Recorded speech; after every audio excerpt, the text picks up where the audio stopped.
Plead the invocation. Let's all stand.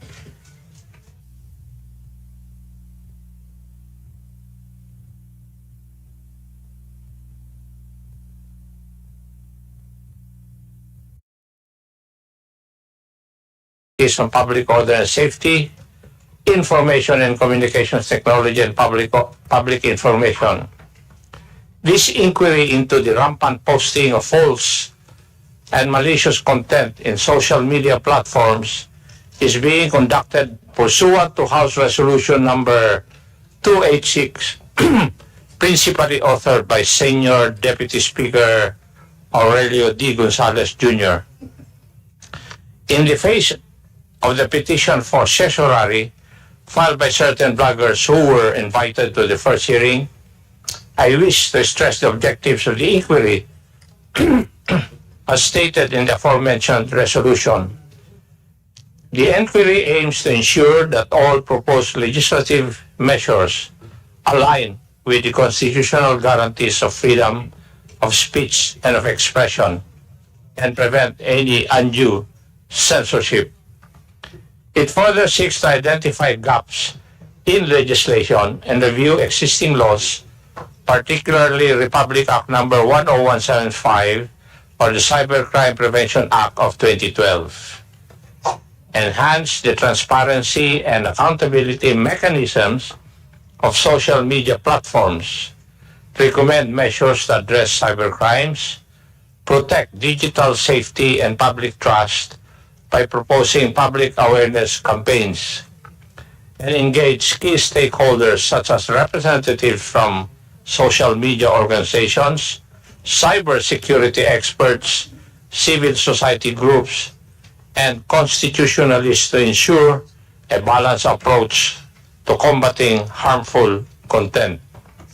For today's meeting, the committee shall hear a presentation from the social media platform Google, the proposal to establish a framework for content creators, and the legal position of the Department of Justice on the doctrine of the duality of crime. The joint committee shall also endeavor to further discuss the concept of cyber libel as a continuing crime. And before we start the discussion, I wish to thank everyone for taking time out from their busy schedules to be with us today. Maraming salamat po.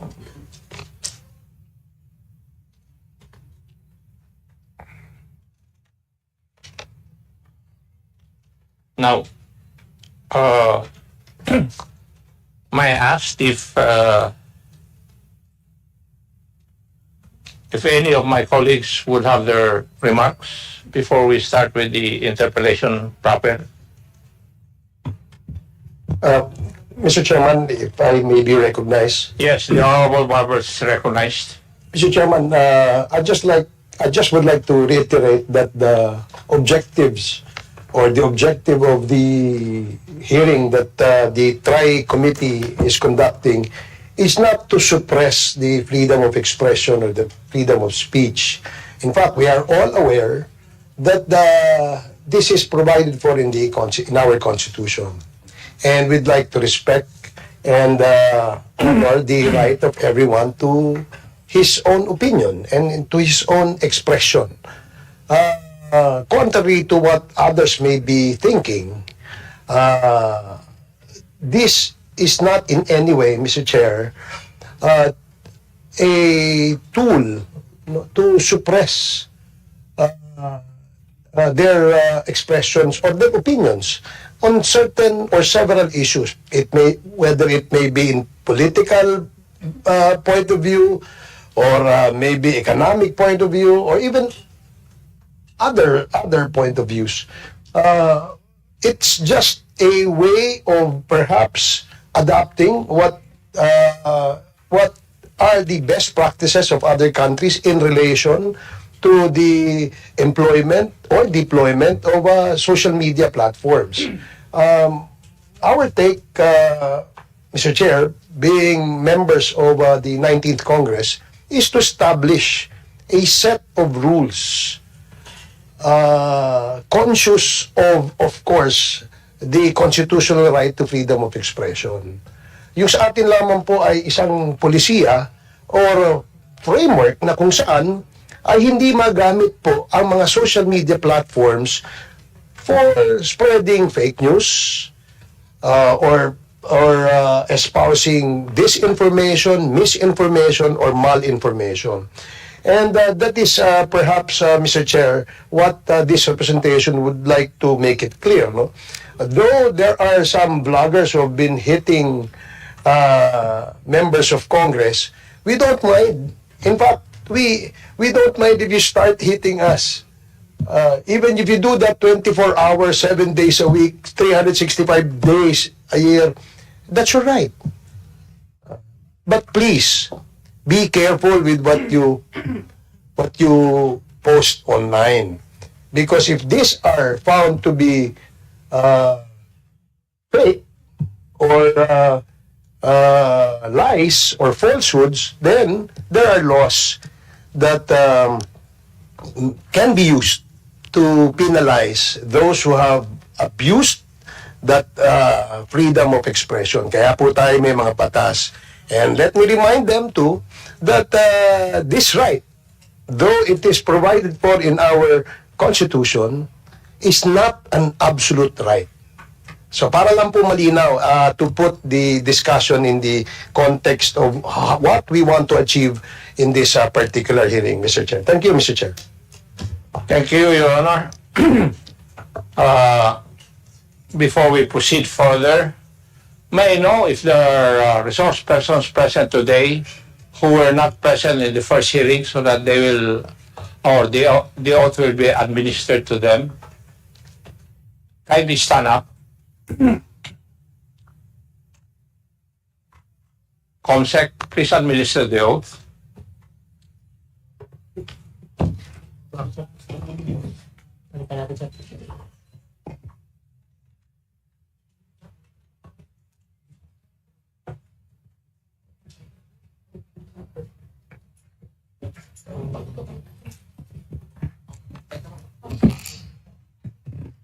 Please raise your right hand. You swear to tell the truth, the whole truth, and nothing but the truth in this inquiry. Please reply with I do. I do. Thank you. The oath has been administered, sir. Thank you, Comsec. May I hear a motion from to extend the inquiry pursuant to our rules? Mr. Chairman. Yes, the Honorable Paduano is recognized. Mr. Chairman, pursuant to our rules, may I respectfully move to extend the inquiry. So move, Mr. Chairman.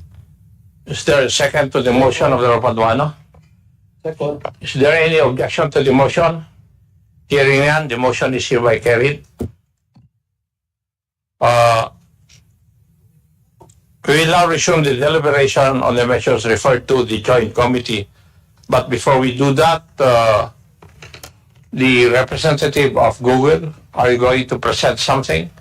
Mr. Chairman, Yes. with the indulgence of the chair and the members of this committee. Mr. Chairman, since we have first time to attend this hearing, those invited resource persons, can we ask them, Mr. Chairman, their presence and their circumstances? If they really represent, or they're really invited, or they're just representing somebody in this hearing, Mr. Chairman.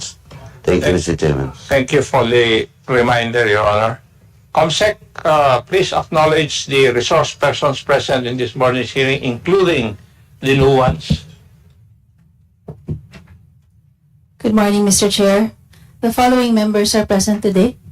The following resource persons are present. From the Anti-Money Laundering Council, Attorney Emmet Rodion Manantan and Attorney Erano Domale. From the Bureau of Internal Revenue, Attorney Tobias Gavin Arcilia and Attorney Ron Michael V. Uy.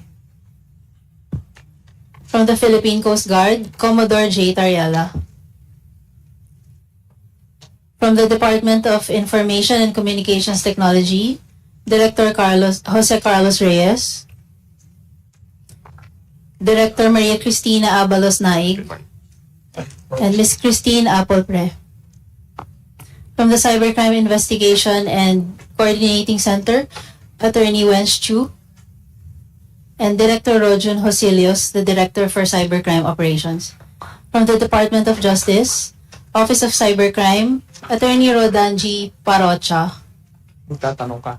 together with State Counsel Christian Bautista and State Counsel Gerald Vincent Sosa.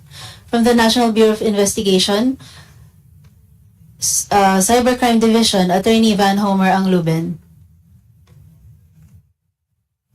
From the National Telecommunications Commission, Attorney Kathleen Egipto. From the Philippine National Police, the Director of the Anti-Cybercrime Group, Police Brigadier General Bernard Yang. And from the Legal Service, Police Lieutenant Colonel Anacleto Daliva. Also from the PNP, Colonel Columbo Alan Aberia and Colonel Nova de Castro Aglipay. From the Kapisanan ng mga Broadcaster ng Pilipinas, Attorney Rudolph Hularbal, Legal Counsel. From Press 1 PH, Mr. Felipe Salvosa and Mr. Nico Bedina. From Google Philippines, Attorney Yves Gonzalez, Head of the Government Affairs and Public Policy. Your Honor, several social media personalities were invited. Present today are Ms. Maria Lourdes Tiquia, Mr. Ross Flores del Rosario, and Mr. Elijah San Fernando. And also Attorney Claire Castro. From the Philippine Daily Inquirer, Ms. Juliet Haveliana. From the Social Weather Survey, Ms. Linda Guerrero. From Scam Watch Philippines, Mr. Josel de Guzman. And finally, former colleague, Congressman Sylvester Bello. That's all for now, Mr. Chair. Thank you. Thank you, Comsec. The members of the three committees present this morning are the following. Chairman Joboy Aquino, yours truly, the Honorable Raul Daniel Manuel, the Honorable Rodante Marcoleta, the Honorable Joseph Stephen Caras Paduano, the Honorable Zia Raman Adiong, the Honorable Robert Ace Barbers, and the Honorable Ramon Rodrigo L. Gutierrez. Welcome po kayo sa hearing. Now, the representative of Google Philippines, are you present? Do you have a presentation to make? Mr. Chair, we do. Yes. How many minutes would that take? Around, Mr. Chair, around 10 minutes. 10 minutes. Okay, you have the floor.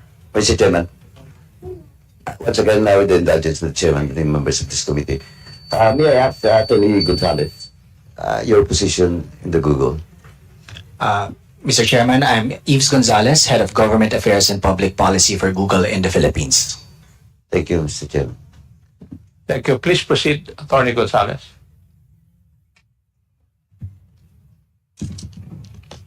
Mr. Chairman, good morning. So once again, I'm Yves Gonzalez, Head of Government Affairs and Public Policy for Google in the Philippines. It's an honor to be able to share with you today how YouTube combats the spread of misinformation on the platform using our 4 R's responsibility framework. This is something that we consider core to our responsibility work. It is a complex and difficult challenge, but something that we're committed to tackling. YouTube's mission is to give everyone a voice and show them the world. Over the past 20 years, YouTube has grown into a platform where billions of monthly users are sharing and learning from one another with over 500 hours of video uploaded every minute. YouTube addresses the challenges of misinformation using the 4 R's responsibility framework. Remove content that violates YouTube's policies, raise up authoritative sources for news and information, reduce recommendations of borderline content, and reward trusted creators. By employing this framework, YouTube seeks to balance its commitments to preserving an open internet and being a positive contributor to a safe, healthy, and well-informed society. Certain types of misleading or deceptive content with serious risk of egregious harm are not allowed on YouTube and are removed. This includes certain types of misinformation that can cause real-world harm, election misinformation, and medical misinformation. General misinformation includes certain types of technically manipulated content that can cause real-world harm, such as content that has been technically manipulated or doctored in a way that misleads users and may pose a serious risk of egregious harm, for example, deepfakes.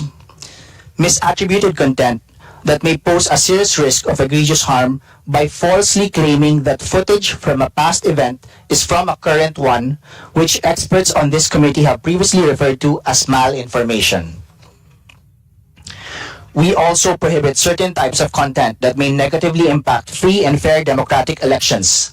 This can include content that could materially discourage voting, content that advances false claims related to the technical eligibility requirements for current political candidates, and incitement to interfere with democratic processes. YouTube also doesn't allow content that poses a serious risk of harm by spreading medical misinformation that contradicts local health authorities or the World Health Organization's guidance.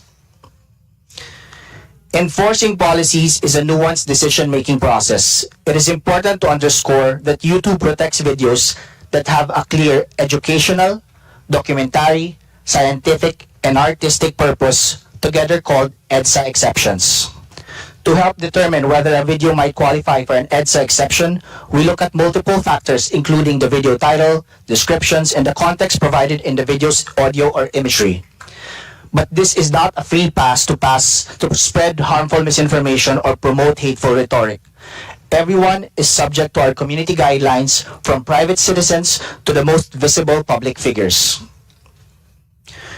We release a quarterly community guidelines enforcement report, which gives insights into the volume of flags and actions we take on content that violates our policies and the impact that technology has in aiding that enforcement. In the third quarter of 2024, we removed over 9.1 million videos for violating our policies, 4.8 million channels, and 1.3 billion comments. In the third quarter of 2024, over 80,000 videos globally were removed for violating our misinformation policies. Content that violates our guidelines is flagged by a mix of automated detection and human reporting. Around 97% were automatically flagged by AI systems, 2% were flagged by users, and 1% flagged by organizations and government agencies. In addition to removing content that violates our policies, we also track the percentage of views on YouTube that are generated by this content. We refer to this metric as the violative view rate, or VVR. VVR is our North Star for measuring our progress on removing content that violates community guidelines as quickly as possible. In the third quarter of 2024, the VVR was 0.11% until 0.12%, meaning that for every 10,000 views of content on YouTube, only 11 to 12 of those views are of violative content. YouTube also elevates authoritative sources for news and information and provides context for viewers. YouTube raises authoritative voices for newsworthy events in search results and watch panels.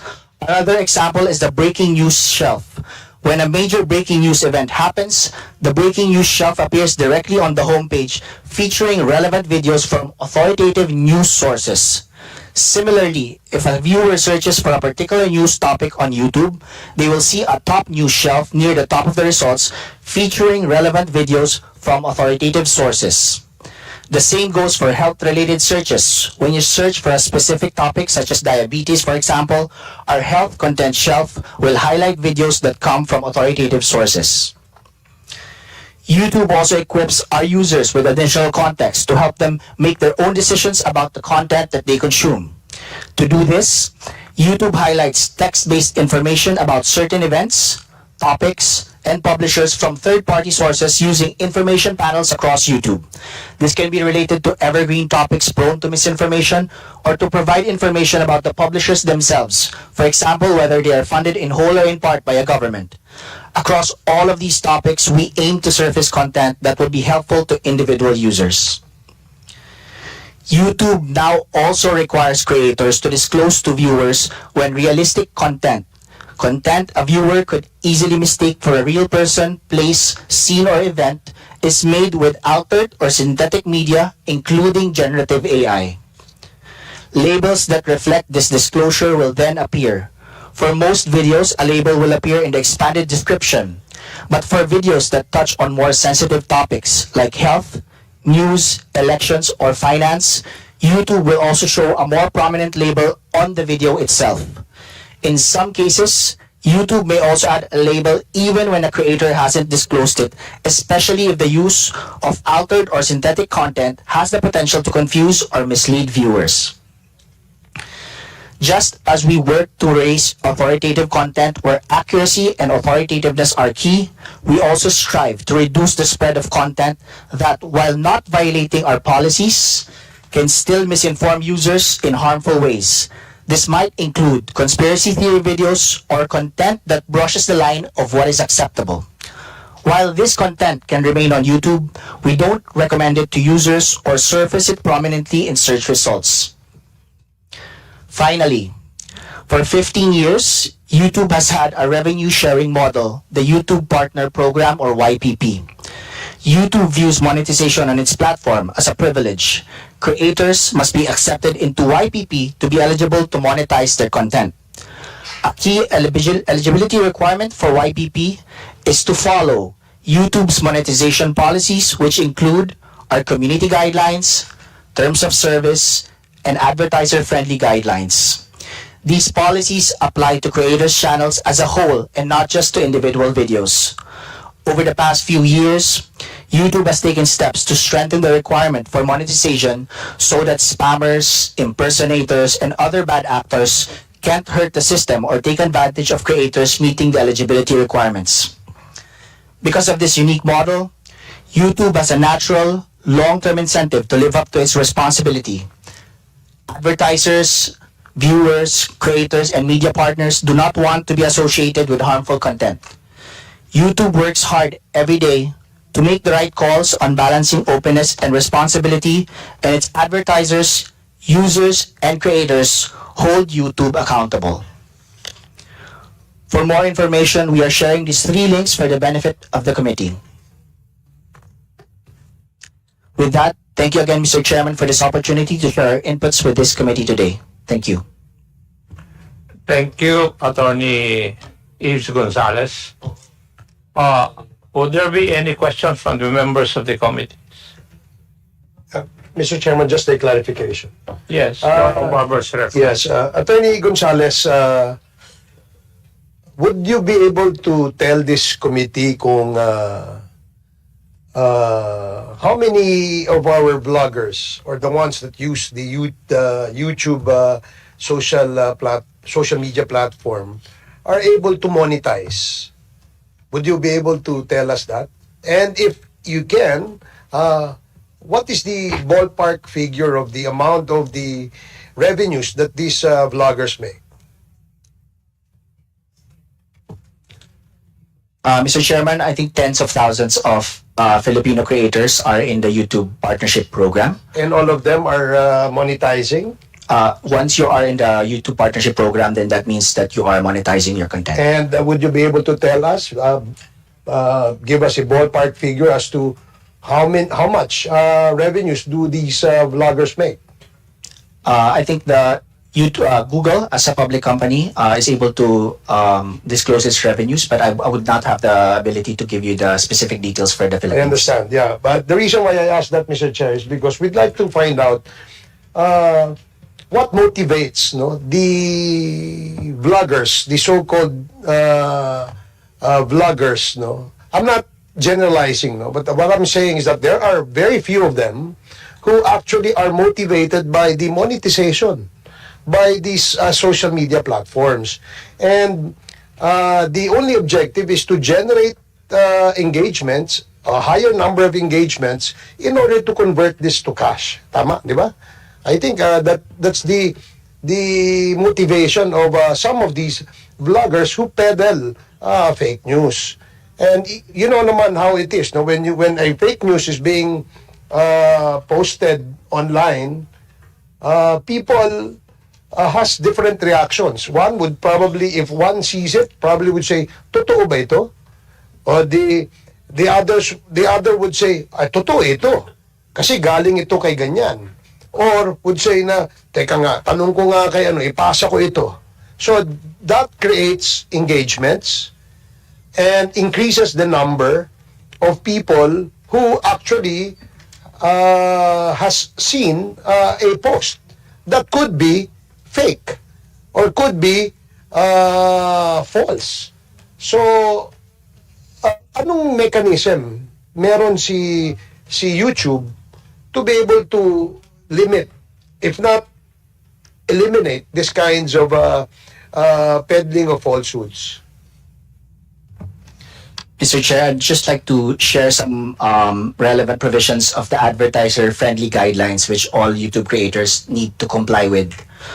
So some of the things prohibited are inappropriate language, shocking content, hateful and derogatory content, as well as incendiary and demeaning content. Does YouTube recognize vulgar languages or let's say yung pagmumura? Does YouTube consider this as obscene, vulgar, therefore gives them the right to take it down? In certain cases, that might fall under incendiary and demeaning. So let me just read what is stated. Content that is gratuitously incendiary, inflammatory, or demeaning may not be suitable for advertising. Okay, so kasi the reason why I asked that, parang it seems that napapabayaan natin yung mga nagmumura Di ba? Kung yung taong na nagmumura, na gumagamit, nagpo-post ng kanilang mga content online ay nagmumura, character na ho nila yun. Maaaring pinalaki sila ng mga magulang nila na pinayagan silang magmura. Pero the question is there a mechanism? Yung YouTube ba, pagka nakita niyang nagmumura, ano ba yan? Kahit man lang sana yung toot, di ba? Yung mayroong, paano tawag doon? Yung imbis na nagpatuloy yung nagmumura, parang yung parang ini-stop yung word na yun or something. Meron ba kayong ganung mechanism? So as mentioned, if the content of the creator is already violative of our advertiser-friendly guidelines, YouTube might enforce some monetization policies. Yes, but do they recognize yung vulgar languages na Tagalog, which gives them a ground to take it down? Do they recognize that? YouTube does have language experts in Filipino and other local dialects. So these are not AI generated. Kumbaga, hindi nila tinatranslate. Walang mechanism na we use a ganun. combination of both machine learning and AI assisted technologies, but at the same time we also do have human reviewers who are fluent in the local dialects. So human reviewers. So it's still dependent pa rin siya sa mga human reviewers. Combination, Your Honor. Okay, kasi alam mo, I'm sure you will agree with me na maraming mga vloggers na para lang maka-generate ng mapansin, ika nga, no? Nagmumura, no? In fact, bastos di ba? Hindi naman natin sila masisisi o hindi natin masisisi kung paano sila pinalaki ng kanilang mga magulang dahil siguro, pinalaki silang bastos di ba? Yun nga ang sinabi sa akin ni Congressman Marcoleta na hindi dapat ganun. Dahil alam mo, tinuturuan natin yung ating mga anak na maging magalang, di ba? Na maging respectful. Hindi yung bulgar na bastos. Di ba, aling batikusin ka, huwag ka lang magmumura. Kasi subukan mong sabihin sa akin harapan yung ganun. Anong pakiramdam mo? Di ba? Pero kung online, kung magmura, kala mo ang tapang. Di ba? Kaya nga sabi ni Congressman Marcoleta sa akin, hindi dapat pinapayagan yung mga ganun. Because we have laws. Lalo na kung defamatory, tapos may kasama pang mura.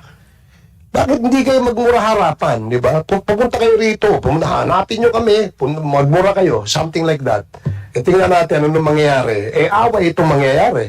Kung magharap-harapan kahit nagmumurahan kayo, di ba? Alam mo naman, hindi naman normal yung ganun. Ngayon, because of the advent of social media, people like perhaps maybe expressing their dissent or maybe dislike to a person, to an institution, to an organization by using vulgar language. Di ba? Siguro pagka ganun yung tao na mura ng mura, hindi mo naman natin masabing walang pinag-aralan yun. Wala lang pinagkatandaan malamang, no? At hindi dinidisiplina ng magulang niya. Kawawa ang magulang nun. Nakakahiya. Di ba? Nakakahiya na yung anak mo bastos, ganyan. Kung magsalita pa ng mga kabastusan, parang walang anak na mga babae. And that is the reason why I asked that if ever there are mechanisms in that social platform that can control that. If not, that's fine. That's okay. Yeah. Mr. Chair, so let me reiterate, all content monetizing with ads must follow our advertiser-friendly content guidelines. And one of the advertiser-friendly guidelines is inappropriate language. Content that contains profanity or vulgarity at the start or throughout the majority of the video may not be suitable for advertising. And some of the enforcement mechanisms that can happen to a creator that violates these policies are: number one, withhold, adjust, chargeback, or offset earnings or payment. Number two, limit ad revenue from the video. Number three, suspend participation in the YouTube partnership program. And finally, suspend or even terminate the YouTube channel. Okay. Last question, Mr. Chair. I hope you don't mind. My colleagues would not mind. I just wanted to ask, why do you monetize? Why? What is the logic behind monetization? Because if you monetize, this probably is the main motivator or the main motivation of these people who are engaged in these kinds of ads in the YouTube. Bakit kayo nagmo-monetize? Mr. Chair, monetization through advertising is what pays for the service. So the ability for YouTube to be able to provide a free service to billions of people all around the world is supported by advertising. So basically, it's advertising. That's correct, Mr. Chair. So commercial. Tama?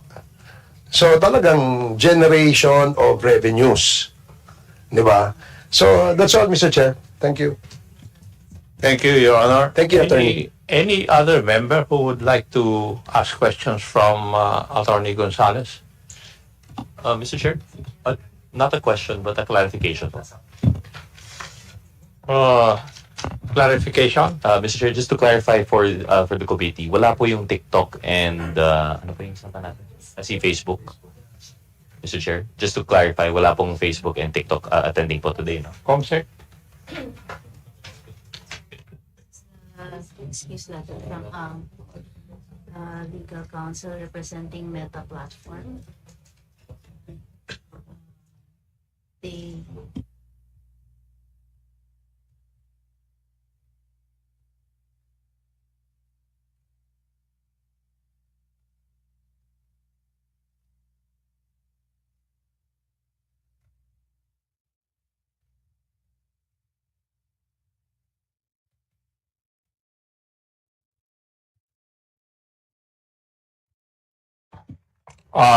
To answer your question, Your Honor, we have invited Meta Platform Incorporated, which has Facebook, and according to the letter, Facebook Philippines does not own, operate, control, or host the Facebook services or the Instagram services in the Philippines. So I think, Your Honor, we have to send an invitation to Meta Platform Incorporated in the United States.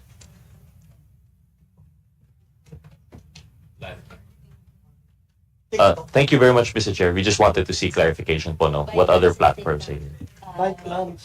yes, sir. Yes, sir. They also asked to be excused. They are in Singapore. The communication. Po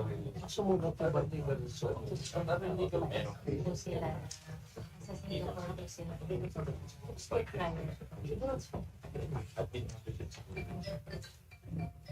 Okay.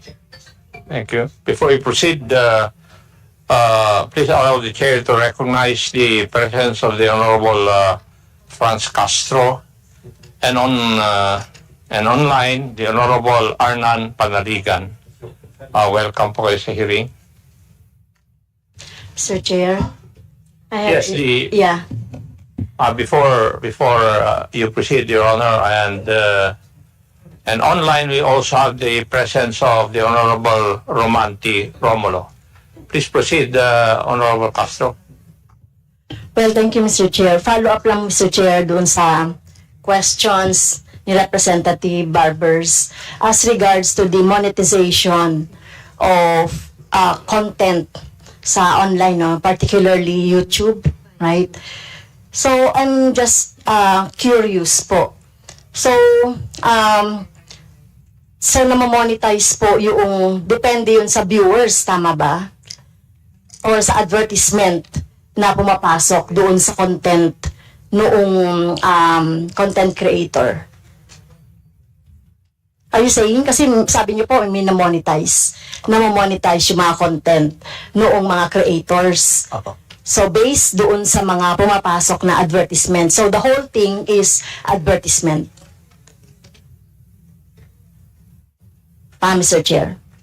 Mr. Chair, monetization happens primarily through advertisements that appear on videos either before or in the middle of the video.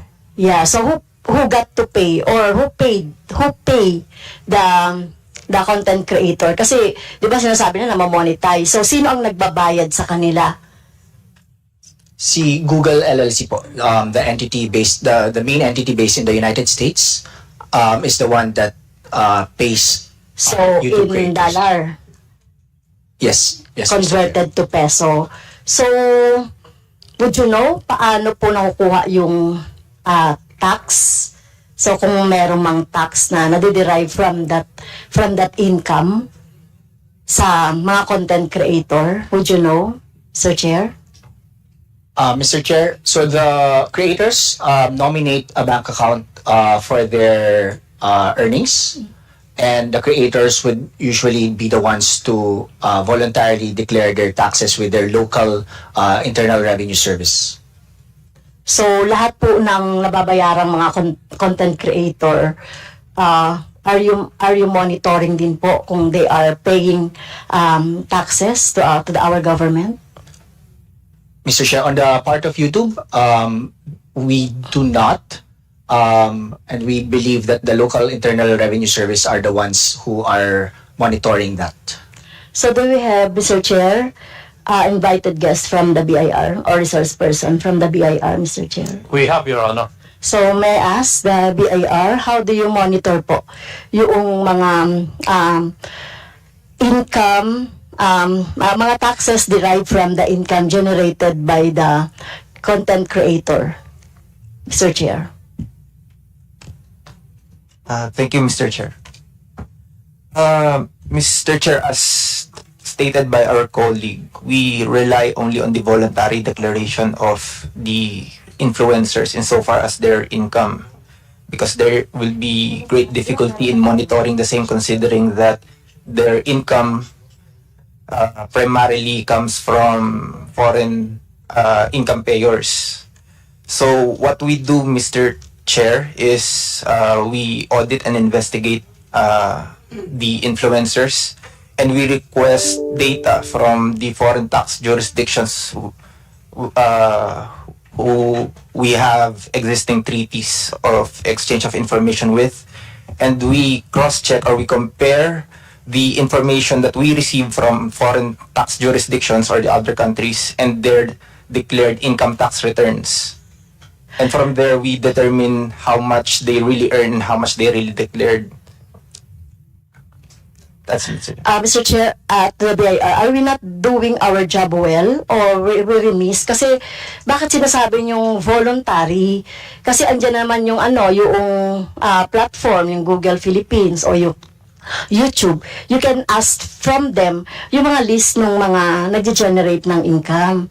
So, bakit nag-aantay tayo ng voluntary from the content creator? Di ba, Mr. Chair, meron na tayong naipasang batas for that. So, can you clarify that, BIR? So, pwede po bang, parang hindi po kasi ako satisfied doon sa voluntary lang na na ginagawa.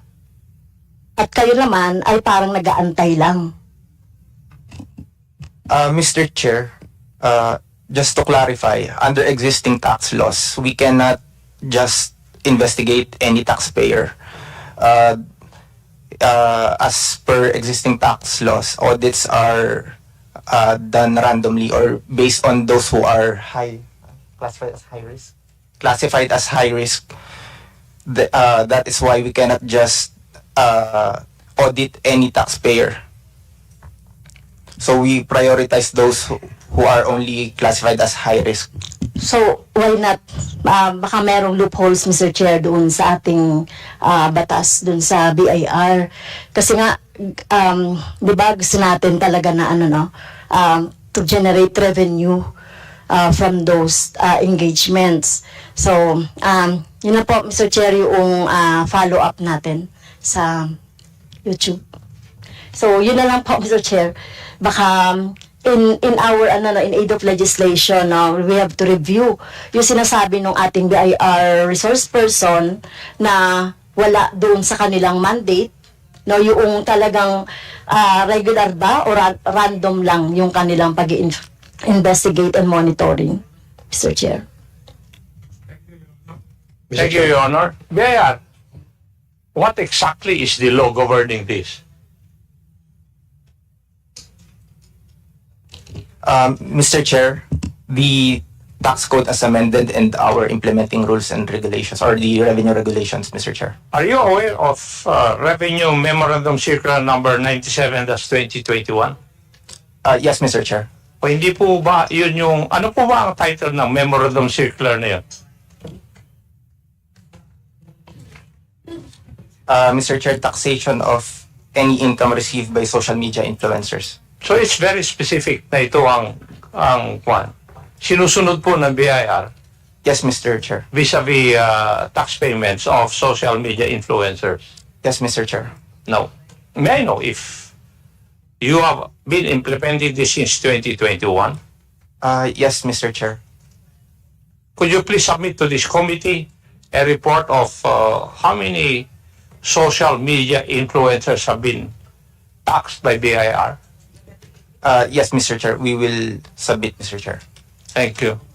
Any other questions? Mr. Chair, Yes. just a clarification again sa YouTube, no? Paano nagkakaroon ng monetization? It may require number of views, shares, hours. Please educate us. How do they monetize that? Thank you, Mr. Chair. So, let me just share some of the requirements for the YouTube partnership program. So, number one, definitely the first is to follow the YouTube channel monetization policies. Some of it I've provided. In terms of technical eligibility, so the requirement is number one, get 1,000 subscribers with 4,000 valid public watch hours in the last 12 months. So again, 1,000 subscribers with 4,000 valid public watch hours in the last 12 months. Oh, wait, question. So, assuming I put up my own YouTube channel, is that what you call it? Yes, sir, Mr. And Chair. then I must have, 1,000 subscribers. That's the first step. And 4,000 hours of 4,000 valid public watch hours. And when we say this, Mr. Chair, kasi for example, if your watch hours are bots, then that would not be a valid public watch hour. If you're trying to game the system, would you be able to determine whether these are bots or not? so YouTube would have the necessary technical capabilities. So you have that technical capability. Yes, Mr. Chair. Okay. Ang tanong, next question, ano naman ang accountability halimbawa ng YouTube? Assuming that your channel is being used as a purveyor of fake news, and then you discovered that merong anong accountability ng platform? So, Mr. Chair, again, I guess depends on the jurisdiction that would be concerned. So, for example, Mr. Chair, if of course, Mr. Chair, it would be different if the channel is in the United States versus in Singapore, for example, which has POFMA, as discussed in the previous hearing. So, Mr. Chair, depends on the laws in the jurisdiction of the channel concerned. And it's like, it's as if you're saying that we're helpless in trying to impose accountability to the platform kapag ka ito ay abroad, no? No, Mr. Chair, no naman. I'll give an example, Mr. Chair. The Philippines passed a law against OSAIC, expanded OSAIC law. And on the expanded OSAIC law, there are specific platform obligations on that law. And so in that specific expanded OSAIC law, it imposes liability and accountability on the platforms that could host OSAIC content. Okay. For those companies that advertise sa YouTube, no, do they pay you? Do they pay YouTube? They pay YouTube, the platform operator. Yes, sir. Yes, So they Mr. do. Chair. Yes, So Mr. Chair. assuming a company of Congressman Marcoleta advertises in your platform, they should pay you. They must pay you. Yes, Mr. Chair. And do you pay taxes for that? So Google as a company, so of course the mother company, Google LLC. So every Google entity pays the proper taxes in the jurisdiction where it operates. So in that case, you're paying taxes to the BIR. For every Google entity, it pays the taxes, the correct legal taxes in the country. So for the Philippines, Yes or no? Yes, lang. Yes. Yes, you're paying. So you have records of tax payments to our BIR. Yes. Okay. BIR, is that true? Can you monitor how many ads that the platform actually gains? BIR? Parang kayo mismo, hindi nyo alam eh. Wala. Ano ba naman? Hindi ko alam yung circular eh. Ayan, use the mic beside you. Mr. Chair, yes, Mr. Chair, insofar as the ad revenue specifically, So you monitor how many ads, magkanong payments nila, and you have that record sa BIR. no, Mr. Chair, unfortunately.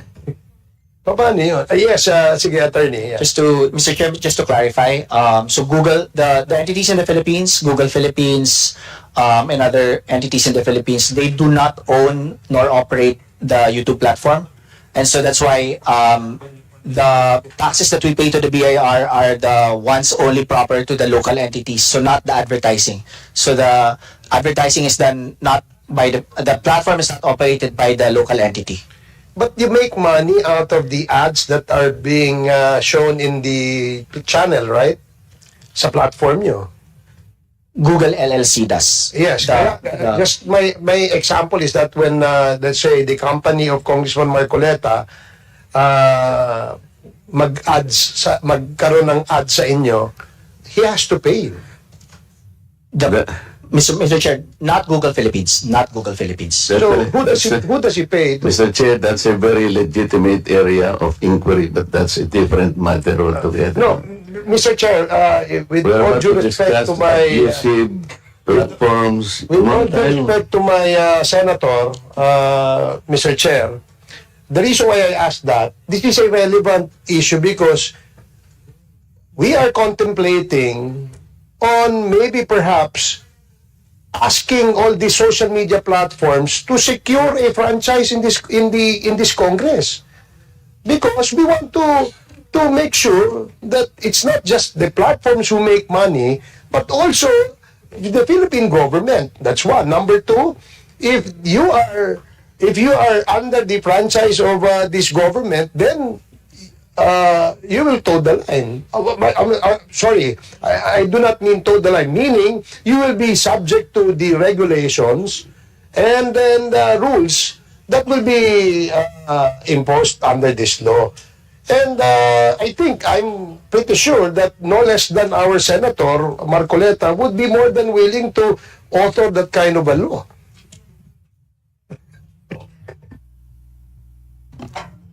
Mr. Chairman. No. Before we proceed further, please allow the chair to recognize the presence online of the following members of the committee.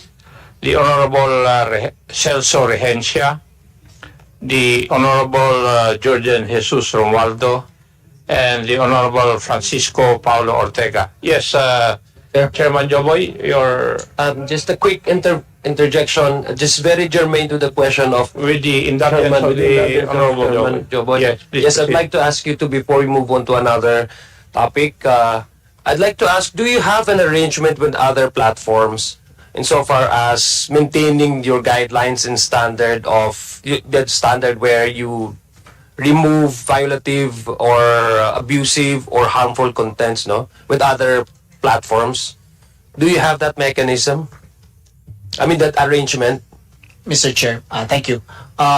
Depending on the type of content, I'll give an example. There are some, for example, for OSAEC or what internationally is known as CSAM. There is technology sharing wherein if one platform already detects that a piece of content is CSAM, the hash of that is shared among the technology coalition. So there are coordination for particular types of illegal content.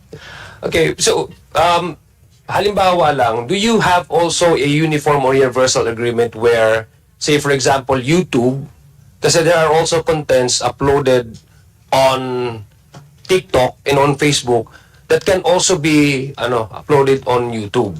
So say for example, if the content is uploaded on TikTok, tapos meron silang, you have also a shared mechanism agreement with the TikTok and in-upload doon, certain certain guidelines from your company may not necessarily be applied to the different companies that you have an arrangement of sharing technology, sharing information with. So, paano nyo na-drive out and how do you maintain, for example, that standard of guidelines na pag yung something that is not accepted on YouTube may not necessarily be the same with TikTok, tapos in-upload sa TikTok, tapos pupunta sa, pwede niya i-upload sa YouTube. Paano po yung ganong Kasi that would also generate monetization, di ba? And that would also spell out how you would really police your own community, no? Na hindi siya maging violative doon sa mismong standard na gusto nyong i-uphold, no? I-maintain. Mr. Chair, so every platform would have its own community guidelines. Yes. So every platform would have its own rules. Yes, I understand that. But how do you strike, for example, the balance between a common understanding that this kind of content, whether it's uploaded on TikTok, and therefore pwede mag-appear sa YouTube kasi mayroon kayong arrangement ng share of information, cannot also be a violative of your own standard ng pag-maintain ng healthy content at hindi siya abusive. How do you strike that balance? How do you maintain that kind of ethical standard, if you may use the term, no, in your own community? So as Mr. Chair has mentioned, there are certain types of content where that is possible, and that I would say CSAM/OSAEC is where But that do you is have that possible. kind of mechanism where TikTok, if it's posted on uploaded on TikTok, tapos pag i-upload sa YouTube, halimbawa, or i-share sa YouTube, violative na from the very start yung content, hindi nyo ipapakita. Do you have that kind of mechanism right now? So, Mr. Chair, as mentioned, not for all types of content, not for all violations. Specifically, technical coordination like that happens for CSAM/OSAEC. But for example, if it's policies as to vulgarity, for example, vulgarity, there's no Wala, no? technical coordination happening between the platforms with their own independent community guidelines. Thank you, thank you. Kasi ganun po yung nangyayari eh. Hindi lang ho sa YouTube, minsan na-upload sa ibang platforms tapos nag-appear sa ibang channels. So, sometimes, kung ano yung hindi po pwede sa kanila, tapos po pwede dun sa kabila, dun natin malalaman kung talagang napupulis ba yung kanilang ranks para hindi po violative sa kanilang community at hindi magamit ito na loophole para o bawal sa'yo, dito ko nila upload since meron silang arrangement, meron silang mag-appear din sa kabilang channel. So wala kayong ganun, no?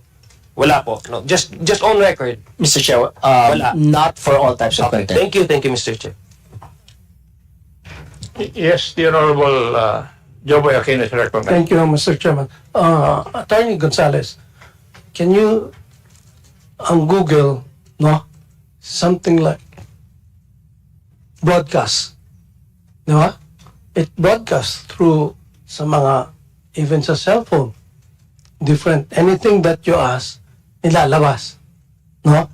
So, ano ko lang is, dito sa Philippines, lumalabas yung sa Google. So, you have partners or Google Philippines. Di ba? Is it true? There's Google Philippines. Yeah. Yes, yes, Google Philippines, a member of the KBP. Mr. Chair, I do not think so, Mr. Chair. I do not believe so. Or Google Philippines is a member of MTRCB. Mr. Chair, we coordinate and we work closely with the MTRCB on certain issues facing the Philippines. But I don't think there's a membership for the MTRCB, Mr. Chair. Thank you. How about, do we have KBP? I believe we have KBP here. Yeah, Attorney Jula. Member po ba ang Google? Good morning, Your Honor. Google is not a member of the KBP. It's not a broadcast network. Yeah, when you say broadcast, what's the difference ng broadcast dito sa radio station and dito sa Google? In the case of radio stations and television, we make use of the frequencies, radio frequencies to transmit our content. Whereas in Google, they use IP platforms. Yes, but may broadcast din. No? In a loose sense, yes, but it's more... See, yun ang malaking doon diferensya. No? There's broadcast and there's viewing at the same time. Diba? That's why ang MTRCB. Now, how would being the arm of the government, no, ang MTRCB, paano natin maano yan ngayon na may broadcast and viewing, no, the same time dyan sa Google, no? What can you say about that, attorney? Kasi ang MTRCB, ito yung mga noon pa nagawa tong MTRCB, no? Wala pa tong mga Google sa cellphone, no? Hindi pa nababago, hindi pa na-update ng MTRCB. No, I think the MTRCB and the KBP should update, no, ang mga regulations to help the government. Kasi how would we control now? That's Kasi hindi because, sila member. Mr. Chair, that's because technology is so fast and our regulatory agencies cannot cope up. That's the problem. Well, at least, gawin nilang trabaho nila. We have to do it. Binabayaran ng gobyerno. Gumagastos ang gobyerno. Di ba? So, we call on MTRCB and KBP na i-update po. No? Humabol tayo. Hindi tayo pwedeng nakaupo lang. No? Just like us here, even we're on vacation, we're here to listen para ma-update din natin, makahabol tayo sa mga nangyayari. I hope makuha niyo yung sinasabi ko. Yes, Your Honor. We understand the point, but there is really a wide difference between broadcast of television and radio and the use of internet protocol as a means of transmission. In fact, it's more properly netcasting than broadcasting. Attorney, at the end of the day, itong lahat ang importante kay Google, kay kung sino pa man, basta nag-broadcast viewing, the end of the day, for me, it should be healthy public information. Very simple. But it seems, napabayaan na rin ng gobyerno, ng agency ng gobyerno, na dapat sila ang mag-regulate. Very simple to understand. Oh? Mr. Chair, KBP is not a government agency, and membership in the KBP is voluntary. And we have, while we affiliate with content creators, it is not in the context of membership, but affiliation, in the sense that we try to get content creators to adopt the standards as well as the guidelines of the KBP in content creation. Because we have members that also use internet and social media as a means of expanding the reach. And we require them to follow the same ethical standards in their broadcast if they extend the reach through internet protocol platforms.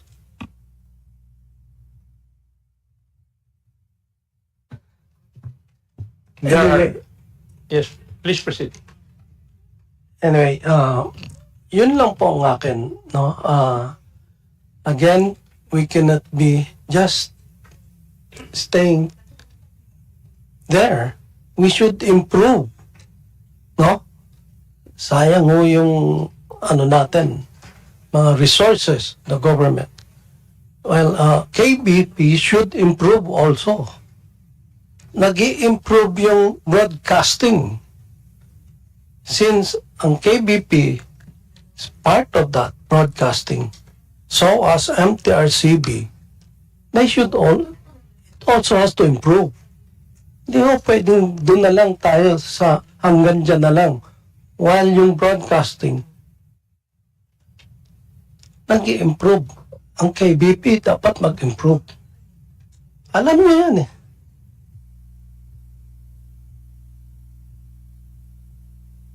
Yes, the Honorable Manuel is recognized. Thank you, Mr. Chair. I have some questions, representative ng Google Philippines. Mr. Chair, kapag merong content sa YouTube na nireport ng ating mga kababayan dahil tingin nila ay naglalaman ito ng disinformation or misleading na content, ano ang proseso na pinagdadaanan bago makapag-decide ang Google Philippines or yung mga nasa YouTube na ito ay i-take down or hayaan lang na nasa platform pa rin yung content? Thank you, Mr. Chair. So kapag meron pong nireport yung let's say Filipino user po, so unang-una po ay titingnan po natin kung ano po yung violation na nire-report. So for example po, pagbigay po ako ng madaling example po. Pag sinabi po nung creator na patay na po yung isang kandidato. So pag sinabi po niya patay na po si candidate X, yun po madali pong ma-review po ng YouTube team yon dahil kailangan lang po nilang i-verify kung buhay pa ba si candidate X. Kung buhay pa si candidate X, automatic po yung content na yon ay violative of election misinformation. So meron pong mga ganong bagay. Or pag sinabi po, another example po, pag sinabi po na ang election ay sa Mayo 1, yun po ay malinaw na violation ng election misinformation policies kasi po ang election po natin ay sa May 12, di ba? So yung pag-review po, meron pong team na nagre-review po ng content. Meron pong mga bagay na madaling i-review, meron pong mga bagay na medyo mas komplikado pong i-review. Titingnan po yung konteksto. So, importante po, for example, yung sinasabi po yung tungkol sa pagmumura. meron po kasing pagmumura na kunyari po nasa isang music video.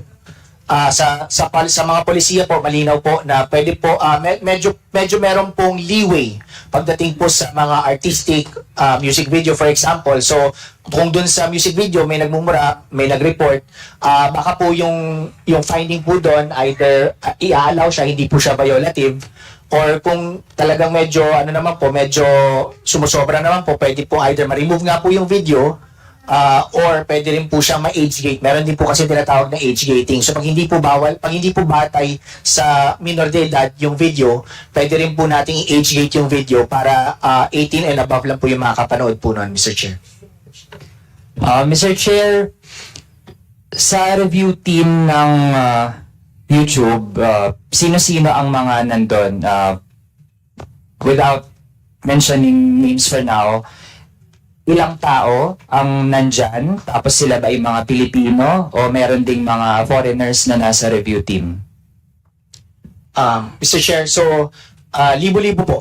Yung team po na yan ay tinatawag na Trust and Safety. So lahat po ng mga platforms meron po yan Trust and Safety teams. At kadalasan po yung mga Trust and Safety teams nakakalat po yan sa buong mundo. Kasi po 24/7 po ang magre-review, di ba? So hindi porke nag-report ka ng gabi, walang magre-review kasi po nakakalat po ang Trust and Safety sa buong mundo po yan. So kung tatanungin niyo po ako kung meron po bang Pilipino, meron po siguro somewhere sa isang opisina ng YouTube na Trust and Safety. Kasi po, yung Trust and Safety team, siguro po tens of thousands po yan of individuals all over the world who review these videos 24/7. So Mr. Chair, bagit po meron tens of thousands kalat sa iba't ibang bahagi ng mundo. Pero for example, for video na nasa YouTube na ang nag-upload ay isang Pilipino, saang particular location naka-base yung mga magre-review ng ganong particular video? Okay. Mr. Chair, maganda po ma-explain na dahil marami po mga ibang polisiya, di ba? Meron po tayong mga teams na may expertise po dyan. So for example po, meron kang teams na ang expertise po nila yung hate speech. Meron ka pong teams na ang expertise po nila yung gambling and other illegal activities. So, depende po dun sa violation na kiniklaim, makakascade po dun sa team na yon upang sila po yung mag-review dahil expertise po nila yon. So, again, hindi po siya depende sa bansa, kundi depende po dun sa topic na nire-report kung ano po yung tamang team na mag-handle po nung video nung video. Ibig sabihin, Mr. Chair, kapag merong ganong nireport na isang video, pwedeng haluan ng mga Pilipino at hindi Pilipino ang magpapasya kung merong na-violate o wala ang ganong particular na video. Tama po ba? Tama po. Tapos sa tens of thousands kasi designate daw sila based on particular themes or possible violations.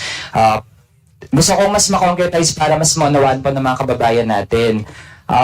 Sa tens of thousands, paano sila nagpa-function? Paano nila na-systematize yung kanilang gawain? Kasi hindi naman po pwede na yung isang video lang dadaan sa mata ng tens of thousands para smoothly na magawa yung trabaho. So, para lang po mas specific, yun, for one particular video na nireport, on average, ilang tao yung collectively mag-scrutinize nung ganong video? Okay, Mr. Chair. So, nabanggit ko po may mga teams po, di ba? So, kunyari po yung nireport mo yung video for medical misinformation. So, meron po isang team na sila po, trabaho po nila yung mag-review nun, di ba? Kung sila po yung pwede mag-decide or pwede rin pong ma-escalate kung kunyari medyo komplikado po yung issue, pwede rin pong ma-escalate sa leadership.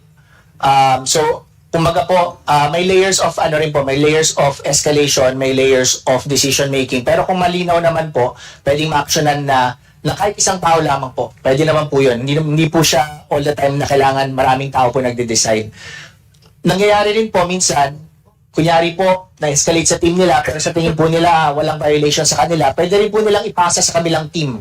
So kunyari po, nire-review ng isang team yung content, sa kanila walang violation, pero sa tingin po nila, may violation to ng advertiser-friendly guidelines, pwede po nilang i-endorse dun po sa kabilang team na nagre-review po kung yung video ay compliant po sa advertiser-friendly guidance. So meron din pong coordination na pwedeng mangyari, lalo-lalo na po kung komplikado po yung video. Kunyari kung may halong violence, may halong hate speech, may halong medical misinformation, pwede pong maraming teams ang nagre-review ng isang video na nireport po. So Mr. Chair, based dun sa paliwanag, merong vertical tsaka horizontal na pwedeng pag-assess ng isang video. So kung masyadong halata naman na hindi talaga totoo yung sinabi doon, halimbawa misleading or halatang mali talaga impormasyon regarding an election, so pwedeng isang tao pwedeng mag-take down. Pero kung medyo balabo pa na hindi pwedeng ipabay sa isang tao, pwedeng iakyat sa isang team.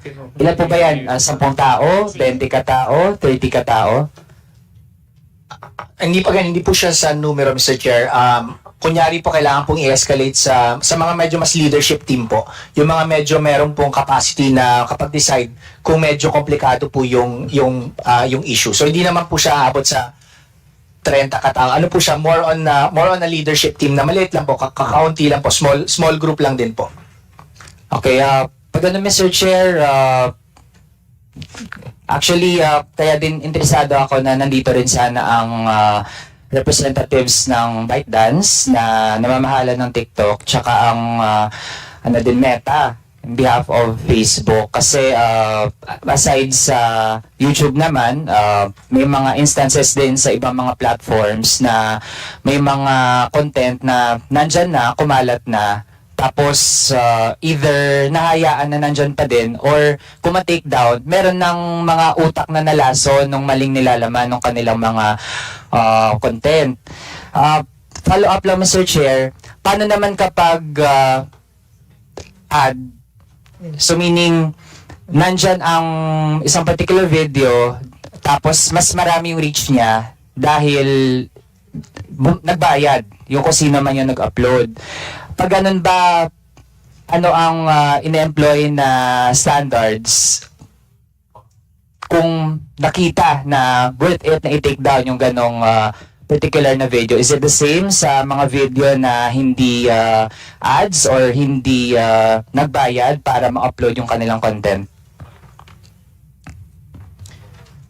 Kung naiintindihan ko po yung tanong, kung advertisement na po yun, normally iba po yung standards. Meron din po tayong tinatawag na guidelines para po sa mga all advertisements po. So iba rin po yung mag-govern doon.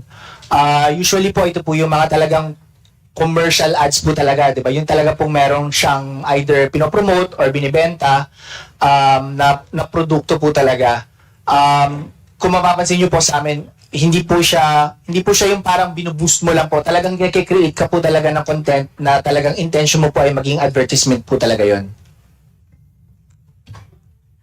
And remaining questions, Mr. Chair, aside dun sa mga nire-report ng mga kababayan natin, paano naman kapag may mga content na hindi nireport, meron din bang sariling inisyatiba ang mga nasa Google para magkaroon ng oversight doon sa mga content? Kasi lalo na sa panahon ngayon na meron talagang mga nag-employ, Mr. Chair, ng troll farms. At pwede talaga bumuhos yung kanilang ina-upload na mga videos sa mga platforms. Tapos kahit sabihin pa, nandyan naman yung ating mga kababayan para i-report yan, pero hindi rin ganun ka-capacitated yung mga kababayan natin na lahat ng mga ganong binubuhos na content na naglalaman ng disinformation ay mai-report lahat. Lalo na kung napakarami din ng content na available sa mga platforms na ito, hindi rin natin actually makita lahat, no? Given how algorithms in the online world work na merong tina-target ng mga specific demographics. Tapos lalo na in the past years, nakita natin, Mr. Chair, yung mga kababayan natin unfortunately ay nabiktima talaga ng ganitong disinformation. Una, nakakonsume sila ng ilang videos lamang, pero dahil yun na yung napaniwalaan nila, ganun na na-shape yung kanilang perception. So, ibig sabihin na hindi sapat na merong report mechanisms, ano din ba yung proactive na ginagawa? At paano din nag-function yung ganong mekanismo ng Google? Opo. So si Google po nagpa-publish po ng transparency report on a quarterly basis upang makita po ninyo yung dami, yung uri ng mga reports na tinatanggal. At sabi ko nga po, sa third quarter ng 2024, sa 9.1 million videos na natanggal, 9.1 million videos na natanggal, 97% po automatic system na po yung nag-remove. Kumbaga po, hindi na-detect na po siya ng teknolohiya upang wala na pong makakita, upang mabilis po siya matanggal. So, 8.8 million po automatic na-flag, automatic po natanggal. Yung user reported po, 225,000 lang po, 225,000, which is about 2% po ng natanggal. 2% user reported. And then yung na-report po siya ng organization or government agency, around less than 1%, around 60,000 po. So, kung mapapansin nyo po, karamihan po talaga sa nare-remove sa YouTube ay automatic na po na-detect ng sistema. So, 97% po yung pagdating po sa number of views, sabihin ko lang po, pagdating po sa number of views, 0 views, 59% po. 59% 0 views, 1 to 10 views, 24%, 11 to 100 views, 8%, 101 to 1,000 views, 5%. So karamihan po talaga ay naitatanggal na po natin yung mga violative content na habang mababa pa lang po yung views niya. Final few points, Mr. Chair, regarding Sunshine Media Network International or SMNI naman, dahil yung mga so-called anchors nito na sina Lorraine Badoy Partosa at saka si Jeffrey Celis, bagamat sa ngayon ay hindi na gumagana bilang isang network using public airwaves, ang SMNI, ay meron pa rin siyang YouTube account na pwedeng meron siyang mga binabalita na pwedeng hindi pa mag-touch dun sa sasabi nating disinformation, pero ito kasi yung mahirap, Mr. Chair, kapag may mga gray area na pwedeng lumulusot, no? Yung mga sinasabi ng ganitong mga anchors na actually ay lalagpas na doon sa ano lang yung inaalaw ng bounds ng freedom of expression at ng press freedom. So, sa ngayon, edi pa siya ang camera before na actually nga ay i-revoke yung franchise, no, ng SMNI. So, ang natitira sa SMNI ay yung kanyang mga online accounts. So, meron din bang differentiation ang Google Philippines sa pag-monitor sa accounts ng mga ordinaryong kababayan o halimbawa yung mga gusto lamang mag-advertise ng kanilang mga binebentang produkto, ganyan, compared dun sa mga institutions talaga like yung mga nagpo-portray ng sarili bilang media or yung mga nasa government mismo. So, meron bang ganong pag-categorize? Kasi magkaiba talaga yung bigat kapag merong structured na nilalabas compared sa mga ordinaryong kababayan natin. Mr. Chair, so ang sagot po dyan, dun sa mga, nabanggit po kanina yung authoritative content. So pag meron po tayong breaking news, yung algorithm po ni YouTube, pa-prioritize po niya yung mga news channels, yung mga authoritative sources po, di ba? So meron po tayong tinatawag na you-raise po yung mga authoritative sources including government channels, media channels. So yung po pagdating sa mga breaking news, balita, health. So yung mga content po ng mga health authorities, nire-raise po natin yan, di ba? Pero pagdating naman po sa enforcement ng community guidelines, pantay-pantay lang po. So pagdating po sa enforcement ng community guidelines, ng advertiser-friendly guidelines, pantay-pantay po yan. So whether individual ka or big media channel, pantay-pantay po yung enforcement ng community guidelines. So, as I wrap up, Mr. Chair, tingin ko doon lang may kailangang pagbutihin talaga dahil while mga tao tayo lahat, Pero pagdating sa kung sino yung mas may leverage para magpakalat ng mga ideya, lalo na kung yung ideya ay hindi conducive para sa democratic exchange of ideas at pwedeng magagamit pa nga para talaga manlinlang, magpakalat ng mali, tingnan natin dapat mas may accountability doon sa mga institusyon na pwedeng nagagamit yung mga platform, no, para sa maling mga kaisipan, no? And hindi pwedeng nasa balikat lang ito ng mga government agencies, pero may role din talaga ang mga platforms dito, Mr. Chair. Kaya sana sa darating nating mga hearing, meron ding makaupo talaga from Meta tsaka ByteDance na doon tingin ko ay marami ding kumakalat doon talaga ng mga mali. Yun lang, Mr. Chair, for now. Thank you. Mr. Chairman. Thank you. Just an interjection sa question, Mr. Chair, if I may. Patanong With ko lang, the indulgence of with the indulgence of Honorable Congressman Paduano. Akala mo ba?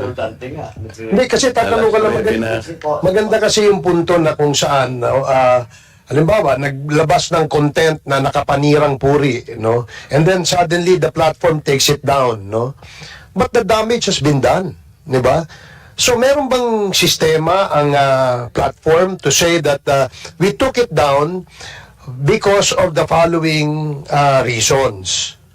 Is there such a thing na ganun technical capability yung platform to say the reason why we took it down is because one, may profanity, number two, fake news, number three, hindi verified or validated yung data, four, it's just it's slanderous or libelous. Meron bang ganung capability?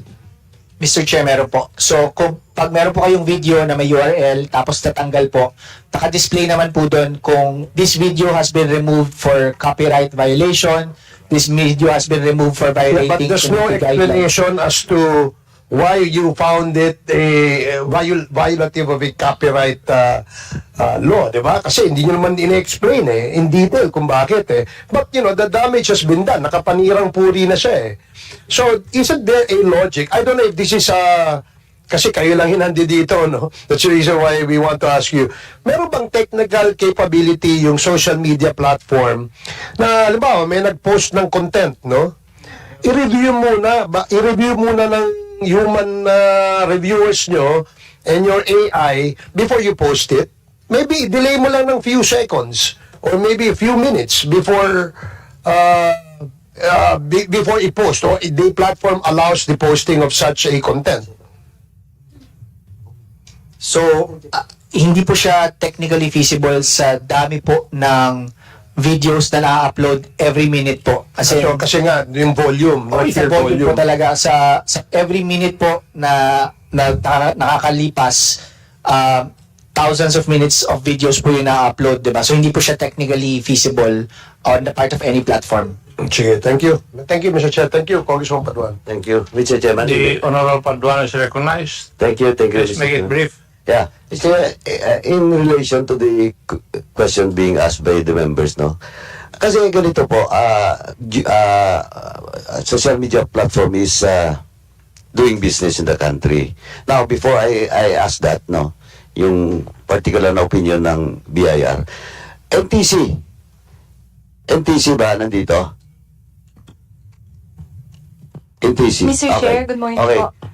Before I give the floor to NTC, Attorney, is Google or any social media platform are public utilities? In your own opinion? Sa definition po ng batas, hindi po. Sa Public Service Act? Hindi po. Hindi siya nakalista. Tama? Mr. Chair, hindi po. Okay. Now, NTC is social media platform, in this case, Google, Facebook, Meta, etc., are public utilities? Sir, considering, sir, that they are not also their offices are not situated also in the Philippines, sir, we do not consider them as public utilities. But they're doing business in the country. Malinaw yon, di ba? Tama? Doing business po kasi, sir, if I remember po, with regard din po sa BIR po, ang doing business po kasi means that they have an office here in the Philippines, sir? No, not necessarily because doing business, kahit wala kang opisina, pwede kang kumita dito. Di ba? BIR, di ba? Ganon. Kumikita sila eh. Di ba? Mr. Chair, for purposes of classification of doing business, it is required that they must have physical presence in the country. All the more that we have to amend. Di ba? Now, second, tama ka, Tony. Under the Public Service Act, hindi po malinaw na nandun yung social media platform. Ngayon po, Mr. Chairman, all the more that we have to amend that. Because in order for us to regulate such, that should fall under the public utilities. Kasi napakahirap po eh. For example, NTC, hindi nyo rin sila pwede regulate. Of course, KBP, before your member has to air, they have to apply for a frequency, di ba? Then you regulate if they're members of such radio station, for example, is a member of the KBP, tama, di ba?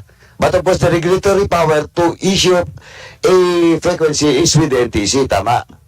That's correct, Mr. Chairman.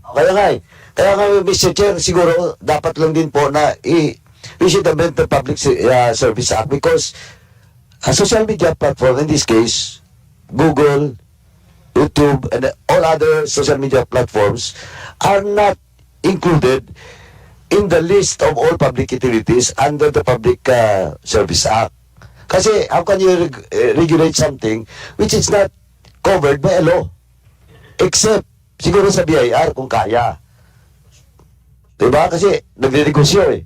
Kumikita kayo dito. Diba? Attorney, I think it's just fair. Diba? Dapat bumayad kayo ng buwis. And also those content creator na pumapasok sa inyo, they have to pay taxes. Diba?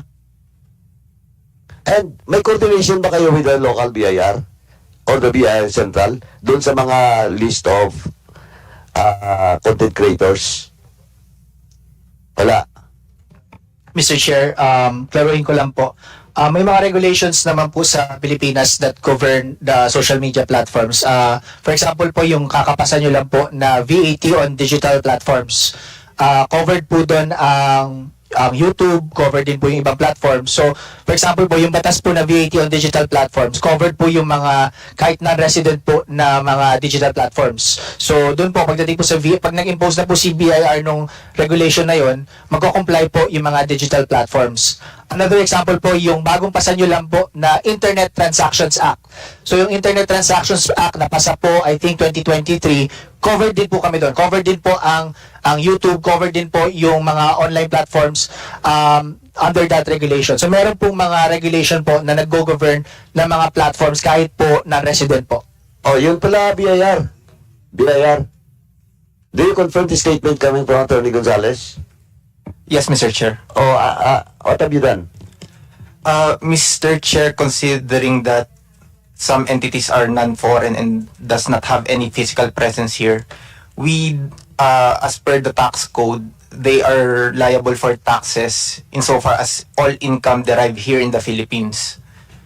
So, however, since there are challenges insofar as collecting such taxes, considering they do not have any physical presence here, under existing rules and regulations, the income payers or those who, yung mga nagbabayad po sa kanila who are here in the Philippines should withhold the corresponding taxes before they pay them. Sorry, to cut you short. But in the case of Google, they confirm that they have an office in the country. Are they paying taxes? Attorney, did you confirm? Are you paying taxes? Mr. Chair, we pay all legally required taxes, Mr. Chair. Based on your income? Based on the activities of the entity po. Yung mga ads, so, hindi po yan sa Google Philippines, Mr. Chair. Hindi po yan sa doon Google na mismo Philippines. sa company? Doon po sa mother company po yan. Kumbaga hindi po sa Google, sir, hindi po sa Google Philippines. Yung Google Philippines po, wala po kaming hindi po kami si Google Philippines does not own nor operate the platform po. Nandoon po sa US po yung mother company. So, kung ano po yung legally required sa Google Philippines ay binabayaran po ni Google Philippines. Thank you, Mr. Chairman. I think, Mr. Chairman, we should also consider this now. We should ask the services or the help of the legal department with regards to this, Mr. Chairman, so that we can legislate laws that will really regulate such, no? Ito pinag-usapan natin. Lastly na lang, attorney, for example, I content creator na nag-post siya, then it was taken down. What are the penalties in your end? May mga penal provision ba yung regulations niyo? Opo. So una po, pwede pong, yung unang-una po level is natanggal po yung content, na-remove po yung content, diba? So yun po yung isang parang basic level po. Pero according po sa monetization policies ni YouTube, pwede pong ma-withhold, adjust, charge back, or offset earnings or payment. Pwede pong ma-limit yung ad revenue sa mga videos. Pwede pong ma-suspend yung channel from the YouTube Partnership Program. At ang penalty po na mataas na level po ay suspend or terminate yung YouTube channel mismo. Right. Now, in the case of YouTube, mayroon na ba kayo na penalize, na suspend or na terminate? Meron naman po. Meron po. Can you give us the list? Yung listahan po. Listahan po ng mga content creator na na-suspend you or na terminate yung contract. Hindi po yata naglalabas ng ganyan. So yung ang lalabas po ni YouTube po yung transparency report po na Hindi po, sabi mo kasi kayo, when I ask you, you said that may policy kayo to suspend, di ba? Or to terminate. Now, tinanong kita, sabi mo may na-suspend na kami na-terminate. Can you give us the list of all those content creator? Kasi po, in relation to the question being asked by Congressman Raul, for example, yung Celis, di ba nawalang isiminay? Ngayon nagsariling account siya, nandun sa YouTube. Yung specific example, yung pag i-check mo, ang daming mga doon, mga statements coming from mismo kay Celis na derogatory. At tuloy-tuloy yun. Wala may isa mang na take down doon. Do you want me to show you? So, hindi po ako maka-comment on individual pieces No, of content. that's why we're talking is here of individual na eh. Now, we ask you to submit to us all those has been suspended or terminated. Kasi may tayo mag-usap dito na sinasabi nyo palitsi kayo, tapos may na-suspend kayo, tapos hindi namin alam. Now, cite an example that was cited also by Congressman Raul. Yung kay Celis, you check all the records. Ang daming derogatory statements siya na ang YouTube has done nothing on those derogatory statements from Celis. Now you're telling us na may regulation na, you implement those regulations? I think may problema kayo, attorney. Tapos sinabi mo, may na-suspend, may na-terminate, or those suspended, or those terminated. Hindi nyo maibigay? Attorney? Mr. Chair, so si YouTube po naglalabas po ng quarterly transparency report. So banggitin ko lang po, yung Pilipinas po dito sa third quarter ng 2024, yung Pilipinas po, number 8 sa dami ng videos na natanggal. Ang numero po nakalagay dito, 181,841. So, yun na nga eh. Paki-submit ka, pati yung mga creators, content creators, kung sino-sino yun. Kasi we have to check, we have to follow. Kasi sinabi mo kanina may mga regulation kayo din, we will check. Di ba? Kaya namin i-check yun. Kung totoo nga, sabi mo nga, 100, magkana, ilan ba yan? 181,000? But I never heard na may mga na-suspend or na-terminate na contract. And in the case of Celis, at as mentioned also by Congressman Raul, malinaw po. One example lang yun, ang dami pa. Kaya nga inibitahan sila dito for them to answer. Now, ito ngayon, nandito kayo ngayon, you're telling us na may na-suspend, may na-terminate, pero hindi nyo maibigay. Siguro naman po, before the next hearing, dapat magpadala kayo dito ng report. Mr. Chairman, may I move that to direct Google through Attorney Gonzalez to submit to this committee all those lists being required by this representation, Mr. Chairman. So move. Any objection? Hearing none, motion is carried. Now, may I ask? Mr. Chairman, last na lang po sa BIR. BIR, please also submit to this committee all those social platform content creator that has paid. We will do, Mr. Chair. Thank you, Mr. Chairman.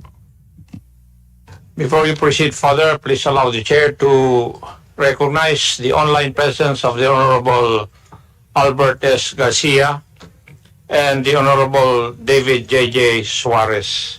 Welcome po kayo. Attorney Gonzalez, do you have a legal basis why you cannot submit the report as required?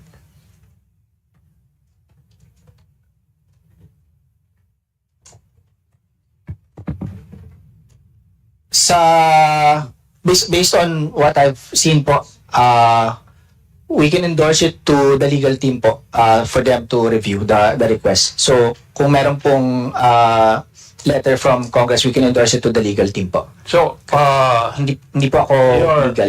you have been directed by this committee to submit such report. And if you have any reason, legal reason why, then you should explain that. Okay?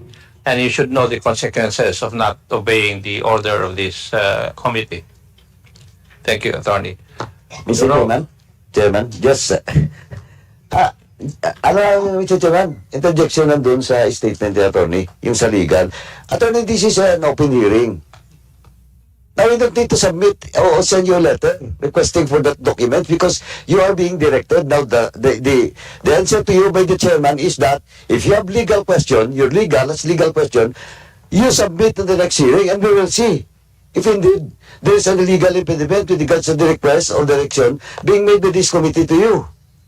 Not the other way around.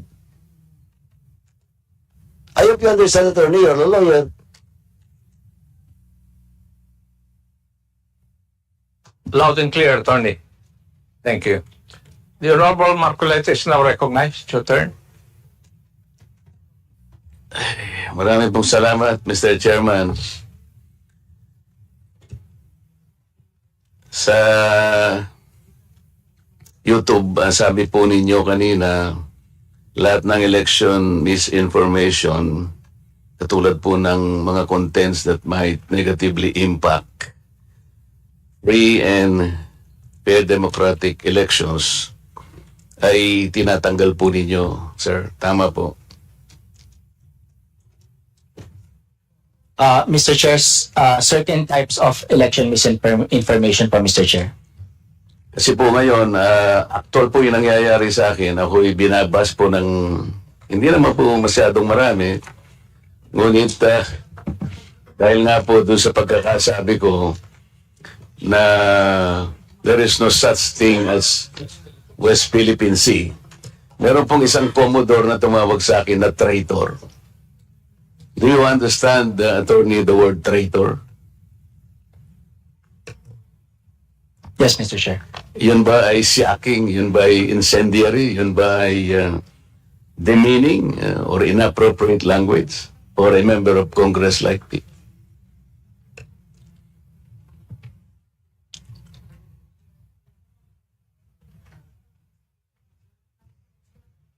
Mr. Chair, I don't know the full context of the statements. I'm unable to provide a comment on that, Mr. Chair. Okay, let's give the context.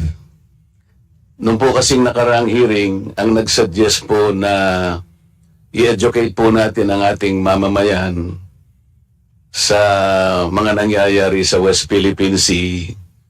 Ito po ay pinasimulan po ng CICC. Siya po yung executive director po ang nagsabi na kung ang pag-uusapan po yung complexities surrounding this troubled sea, ay kailangan po nating ma-educate, ma-impormahan lahat ng ating mamamayan. Yun po ay sinabi niya sa liwanag ng maraming misinformation, marami pong mga deepfakes, mga fake news. Tama naman po siya sapagkat sabi nga niya, only an informed citizen can repel a fake news. Ako po, sinuportahan ko yung pangungusap na yun sapagkat kailangan lang. Sapagkat hindi naman po pwedeng pag-usapan po natin ang West Philippine Sea ng tayo-tayo lang. Sapagkat marami rin pong claimants kasi na pinag-uusapan dyan sa bahaging yan ng ating mundo. So, gusto kong pasimulan po yung public discourse nung sinabi kong there is no such thing as West Philippine Sea. Ang ibig ko pong sabihin, if we involve the international community, hindi po nila makita sa mapa yung West Philippine Sea. Hanggat hindi po kasi natin na ipatatala ito do sa pandaigdigang patalaan ng mga dagat, magtataka po yung mga bansang nasa Europa halimbawa. I-google nila o gagamitin pa nila yung mga platapormang ginagamit po, YouTube, Facebook. Hindi po nila makikita sapagkat anyone that googles that particular area of our world, ang nakasulat lang po doon ay South China Sea. Hindi po naman nangangahulugan na pag sinabi natin South China Sea, pag-aari na ng China yon. In the same manner, Mr. Chair, yung Indian Ocean, hindi po pag-aari ng India yon. Yung Gulf of Mexico, Mr. Chair, hindi rin pag-aari ng Mexico. Ang ibig sabihin, gusto po nating iklaro lahat sapagkat ayaw nating payagan na magkakaroon ng misconception, miscommunication. Ang West Philippine Sea, tayo po ang kumilala. Tayo lamang po. Kung tayo naman po rito at wala na po tayong kasamang ibang bansa, okay na po sana yon. Hindi po pwede yung ganun sapagkat lalo na ngayon, pinag-uusapan nga po yung panig ng mundo na yan, ayaw nating masabi man lang ng ibang bansa, ano ba yung pinagkakaguluhan dito? Bakit hindi namin makita yung West Philippine Sea? Kasi hindi nga po nakatala. Ang patalaan po, Mr. Chair, yung tinatawag lang International Hydrographic Organization. Ngayon po yung isang Commodore, tinawag po niya ako na traitor.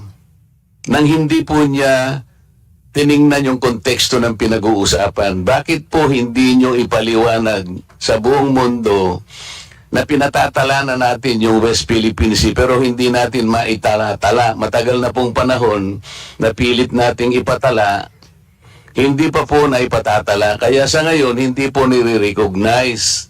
Tayo lamang po yon.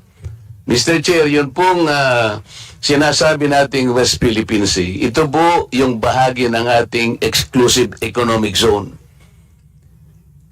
Atin po yun, for the record, kinakailang pong malaman ng lahat. Atin po yun, kahit anong mangyari, we will fight anybody to the last drop of our blood. Atin yun. Yun ang ating exclusive economic zone. May pangalan o walang pangalan, atin yun. Pero yung isang Commodore na masyadong emotional, tinawag niya akong traitor, Mr. Chair, nang hindi po niya naiintindihan ang pinanggalingan na pinag-uusapan dito. Pwede po ba tayong gumawa ng kalye, tayo-tayo lang, nang hindi natin ipatatala sa barangay o kaya sa munisipyo? Pagkat pumunta ron si Honorable Barber may sakay ng isang tricycle at iwi-wish niya yon. Sapagkat ang gumawa lang doon si Congressman Paduano, sarili niya lang. Hindi niya makikita yun, maliligaw yung tao. Yun ang ibig ko po sabihin. Ilagay po natin sa konteksto ng pangmundong pag-uusap ito. Hindi po tayo nag-iisang bansa lang sa daigdig. Yun po yung ibig ko sabihin. Kung mag-google po, o kung magbablog po yung mga ibang mga tao at ipipilit nila na si Congressman Marcoleta, maka-China pala ito. Mr. Representative po ng YouTube, kasi pag tinignan niyo po yung YouTube, lilitaw yan. Marcoleta pro-China. Paano po ninyo ipaliliwanag sa tao na hindi po ako pro-China? Ngayon po lumalabas, tinignan niyo po yung YouTube.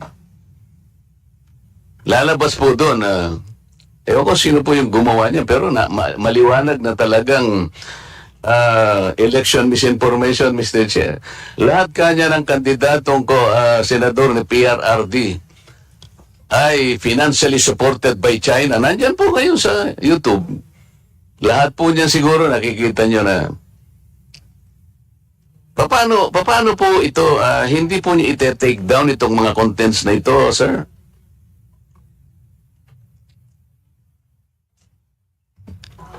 So kung meron pong magre-report nung content, i-assess po yung content against sa mga polisiya po. At, Makikita po ninyo doon, sir, na I was called a traitor at yung statement ko raw is a disservice to the nation. It came from no less than the spokesman of the Philippine Coast Guard. I believe he is here. May I request, Mr. Chair, that the Commodore sit in front or near us because there is still a vacant seat here between the Honorable Franz Castro and Yusek Nicolas Felix. Could you please occupy this seat, sir? Yes, kindly accede to the request of the Honorable Marcoleta.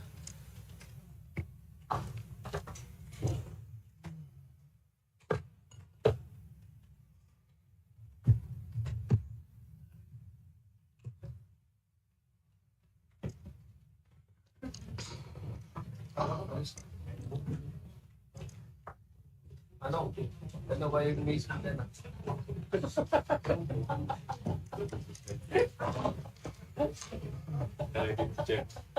May I continue, Mr. Chair? Please proceed. And thank you for acceding to my request, Mr. Commodore. You just called me a traitor, sir.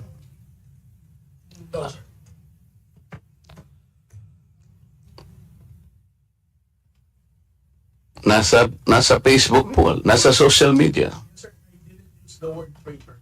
Mr. Chair, with your permission. Butit inulit mo, Commodore. Bago ka sumagot doon sa tanong niyang Juan, patapusin mo muna yung legislator and then you wait until you are recognized by the chair, okay? Yes, sir. Thank you. Thanks, sir. Please proceed. You said that you did not say that I am a traitor, but it is in the social media. Did you take an effort to clarify that so that you could not mislead people because they might believe that you have said that? It is only now that you are disowning this statement. Mr. Chair. Mr. Chair. Yes, sir. To the Honorable Marcoleta, sir. Let's put it on record. I did not use the word traitor in describing your statement that the West Philippine Sea ay kathang-isip lamang po. Let me read my post on X. I stand by the statement of President Bongbong Marcos when he said ang West Philippine Sea ay hindi kathang-isip natin lamang. Ito ay atin, ito ay mananatiling atin hanggang nag-aalab ang diwa ng ating minamahal na bansang Pilipinas. Hearing someone claim that the West Philippine Sea is merely a fabrication of the Philippine government is a disservice and an embarrassment to their entire party, the organization he belonged to, and even their own family. How can the one face the younger generations today and tell them that our exclusive economic zone to the west of our archipelago is non-existent, effectively giving up the fight to assert their rights as Filipinos in the West Philippine Sea? Mr. Chair, sinabi ko ba na katang-isip ang West Philippine Sea? I cannot recall, Mr. Chair. Hindi, kasi ang salita mo dyan, merong nagsabing katang-isip. Sinabi ko ba na katang-isip ang West Philippine Sea? I said I stand by the statement of the President. I did not mention you said it, sir. Meron kang katang-isip na sinabi dyan eh. To whom are you referring that? No, sir. The katang-isip phrase was the President's statement during his SONA. I just merely restated the statement of President Bongbong Marcos Kaya nga, when he you are presented now, it persona. kaya mo lang nilabas yan after I said that there is no such thing as West Philippine Sea, but that is in context of the fact that it is not yet registered in the International Hydrographic Organization. Alam mo, Commodore, ang procedure. Tama. Mr. Chair? No, you have to answer, Mr. Chair. Alam Yes, mo sir. yung procedure kung paano maitatala, kung paano natin papangalanan ang isang karagatan na tayo ang may-ari. You know the procedures, right? With respect to the 19th Congress who passed You the have Republic to Act answer my question, 12064, Mr. Chair. the Philippine Maritime Zones Act, sir, the West. Kindly repeat your question. You know, Commodore, the procedures on how we can register the name of a maritime area that we control or that we believe it is ours. You know the procedures on how Yes, to sir. register. Okay. So, ano na po ba, nakarehistro na po ba, nairehistro na po ba natin yung West Philippine Sea? Sir, with regard to your question, there must be a legislation and then submit it to the international. Oo nga, meron na po Hydrographic tayong Organization. legislation. Yes, As a sir. matter of fact, nagagawa na po yung Congress. Kailangan po talaga yon. Yes, sir. Nagpasimula tayo sa administrative order, pero kulang yon. Kaya nga po ang Congress gumawa para tulungan po kayo. Okay, sa ngayon po, sa tagal na po ng proseso, yun po yung dapat ninyong palaging gagawin. Kailangan lahat ng lakas natin gamitin, maparehistro po natin. Pero ngayon, hindi pa nakarehistro. Tama po. Again, sir, answer your question in Please. steps by Commodore, step. sandali. Yes, sir. Please answer the question directly. The question calls for a yes or no. No, sir, if it's in IHO, yes, through legislation. Sinasabi ko yung IHO because this is the only world body that officially names a particular area of the sea. Kaya sa konteksto po ng pinag-uusapan natin, kaya ko lang nasabi, sapagkat hindi pa po nakatala, we need the international community to recognize a part of our own. Yun lang po ang punto doon, Mr. Commodore. So kung hindi pa po nakatala, tama po ako, hindi ba? No, sir. You are inconsistent. No, sir, I did not say that you're correct. I will not agree that you are correct. West Philippine Sea is our exclusive economic zone. Eh, Mr. Chair, wala tayong dispute that. Sinasabi ko na nga sa iyo, yung sinasabi nating West Philippine Sea is our own exclusive economic zone. This is ours. You and I should fight for it until the last drop of our blood. Ang sinasabi natin dito, kagaya ng nire-request ng CICC, let us educate our people sapagkat ang alam ng mga tao, lahat tayo, ang alam natin, nakarehistro na. Ang sinasabi ko, hindi pa po nakarehistro. Ikaw ba pwede kang mag-enroll sa isang eskwela nang hindi ka nag-register, nang hindi ka nag-enroll? You answer my question. Of course, sir, there is a legislation. Kaya hindi pa nakarehistro, Mr. Chair. This is the only point. Let us not create a mountain out of molehill. Bigla mong sasabihin, in response to what I said, tatang isip, o blah blah blah, at lumabas sa traitor. Hindi ka man lang gumawa ng effort, for example, na I did not say that. Ngayon mo lang sinasabi. But you know, people are bashing me. I am pro-China. When is the last time or the first time that I am pro-China? Again, Mr. Chair, I never said that you are a traitor. That is clearly posted on my Twitter. Pero hindi ka po nagbigay ng paliwanag na sinabi mo sana doon sa social media din. Bakit nyo ina-ascribe sa akin na sinabi ko na traitor si Kong Marcoleta? I did not say that. It is only now that you are explaining na wala kang sinabi. But kumalat na sa social media, kaya nga tayo nandito. These are the excesses and the abusiveness of social media, Mr. Chair. Nangyari na. Kahit na ilang libong mag-explain ka dito, yung tao narinig na nila na ikaw ang nagsabi. Because meron ka pang litrato doon eh. Mr. Chair, No, no, no. Nobody has ever asked me whether you are a traitor. This was only the first time that I was asked whether you are a traitor or not. You are not even aware na sa social media sumabog yun? Nandun yung litrato mo and the claim that I am a traitor. Ngayon ka lang nagpapaliwanag na I am not a traitor. Pero nangyari na yon. Mr. Chair, I don't think that I'm under in any obligation to respond to all those social Okay, media Mr. posts Chair, by bloggers, now, social media influencers to tell them that Mr. they're Chair, wrong. Siya muna. sabi niya wala siyang obligation. Finish your statement. Yes, sir.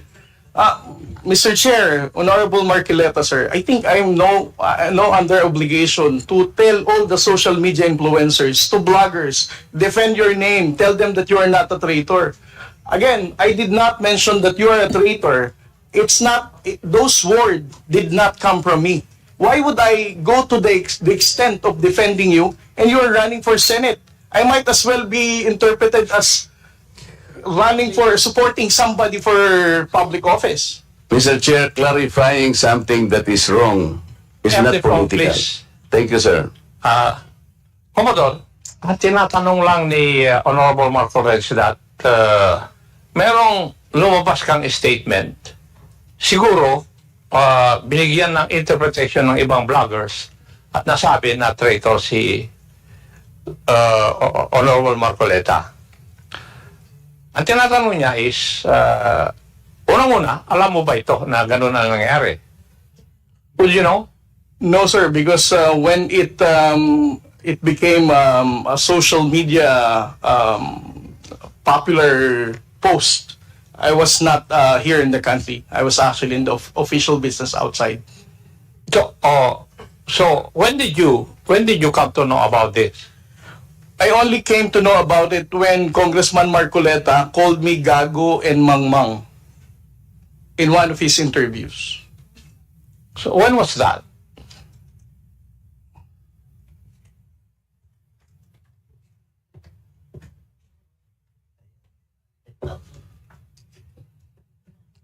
During his interview last February 10, huwag tayong magpagago at magpaka-ignorante katulad ng Commodore na yan. So, at that point in time, ang tinatanong kanina ni Honorable Marcoleta na merong misinterpretation doon sa iyong statement sa social media. Yes, sir. And you did not bother na i-correct man lang yun. Yun ang dinadrive ni Honorable Marcoleta kanina pa. Yes, sir. So, please answer that question. You did not do anything. I did not do anything, sir. Okay. Why? Why did you not do anything? It's because, sir, if I'm going to keep on defending to any, because one, No. Yeah. You are not supposed Yes. to defend me. Yes, sir. Because If as I it is said, true, Mr. Chair, that he did not call me traitor, but it continues to be there and to be consumed by the public through the social media.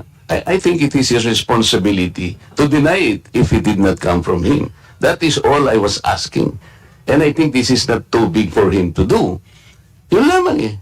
Yeah, but he admitted that he did not do anything. Yun na nga, that's why I'm asking why is it not important to you to correct something that did not originate from you? it's because, Mr. Chair, the only time I learned about that was when I heard about your interview calling me Gago and Mangmang. Why would I even defend you if you're calling me Gago? As a commissioned officer of the Philippine Coast Guard, being a spokesperson, calling me Mangmang, not knowing what I'm saying. But actually, if you will read that context, How would I even the defend act of doing it is the one that is gago. Di ba? Yung ganon, not necessarily the person eh. Eh sabi ko nga sa'yo, kung kinurek mo man lamang yun, because it continue to be there in the social media, Mr. Chair, yun ang nakakasama sapagkat people, hindi ko naman sinabi talaga yun. Mamamatay siya because it came from you. Pero pag hindi mo sinabi at you continue to be silent, akala ng tao, sinabi mo. So that is the problem, Mr. Chair.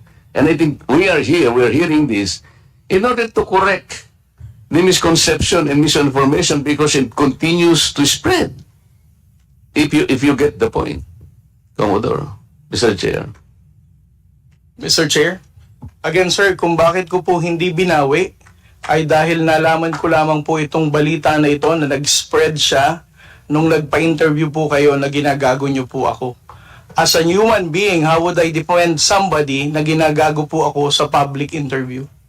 Mr. Chair, kung titingnan mo yung konteksto ng pagkakasalitan, hindi ikaw ang ginagago. Ako ang ginagago. Ang sinasabi ko rito, let us defend our own nang hindi tayo nagiging gago o kaya nagiging emotional. It's actually hindi sa tao kung hindi yung act na halimbawa wala tayong ginawa o kaya sinabi natin. Kasi nagmumula ako, Mr. Chair, sa pagkakasabi na hindi man lang tiningnang mabuti saan ba nang galing itong narrative. Ngayon, i-explain ko nga sa'yo, Commodore, ito yung nangyari doon sa pinagsimulan na dapat nating i-educate ang ating mga kababayan. Yun ang pinagmulan nun. So it is not disservice. I do not deserve to be called a traitor just like that. Kasi ang gusto kong mangyari, lumitaw, ma-informahan natin ng tao na sa ngayon, hindi pa talaga naitatala officially yung West Philippine Sea para malaman ng tao.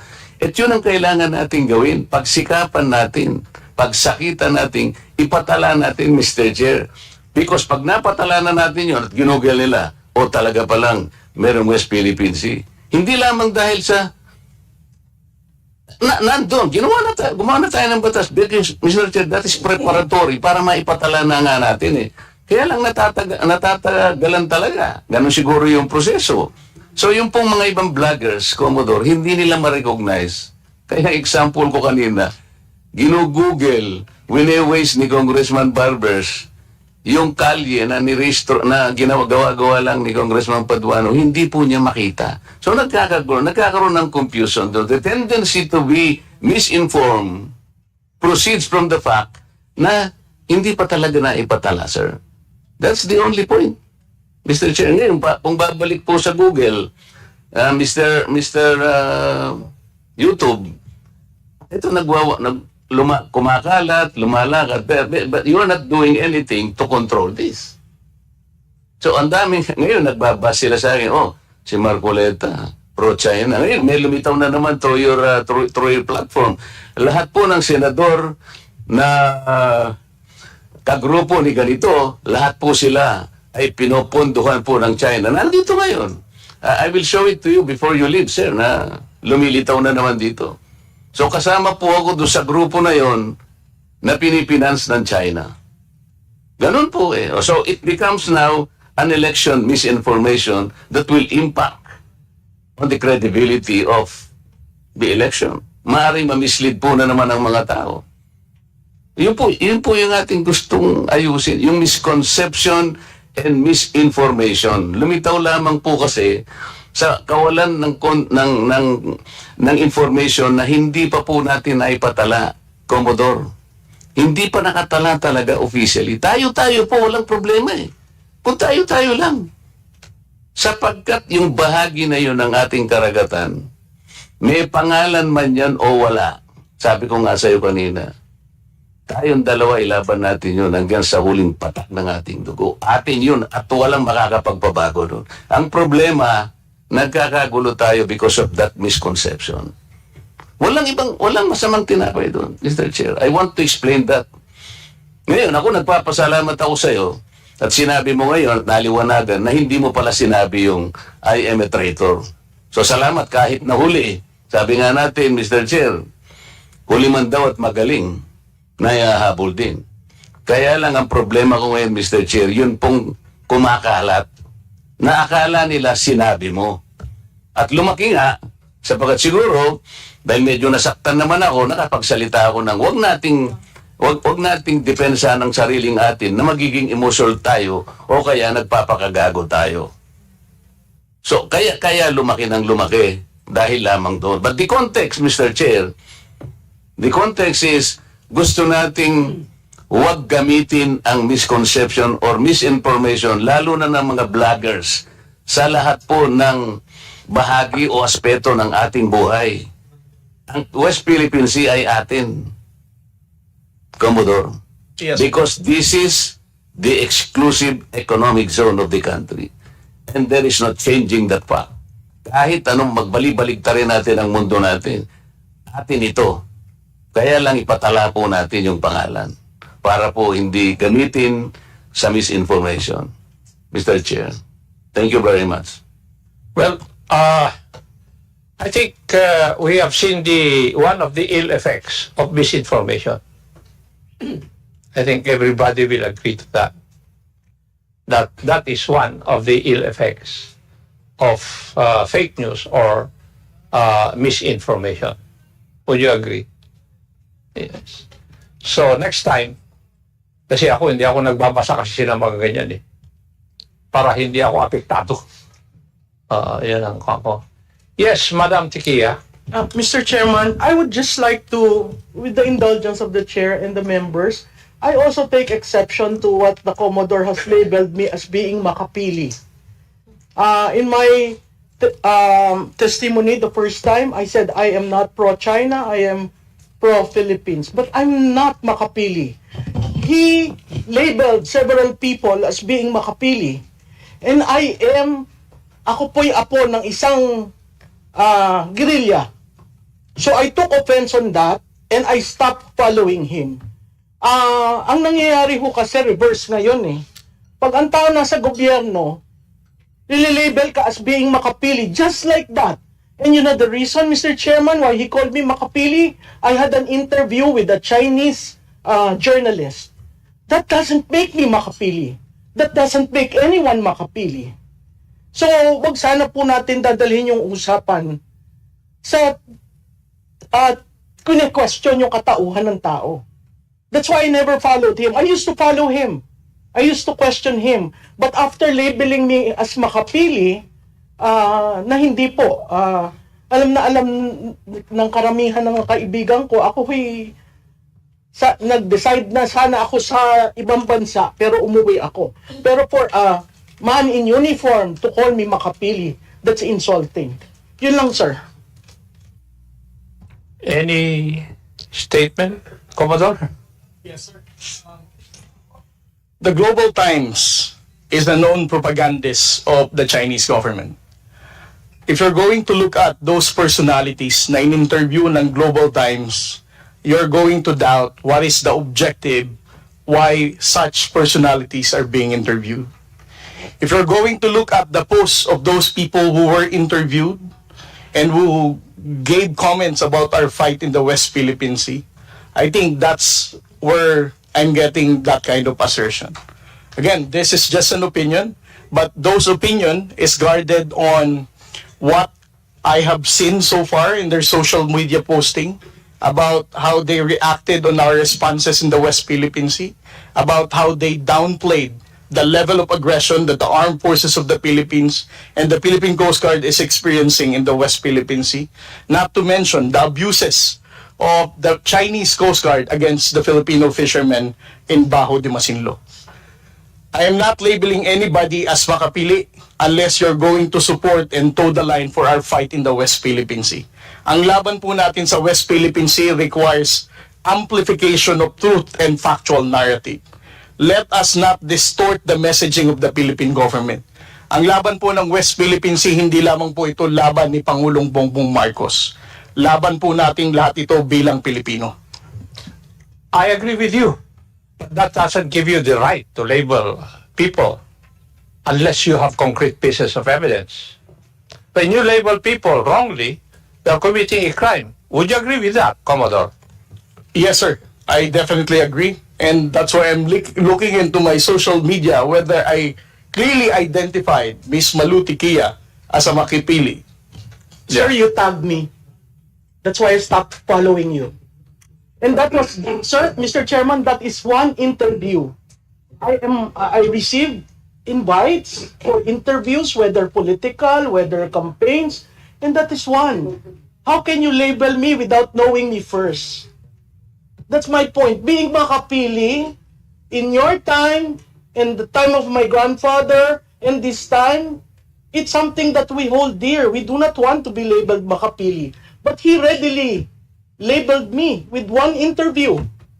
That doesn't define me. That doesn't define my belief in the Philippines and on South China Sea. At Commodore, ang laban ho sa South China Sea, nagsimula pa yan nung unang-una pa. Mr. Chairman, hindi point lang of ngayon. order, Mr. Chairman. Sandali. Thank you, Mr. Chair. Yes.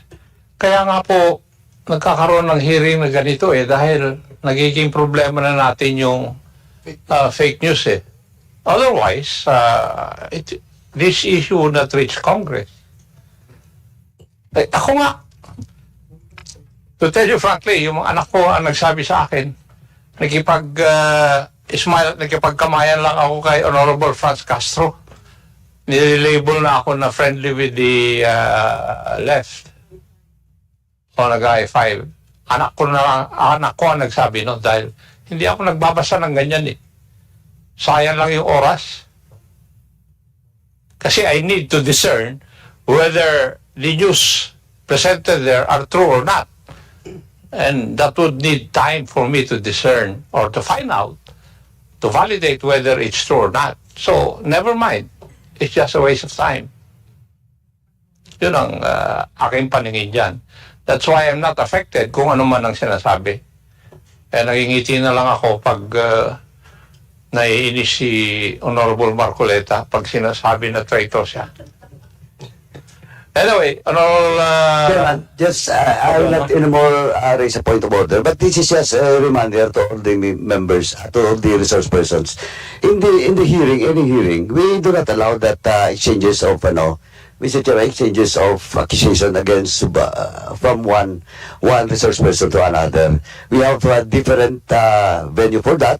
And with due respect to Ma'am Malu, Ma'am, sorry po kasi ganito yung rules natin, it's between the good Commodore and of course the issue raised by Congressman Marcoleta. Now, we should not attack resource person to that question and attack statements coming from the resource person mismo. Thank you po, Mr. Chairman. Thank you po. Thank you. Before I give the floor back to the Honorable Marcoleta, let me recognize the presence online of the Honorable Maria Rachel J. Arenas. Magandang hapon po. Yes, Honorable Marcoleta, please proceed. Colonel, did Commodore. Okay. Commodore, you graduated from the Philippine Military Academy? No, sir. I'm 3 weeks short of my graduation. Would you like to say, or you would like to explain why you did not succeed in graduating from that great military academy? Yes, Mr. Chair. As what the chairman, General Acob, knows, we have the honor code among the Cadet Corps Armed Forces of the Philippines. I was charged of cheating with other 7 of my classmates, and it was a gentleman's agreement. If you violate the honor code, you formally file your resignation, and then you just leave, sign the clearance, and get out of the Philippine Military Academy. And that's 3 weeks before my graduation, sir. I never insisted because I respect the honor code. But did you violate the honor code? Yes, sir, we did. That's why I resigned for the good of the service. Okay, but that's not my question. We need to defend our exclusive economic zone with all our might and with all our life, because it is ours. Hindi lamang yung EEZ, merong continental shelf, territorial sea and all this. These are maritime rights, which even the UN Convention of the Law recognizes. We had an award, yung arbitral award between the Philippines and China, and the subject matter is the South China Sea. You know that, Yes, I'm sure. In that particular award, the tribunal ruled that the Scarborough Shoal is a traditional fishing ground. Yes, sir. I'm sure you studied that. Traditional fishing ground proceeds from the traditional fishing rights, or TFR, which is a private right fully recognized under public international law. Yes, sir. You agree? Traditional fishing ground. And in that award, the tribunal said, well, the Vietnamese, the Chinese, and the Filipinos can freely fish in that area because it is a traditional fishing ground. Mr. Chair, I think the good Commodore and the rest of the agency that is bound to protect our fishermen could have started along that line. Because a traditional fishing right is a private vested right. It does not concern territory. Sa aking palagay, Mr. Chair, mas magandang maging magandang simula yun. Let's talk to China. And I believe China will recognize the traditional fishing right. Because in the year 2000, I will remember that they had an agreement with Vietnam in the Gulf of Tonkin. If you will study that. Nagkaroon sila ng agreement and they divided that fishing ground among themselves. Something that we can also do para hindi tayo nagkakaroon ng girian. Pinag-uusapan lang naman dyan are the living resources in this particular area. Bakit hindi po natin binibigyan ng emphasis? Why don't we initiate something positive along that line? We had the tribunal ruling. Sabi niya, it is a traditional fishing ground. Bakit hindi natin sila kausapin on that basis? Marami tayong jurisprudence, international jurisprudence. In 1974, pag-aralan po ninyo, Mr. Chair, yung mga maritime cases that was ruled by the tribunal. Yung case ng Federal Republic of Germany against Holland and also Great Britain against Holland. Yung alam po ninyo, yung ruling is the same. Kahit siya yung merong reference do sa sea na yun, it cannot exclude the rights of the other coastal areas to fish sapagkat they invoke the traditional fishing right. I am asking, Mr. Chair, why no initiative has been taken along that line? Mr. Chair. Yes, sir. To Honorable Marcoleta, it's beyond my pay grade to explain why our strategy is not in alignment with that fishery agreement in Bajo de Masinloc. And it's also worth mentioning that the Philippine Maritime Zones Act highlighted that Bajo de Masinloc and its territorial seas, we have sovereignty and sovereign rights over these waters. So on our level, in the Philippine Coast Guard, we cannot go against to the enacted law of the Congress, much more to the national security and foreign policy direction of the President. I am not saying that it is within your pay grade to discuss it with the Republic of China. What I'm saying is maybe because you are a member of the Philippine Coast Guard, you could have talked to the other agencies of government higher than you that we could be initiating this along this line. Because we can take advantage of that particular tribunal's decision. Hindi ba? Pwede naman natin gamitin yun eh. Sabi ko nga sa'yo, ang daming cases, maritime cases, disputes, ruled by the same tribunal. Ito. Gamitin natin because they're all involved traditional fishing rights. Yung arbitral award natin, sinabi nga that the Scarborough Shoal is a traditional fishing ground. So sinasabi ko lang, pwede tayong mag-initiate along this line because we are backed up by the award. And another, Mr. Chair, have you read the entirety of the UNCLOS? Not the entirety, sir. I won't pretend that I have. Even if I read, I'm not a lawyer. I have a PhD in international relations, but I'm not a legal person. So I won't claim that I fully comprehended the contents of the entire UNCLOS. Understood. Okay, so what about the aspect of that particular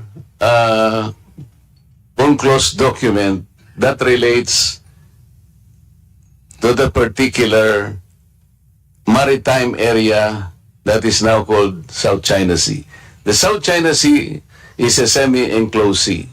Did you find in the enclosed the significance of a semi-enclosed sea? I think it is under Article 123 of the UNCLOS. Kung tinatanong ko lang, sir, kung nabasa mo lang. Mr. Chair, I'm not the proper resource person to respond to this kind of question, sir. Thank you, Mr. Chair, because I am raising that particular issue because if the most responsible agency will look at it, there is a connection on how we should approach the entire problem because the entire South China Sea is a troubled sea.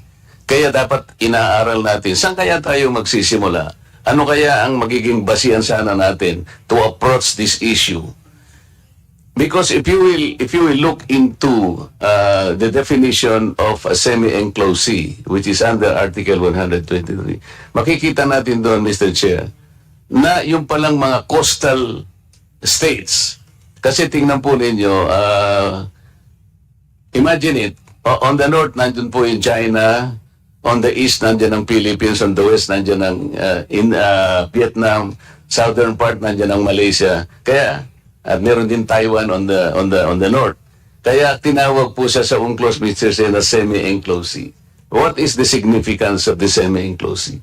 Sinasabi po ron, pagka po yung body of water is a semi-enclosed sea, lahat po ng coastal states has the responsibility to coordinate, to cooperate in the exploration, the research, development of that area. We can utilize that as the cornerstone of our defense na. Sinasabi pala rito, dapat cooperative ang approach. Hindi sa'yo yan. Kasi even in the description of the sea, tayo-tayo dapat nagko-cooperate. So sinasabi ko lang ito, Mr. Chair, because of the complications and the complexities of the South China Sea. Kaya po, kahit na konti lang ang panahon, gusto ko makakontribute na ito po ang dapat nating pagsikapang aralin. So maraming salamat po, Mr. Chair, sa inyong pasensya sa akin na medyo nagtagal para ipaliwanag lang ng konti, alang-alang po sa pagkaunawa natin lang. Thank you, sir. Thank you, Your Honor. The next interplate is the Honorable Raul Manuel. Thank you, Mr. Chair. In relation lang dun sa nasimulang topic, Mr. Chair, this is more of my... Your Honor. There's a request of one of our resource persons, Attorney Yves Gonzalez of Google Philippines. Are there any members of this committee who would ask questions from him? Meron? Okay. So, pasensya na ito. Thank you.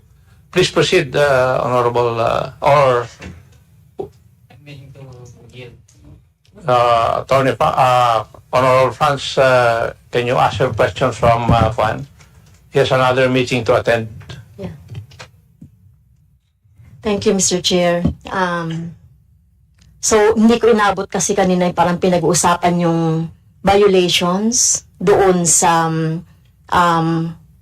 kumbaga yung inyong standard na doon sa platform.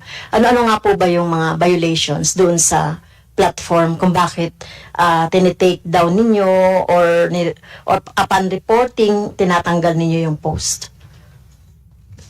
Mr. Chair, meron po tayong community guidelines. Community guidelines. So sa community guidelines po, andyan po yung mga pinagbabawal po natin yung hate speech, election misinformation, medical misinformation, or child abuse materials. So yun po yung mga example lang po. Sa community guidelines po yun. Meron din po tayong mas stricto, meron po tayong advertiser-friendly guidelines. Ito po yung mga additional po na guidelines para po sa mga nagmo-monetize po ng channel nila. Kasi po, ito po yung kumbaga additional rules pa po ito. Para po yung mga nagmo-monetize ng channel nila, meron pong additional responsibilities po na naka-impose po sa kanila. Okay. So you have the community guidelines at saka yung advertiser guidelines po. So ito naman, advertiser at the same time, yung mga content creator.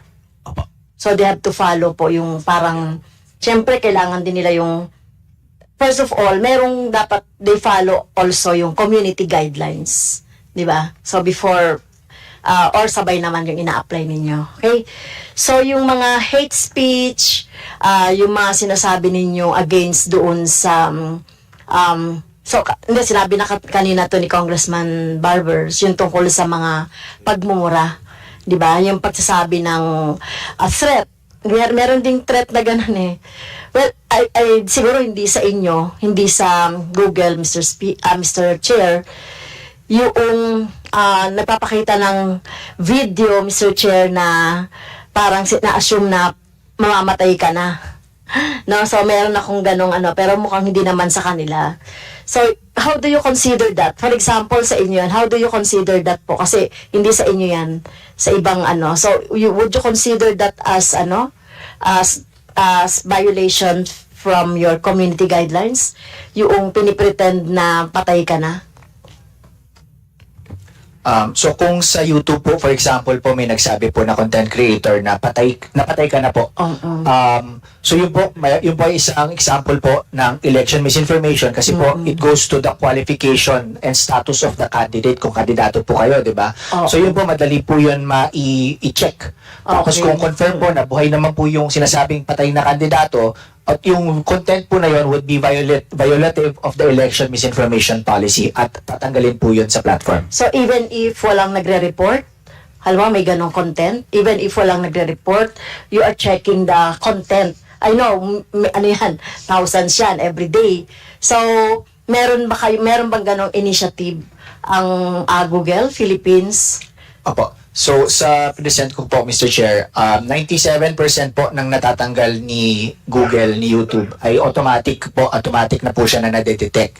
Pero po tayong 2% na galing po sa mga nagre-report. So, kung makikita nyo po, karamihan po over yung malaking numero po ay automatic na pong nadedetect. Pero yung may mga kinds of violations po na yun po yung talagang kailangan may nagre-report po na user. So yun sa numero po ni Google, 2% po yung user reported. Okay.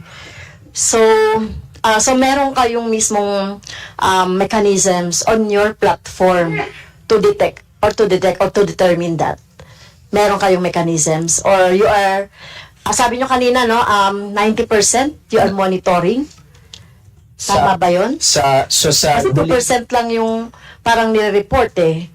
So, ibig sabihin you have these mechanisms talaga to check yung mga disinformation or misinformation. O disinformation, kasi pag disinformation kasi, di ba, parang deliberately, no, na nagpapakalat ng mga maling information.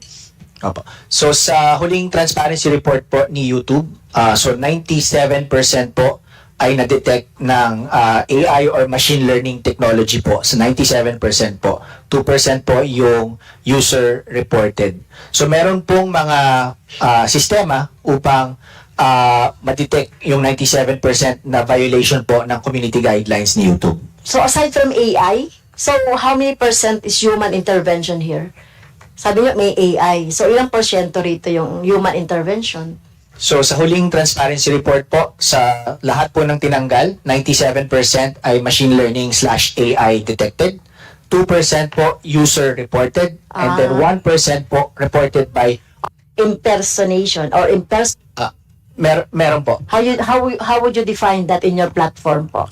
Mr. As Chair, a violation? napin ko lang po yung community guidelines on.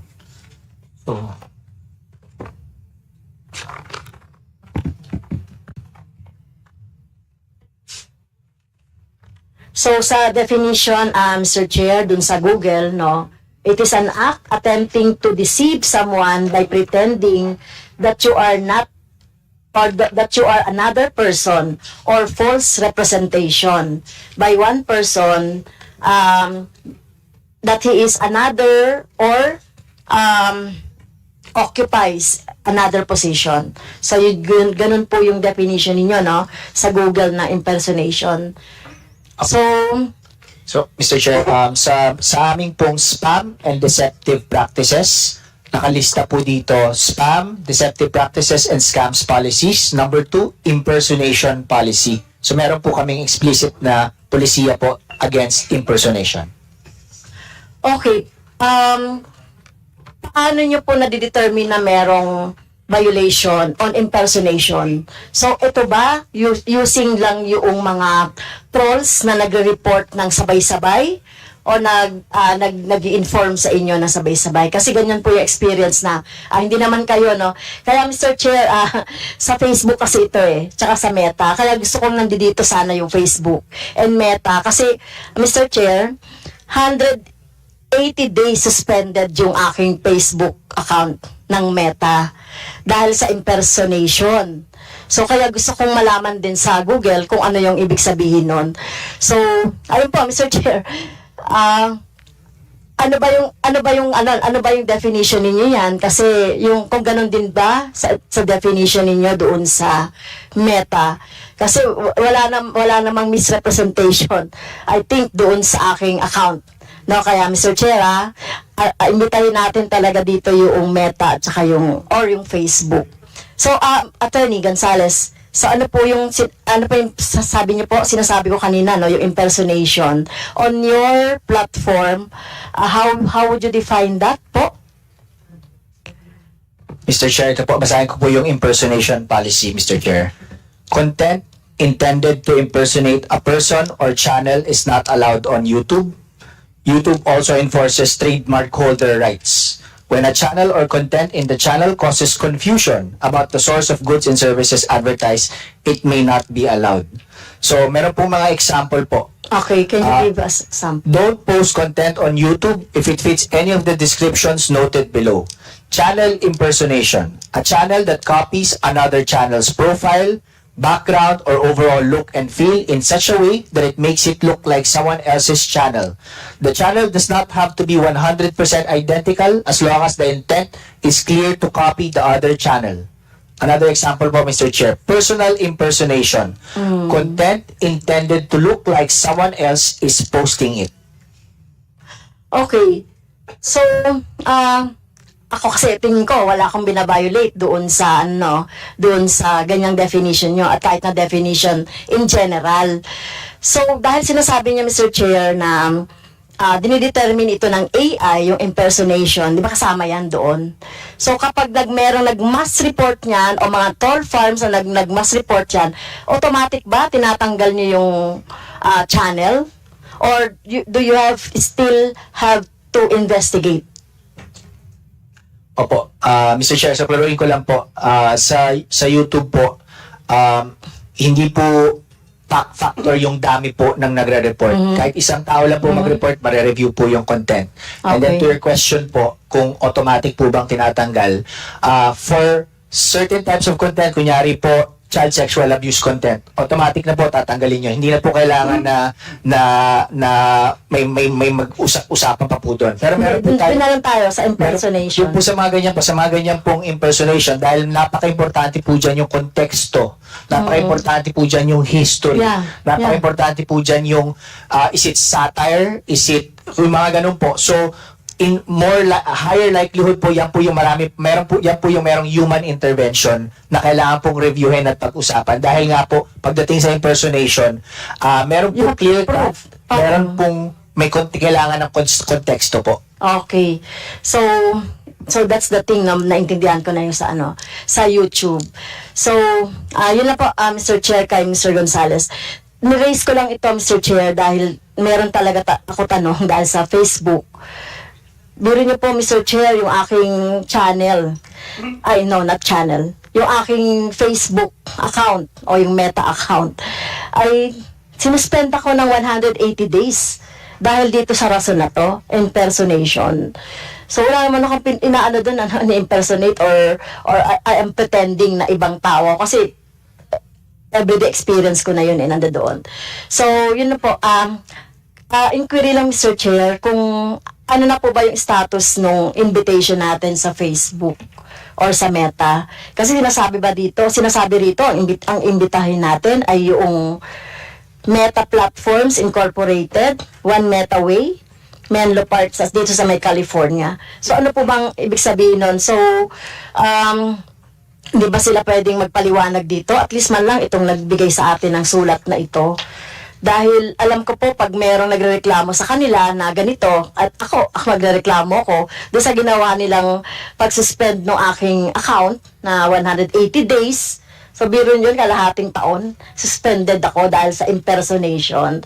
So, gusto ko silang magpaliwanag kasi wala namang due process eh. Hindi nila ako binigyan ng rason bakit nila sinuspend yung aking account, Mr. Chair. So, ano po ba yung status ng invitation natin sa kanila? Well, the two mentioned social media platforms sent their excuse.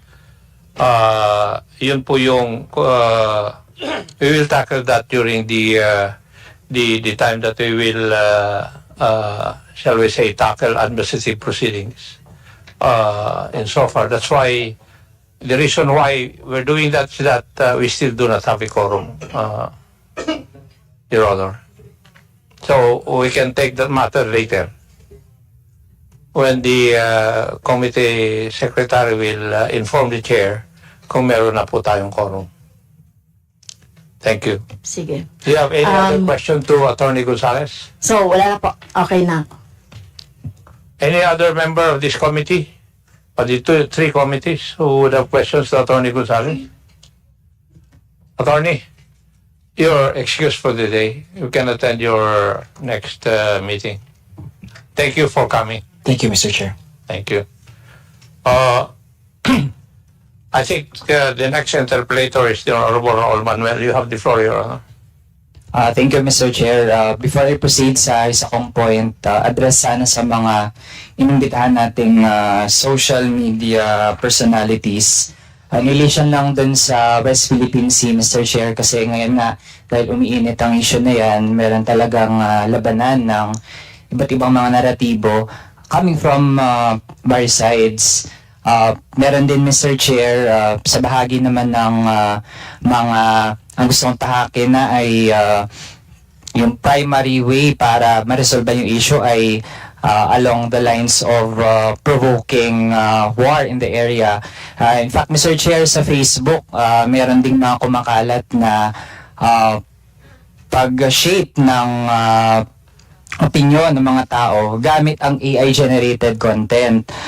Merong isang Facebook page, Mr. Chair, ang pangalan ay Key to Good Luck, na nagpo-post ng mga AI-generated na mga picture na merong mga sea-based war ships and iba't ibang mga kagamitang pandigma na nakalagay ay mga flag ng Pilipinas tsaka ng US na bagamat distorted pero para sa mga ordinaryo nating kababayan na pwedeng maabot ng mga ganito, pwedeng yun yung ma-hype up sa kanila na sentimento na kara-karaka ay makipagdigma na tayo para sa West Philippine Sea.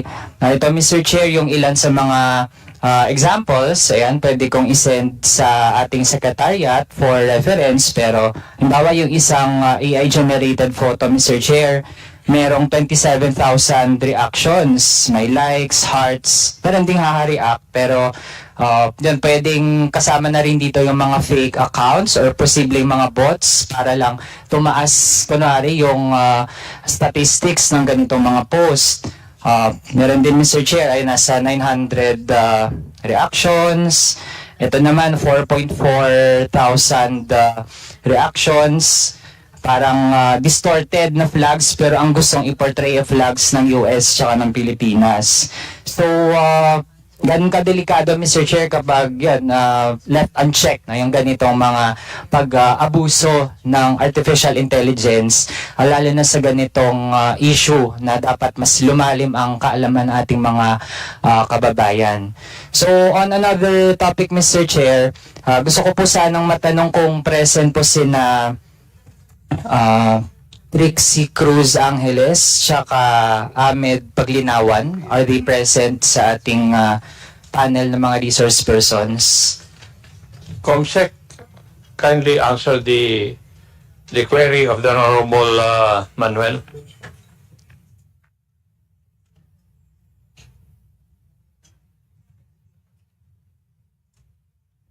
Thank you, Mr. Chair. Attorney Mr. Ahmed Paglinawan and Attorney Trixie Angeles Cruz are not present today, sir.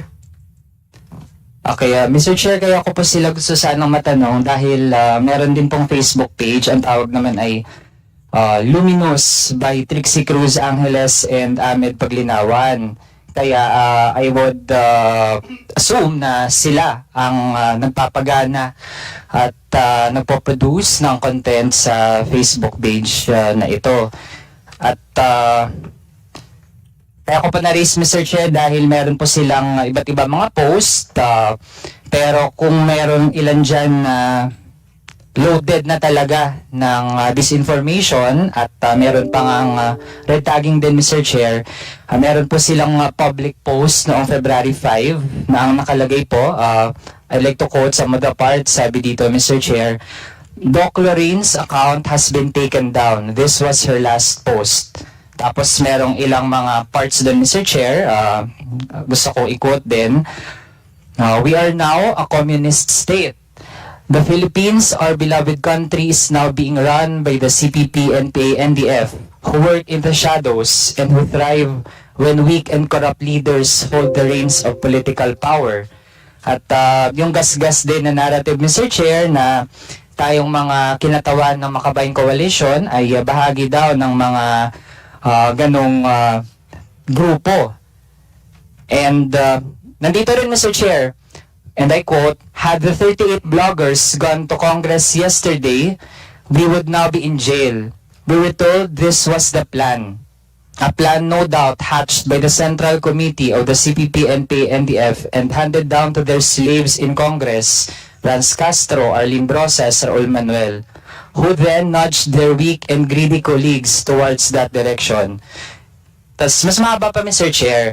Why am I raising this? Kasi, Mr. Chair, I also feel that these people, inimbitahan sila dito para magpaliwanag, matanong din natin, makuha yung kanilang mga sentimento, pero hindi sila dumalo. Tapos, Mr. Chair, even recently ay nandyan pa rin ang kanilang pagpapakalat ng ganitong mga remarks na ang nilalaman ay red tagging na actually ay nakabatay din no, sa mga hindi naman talaga mapapatunayang mga punto. In fact, Mr. Chair, by saying this, na ang gobyerno daw natin ay pinapatakbo na ng CPP, NPA, NDF, that actually raises the question, so hindi ba naging effective ang National Task Force LCAC? Kasi ang sabi ng National Task Force LCAC, mawawipe out na ang CPP, ang CPP, tsaka yung NPA. Tapos, actually, Mr. Chair, by also claiming na ganun yung gobyerno natin ngayon, nire-redtag din yung ating mga institusyon, yung Kongreso at yung iba't ibang branches ng government. So, ibig sabihin, para lang siyang nakakatawa, pero sa totoo lang, kung hayaan natin yung mga ganito, pwedeng umugat din ang ganitong mga kaisipan sa mga kababayan natin. Kaya I would expect na humarap ang ganitong mga tao, sina Trixie Cruz Angeles, Ahmed Paglinawan, tsaka yung kinvote din po nila sa post na ito, na di kung ganon, they quoted the post of Lorraine Badoy Partosa, it means they echo the sentiments of that person. So, lahat po sila ay dapat humarap dito. And since yun, as of now, wala po, then I would end for now, Mr. Chair, and ask these same questions pag sumipot po sila. Thank you. Thank you, Honorable Manuel. Is that all? Okay na? Next is the Honorable Franz Castro. Tapos ka na. Okay. Next is the Honorable Ace Barbers. Mr. Chair, can we, this is just a proposal, can we allow the vloggers that we invited to, maybe if you have statements that you wish to make, siguro this is the best time, no? Maybe we can listen to them. Para alam nyo na hindi ito suppression ng malayang pagpapahayag. That's why we want to hear from you. You know very well that the objective of this committee hearing is for this Congress to perhaps craft a remedial legislation in order to maybe come up with a code of ethics or code of conduct among the social media practitioners or actors. Kasi bago po ito, wala po tayong code of ethics and code of conduct sa social media, kagaya po ng meron sa KBP, yung mga broadcasters. Meron din po tayong regulatory body doon sa mga broadcasters naman din from TV and radio, no? So siguro we'd like to hear from them, Mr. Chair, maybe if they want to say something. Mr. Chair, with the indulgence of Chairman, before we we recognize our bloggers here, may I just say a few words, Mr. Chair, because I guess all of us are victims of misinformation. Lahat po tayo nagiging topic ng mga vlogs eh. Pati kapwa vloggers. Yes, pati kapwa vloggers. I'd just like to direct my question perhaps to, and maybe to, Commodore Tariela, if I may, Mr. Chair. I was listening to your exchanges to the question of Congressman Marcoleta, and I agree with you. You have no legal obligation to defend anybody among members of this committee to save your peace, no, in defense of anybody of us. In fact, Mr. Chair, I would say on record na maraming salamat sa lahat po ng serbisyo niyo binibigay sa ating bansa. I think yung threat, no, yung everyday challenges that you face in protecting our national sovereignty and territory, I think all of us should at least, no, at the very least, compliment you with the service that you have provided, sacrificing your own life, taking away the time from your family in order that all of us would be safe here in this country. So marami pong salamat. I was listening to the exchanges and I also somehow na nararamdaman ko po where Congressman Marcoleta is coming from, kasi lahat po kami doon na experience yung ganong mga misinformation and disinformation. This is not a question, that's just a manifestation I'd like to share to you. Kasi the last committee hearing, I was also asking Ma'am Malu Tikia.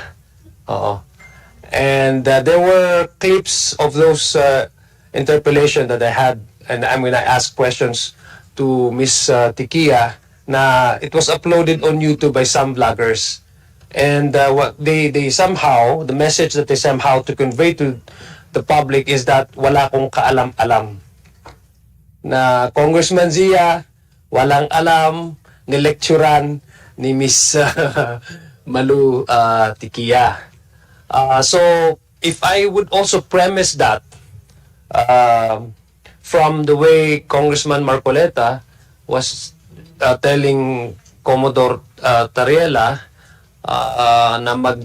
to rectify that kind of perception or fake news na ako, I would say that Ms. Malu has no legal obligation to come to my defense. 'Di ba? So ganun lang po yung aking gustong ipaliwanag dito, na yung maganda po yung exchanges namin ni Ma'am Malu. In fact, the reason why I was asking, all of us are asking questions, because when it comes to this new kind of platform, technology, etc., itong digital information sharing platforms, talagang this is a new frontier that all of us are ignorant of. I'm sorry to say, no, this is just, kung meron po tayong knowledge dito at kaalaman, talagang kukulang. That's why we are also asking these questions, because this is a new frontier that we need to explore more on how we can respond to challenges brought about by this new form of communication.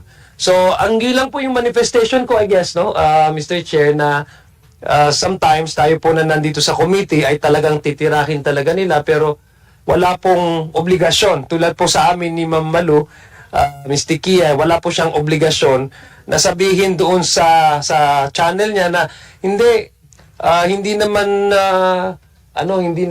hindi naman sa walang alam si Congressman Zia, tinatalong na niya ako kasi ganun talagang trabaho nila at ganun din yung purpose ng pagpunta ko doon para mag-supply ng inputs at magbigay ng mga sagot, mga ganda. I'd just like to put that on record, Mr. Chair, so that ang publiko, para maintindihan po nila na sa mga committee hearings, talagang ang trabaho po ng mga membro ay magtanong sa mga resource persons. Ang mga resource persons po din ang magbibigay ng input because they are the experts and they are the authority to provide us with all these inputs. You may call it lecture, you may call it a seminar, pero I mean, this is how things are really done here in the House of Representatives. Just want to premise that on the way, Commodore Tariela, because he has no more legal obligation to go out and defend any of the members here in this committee. Similar with Ms. Malu Tikia. Marami pong salamat, Mr. Chair. Thank you, Honorable Jong.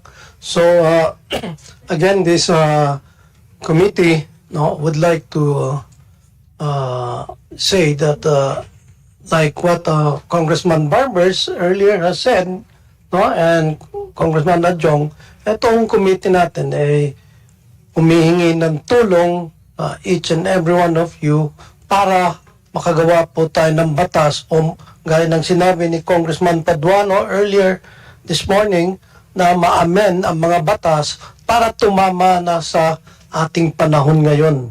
Marami nang nagbago, mga ano na ngayon. Dati wala.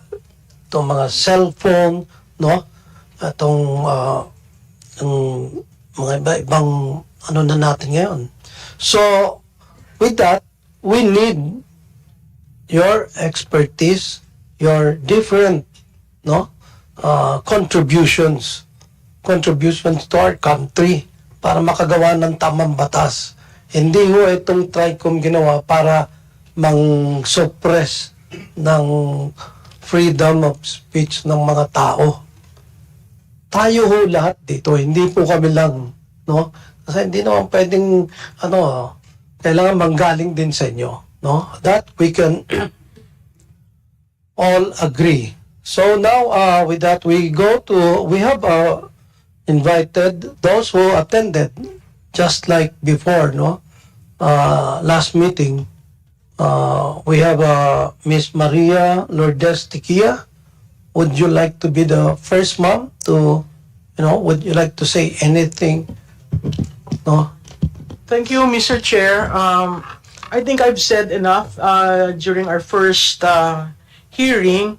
I'd be more than willing to sit in a technical working group to craft possible code of ethics. Ang magiging problema lamang po niyan is yung policing the rank may be a very hard thing to come by simply because the World Wide Web is so big. There was an exchange a while ago about MTRCB and KBP. First point is the Internet of Things is different from your TV, radio, and print. That's why it cannot be a rating body like MTRCB or a self-policing body like KBP. It cannot be part of broadcast because of the nature of Internet of Things. What can be done is probably a resolution embodying code of conduct for content creators. The technology you cannot regulate because it is something out there. And the fact that the offices are in another country, the servers are in another country, but the point raised by Attorney Gonzalez on the Internet Transaction Act and the VAT on digital platforms are worth considering and reviewing in crafting a code of conduct. Thank you, Mr. Chair. Thank you, ma'am. Next, we go to Mr. Del Rosario. Good morning po, Chair. Siguro po ang share ko lang po is, kasi ang nakikita kong problem po, kanina na-mention ko kay Congressman Barbers, yung communication kasi, ang fake news kasi nagmumula yan kapag walang enough or convenient communication. For example, ako, I only rely on the news that I'm getting from mainstream media, from mga vloggers. So kung yung nakikita ko online on my timeline, nakikita ko na mapanood sa TV and radio. So, siguro kanina, for example, I asked around, paano ba magkaroon ng access dito sa House of Representatives? Paano po makasama na ma-invite as part of the media? Ganon. So, na-mention ko kay Congressman Barber, sabi ko, I've tried replying to the email, yung mga email po na nag-invite sa akin dito, pero walang sumasagot. So, twice na po ako nag-email, nag-reply ako, pero walang answer. So, kaya nga, I appreciate na pinadalan ako bigyan ako ni Congressman Barbers ng email address para direct na sa kanya. So, siguro, ganun nga po. Ang nagmumula po kasi yung fake news kapag kulang yung information na nakukuha namin. So, ang nangyayari, kasi po ang balita, ang nilalabas po namin, sometimes, unahan po yan eh. Kapag kayo ang nauna, kayo ang babasahin, syempre, kayo ang papanoorin. Pero pag kayo nahuli, kung napanood na nila o nabasa na nila from another media, wala ka na, hindi ka na babasahin, hindi ka na pupunta ng iyong followers dahil nabasa o napanood na nila. So siguro kung gawin nyo ng mas magandang communication channel, so every time kasi ang ginagawa ko ganon.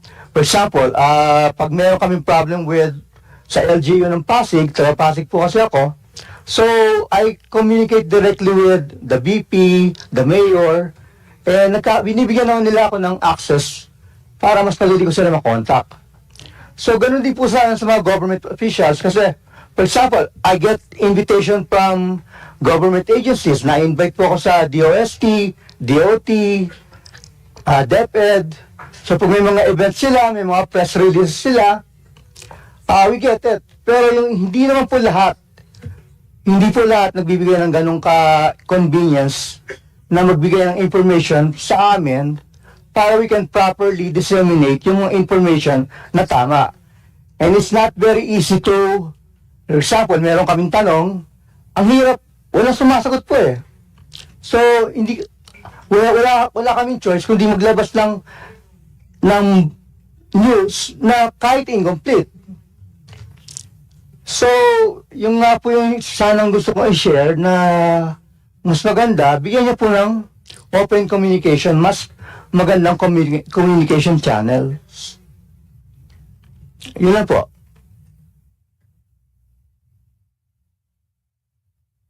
Thank you. The next is Attorney Claire Castro. Yes, thank you, Your Honors. You have the floor, ma'am. Thank you very much, Your Honors. Good afternoon. Good afternoon to the Honorable Chairman, to the Honorable Committee Chairman of Public Order and Safety, and to the Committee on Information and Communication Technology and Committee Chair on Public Information. I love to vlog because I want to impart knowledge, I want to impart the truth, and I love to talk, and I love to communicate. But my main source of income is being a trial lawyer. But anyway, vlogging and podcasting is one of the tools to inform, misinform, or disinform. And this is the very main issue why we are here today to discuss its usefulness and destructiveness. Like in the Smirnoff drops of advice, dance freely, drink responsibly.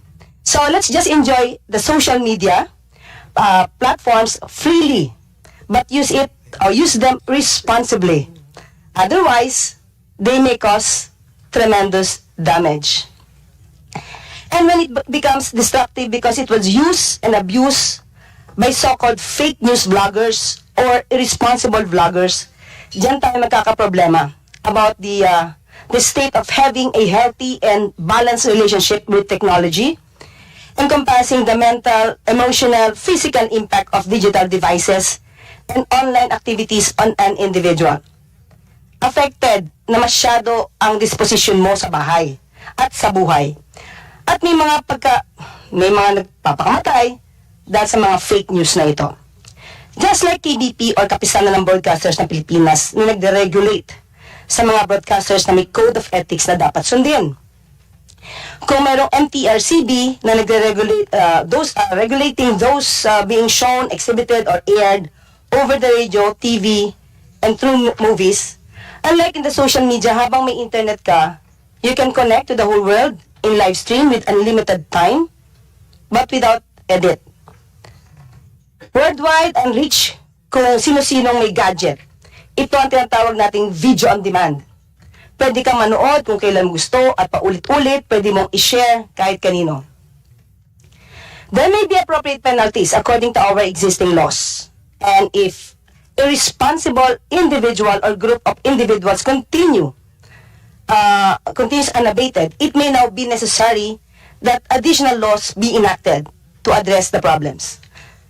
For me, i-regulate kung kinakailangan pong i-regulate sapagkat ito ay through internet at worldwide ang scope. Anytime, anywhere, live stream without edit. Registration of vloggers is one of the key solutions to prevent troll army or fake accounts. Just like cars.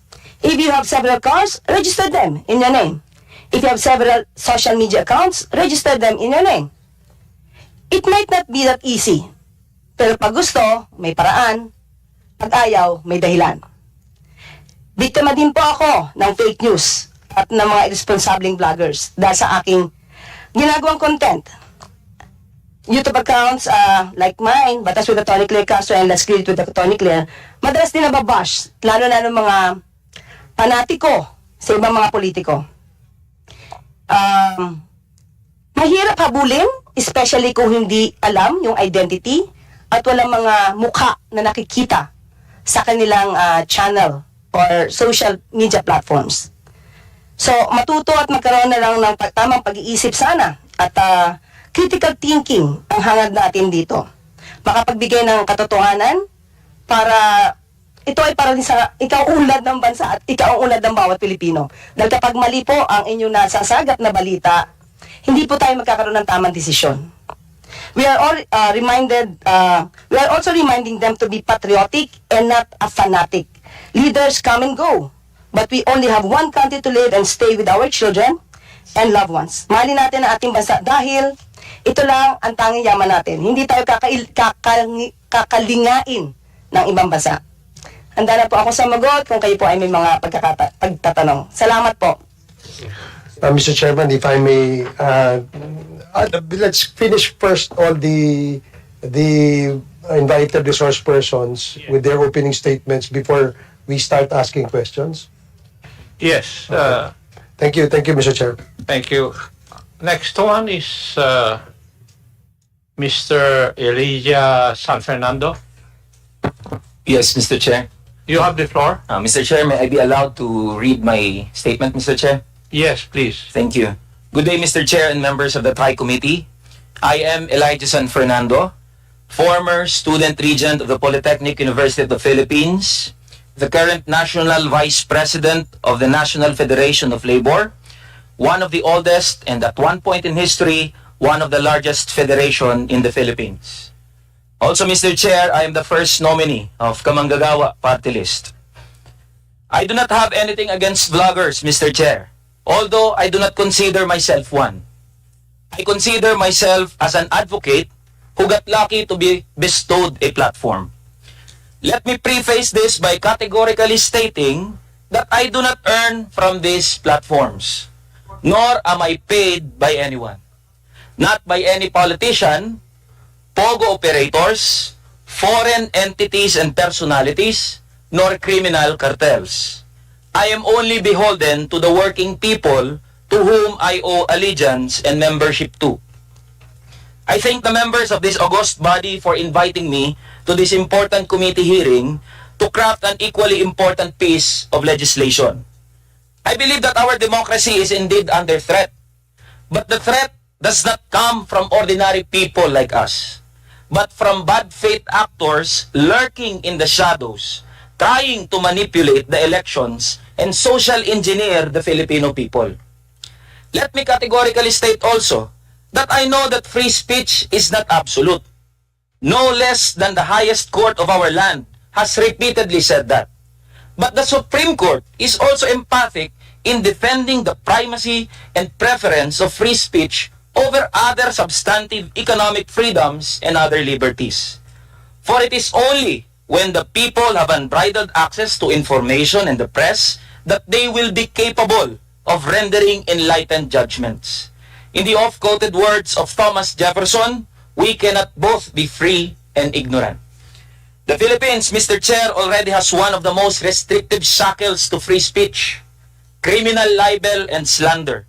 I should know, because I was also a victim of this while amplifying the voices of the workers in Manila City against an oppressive and illogical local ordinance. As early as 2012, the United Nations Human Rights Committee, commenting on a case of a journalist convicted of criminal libel, Alexander Adonis, has stated that imprisonment is never an appropriate penalty for libel, and that criminal libel in the Philippines is excessive. Also, as a signatory to the International Covenant for Civil and Political Rights, the Philippines needs to honor its commitment to freedom of expression and free speech by decriminalizing libel. In 2023, no less than the Speaker Martin Romualdez has signified his intention to the media to decriminalize libel as a way to declog our jails. It is therefore clear, Mr. Chair, that the threat to democracy comes not from more speech, but the dangers attached to exercising it.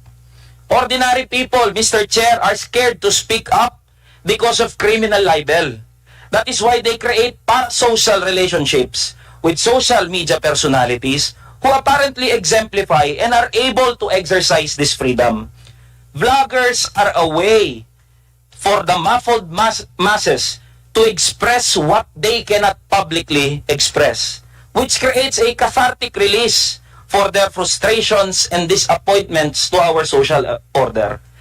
This would somewhat explain, Mr. Chair, the rise of the Dutertes and the Tulfos, because they are polyglots who speak the language of the masses. They have harnessed the frustrations of the ordinary folk and have become beacons for people demanding swift justice, however twisted their brand of justice might be to other people. This does not in any way mean to say that everything in social media is good. Troll farms, fake news, paid and faceless bloggers and vloggers, and artificial intelligence, deepfakes, are just tip of the iceberg. A deeper dive at what experts term as inauthentic behaviors are bad actors and political opportunists. And yes, Mr. Chair, politicians trying to cash in at the ignorance of our fellow Filipinos and at the expense of our democracy. This is what this committee should look into, and not ordinary people who are only exercising their free speech, however unpalatable, uncouth, or irreverent their speech might be. As representatives of the people, this Congress should be the bulwark of our much-cherished freedoms as foundations of our democracy. To end, Mr. Chair, I subscribe to the quote often ascribed to Voltaire, that I may disapprove of what you say, but I will defend to the death your right to say it. Thank you, Mr. Chair, for giving me time to speak. Thank you. Can we hear from Scamwatch, Madam Josel de Guzman or Mr. Josel de Guzman?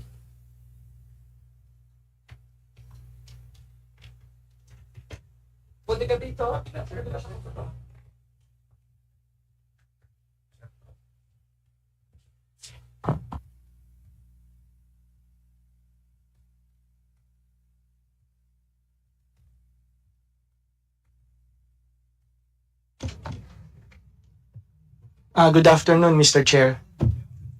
Do I have the floor? Thank you, Mr. Chair.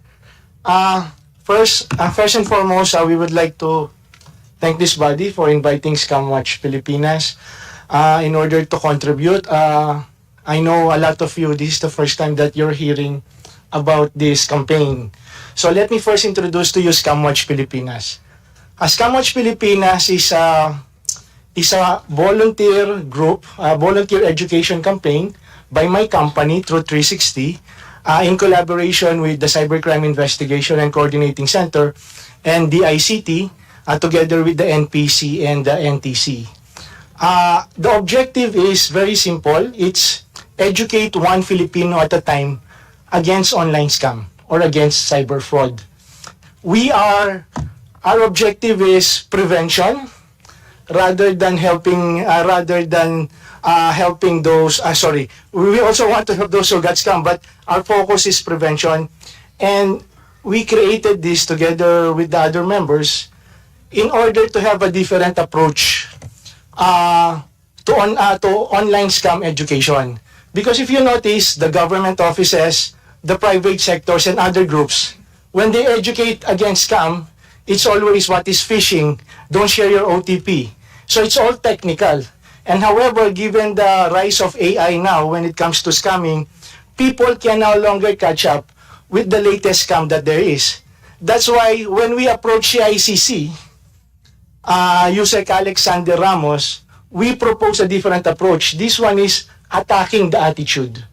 Because during the pandemic, the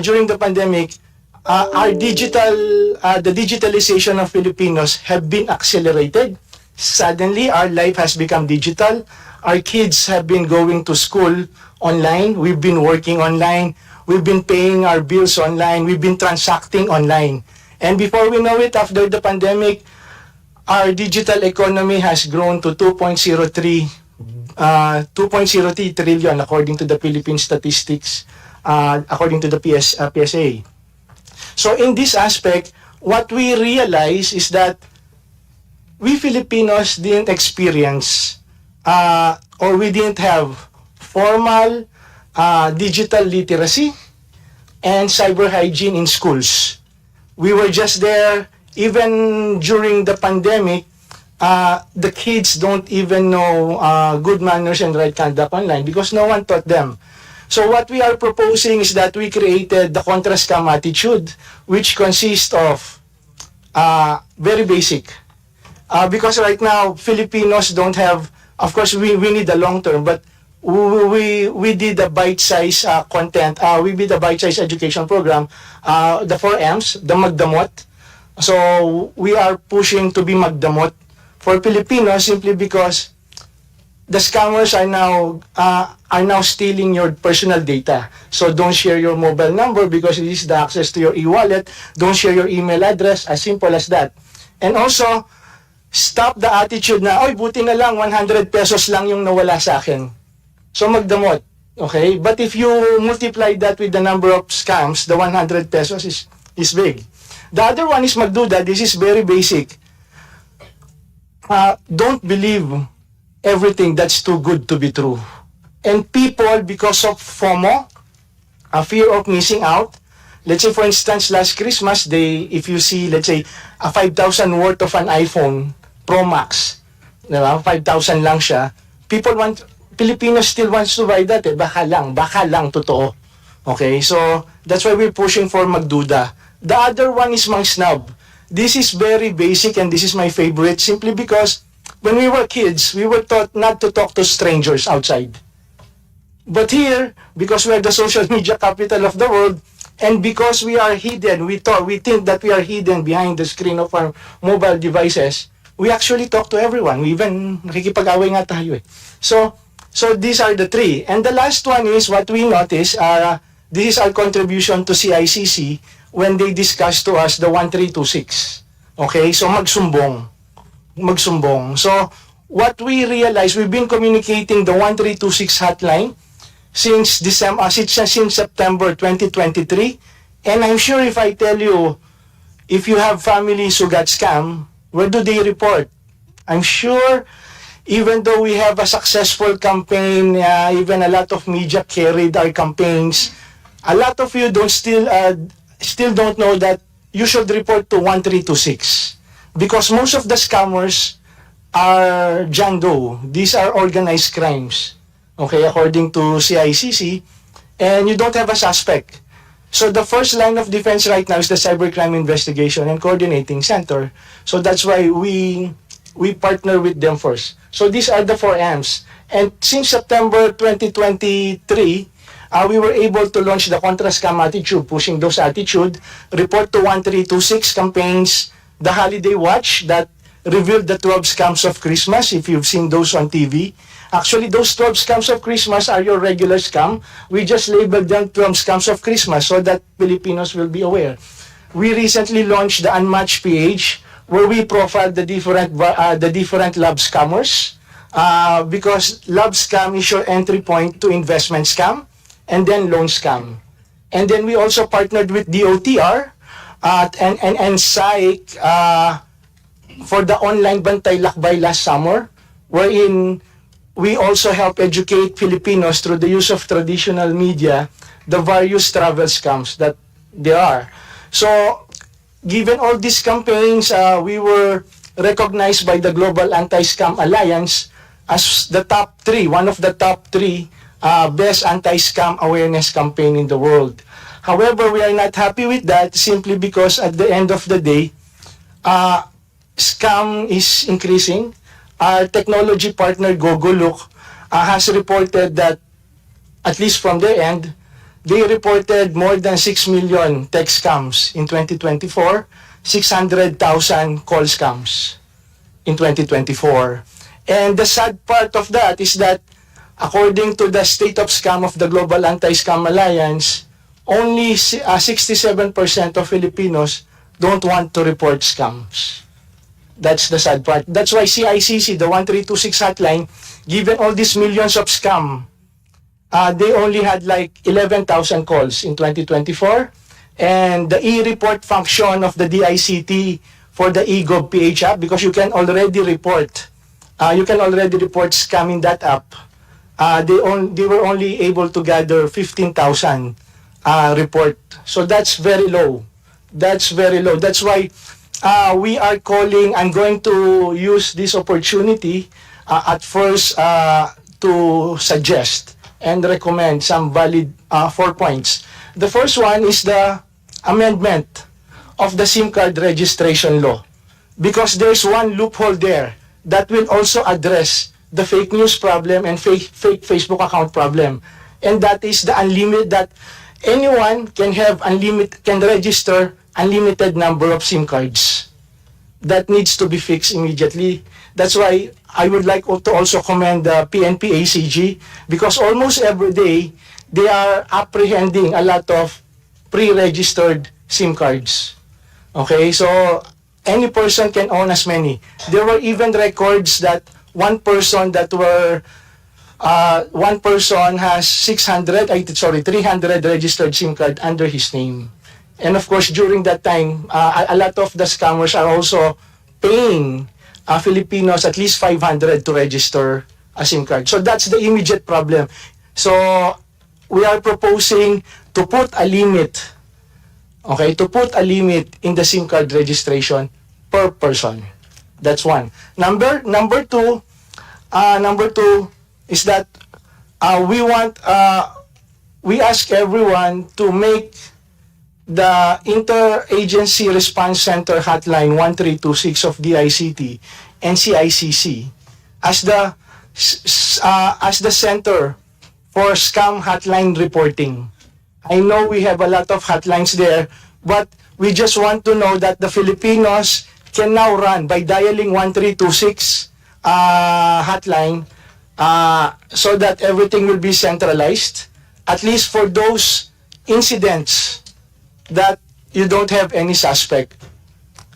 The third one is create an education programs across all sectors, okay, across all sectors, from the students up to the senior citizens to the working, by focusing on the attitudes. And the third one, and the fourth one is, I think I just have 3 points, sir. So that's, we don't cover fake news.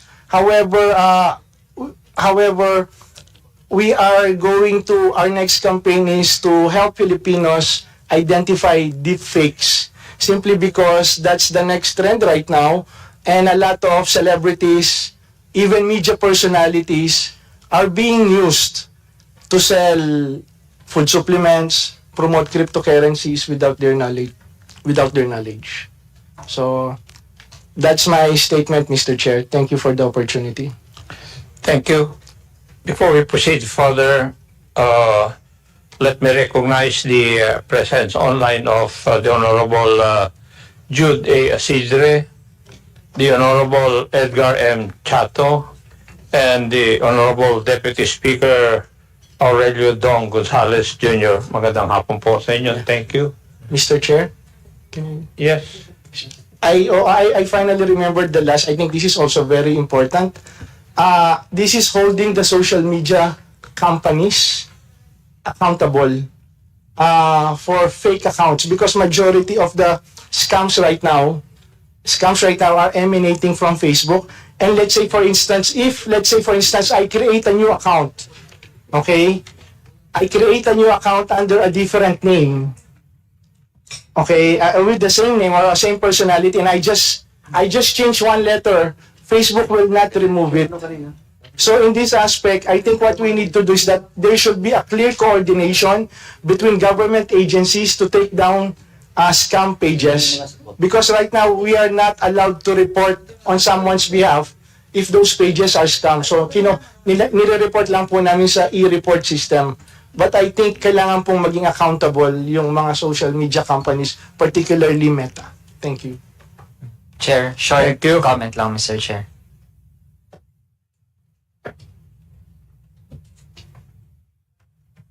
I just would like to give a short comment. Sige. Thank you, Mr. Chair.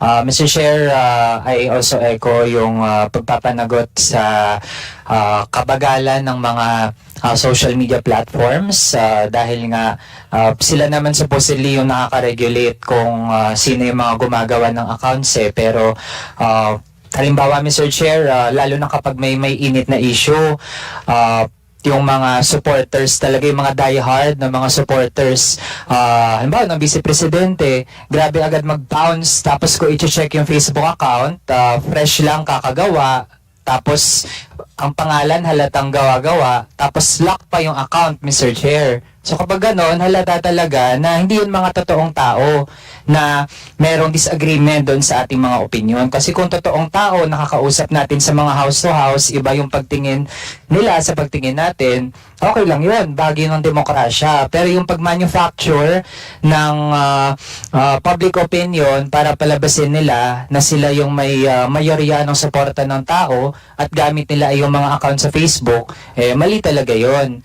Ang isang bagay lang, Mr. Chair, na sa bahagi natin ay iba yung pagtingin natin ay yung dun sa SIM card registration.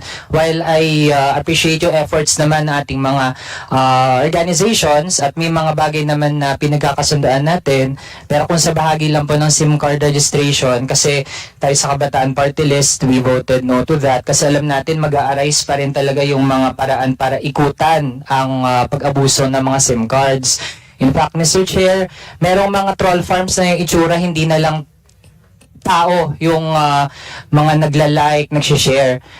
May nakita tayo, Mr. Chair, na lumitaw din online na pagbulgar sa ano na yung itsura ng mga ganitong troll farms. Wala nang tao, Mr. Chair, halimbawa ganito yung cellphone.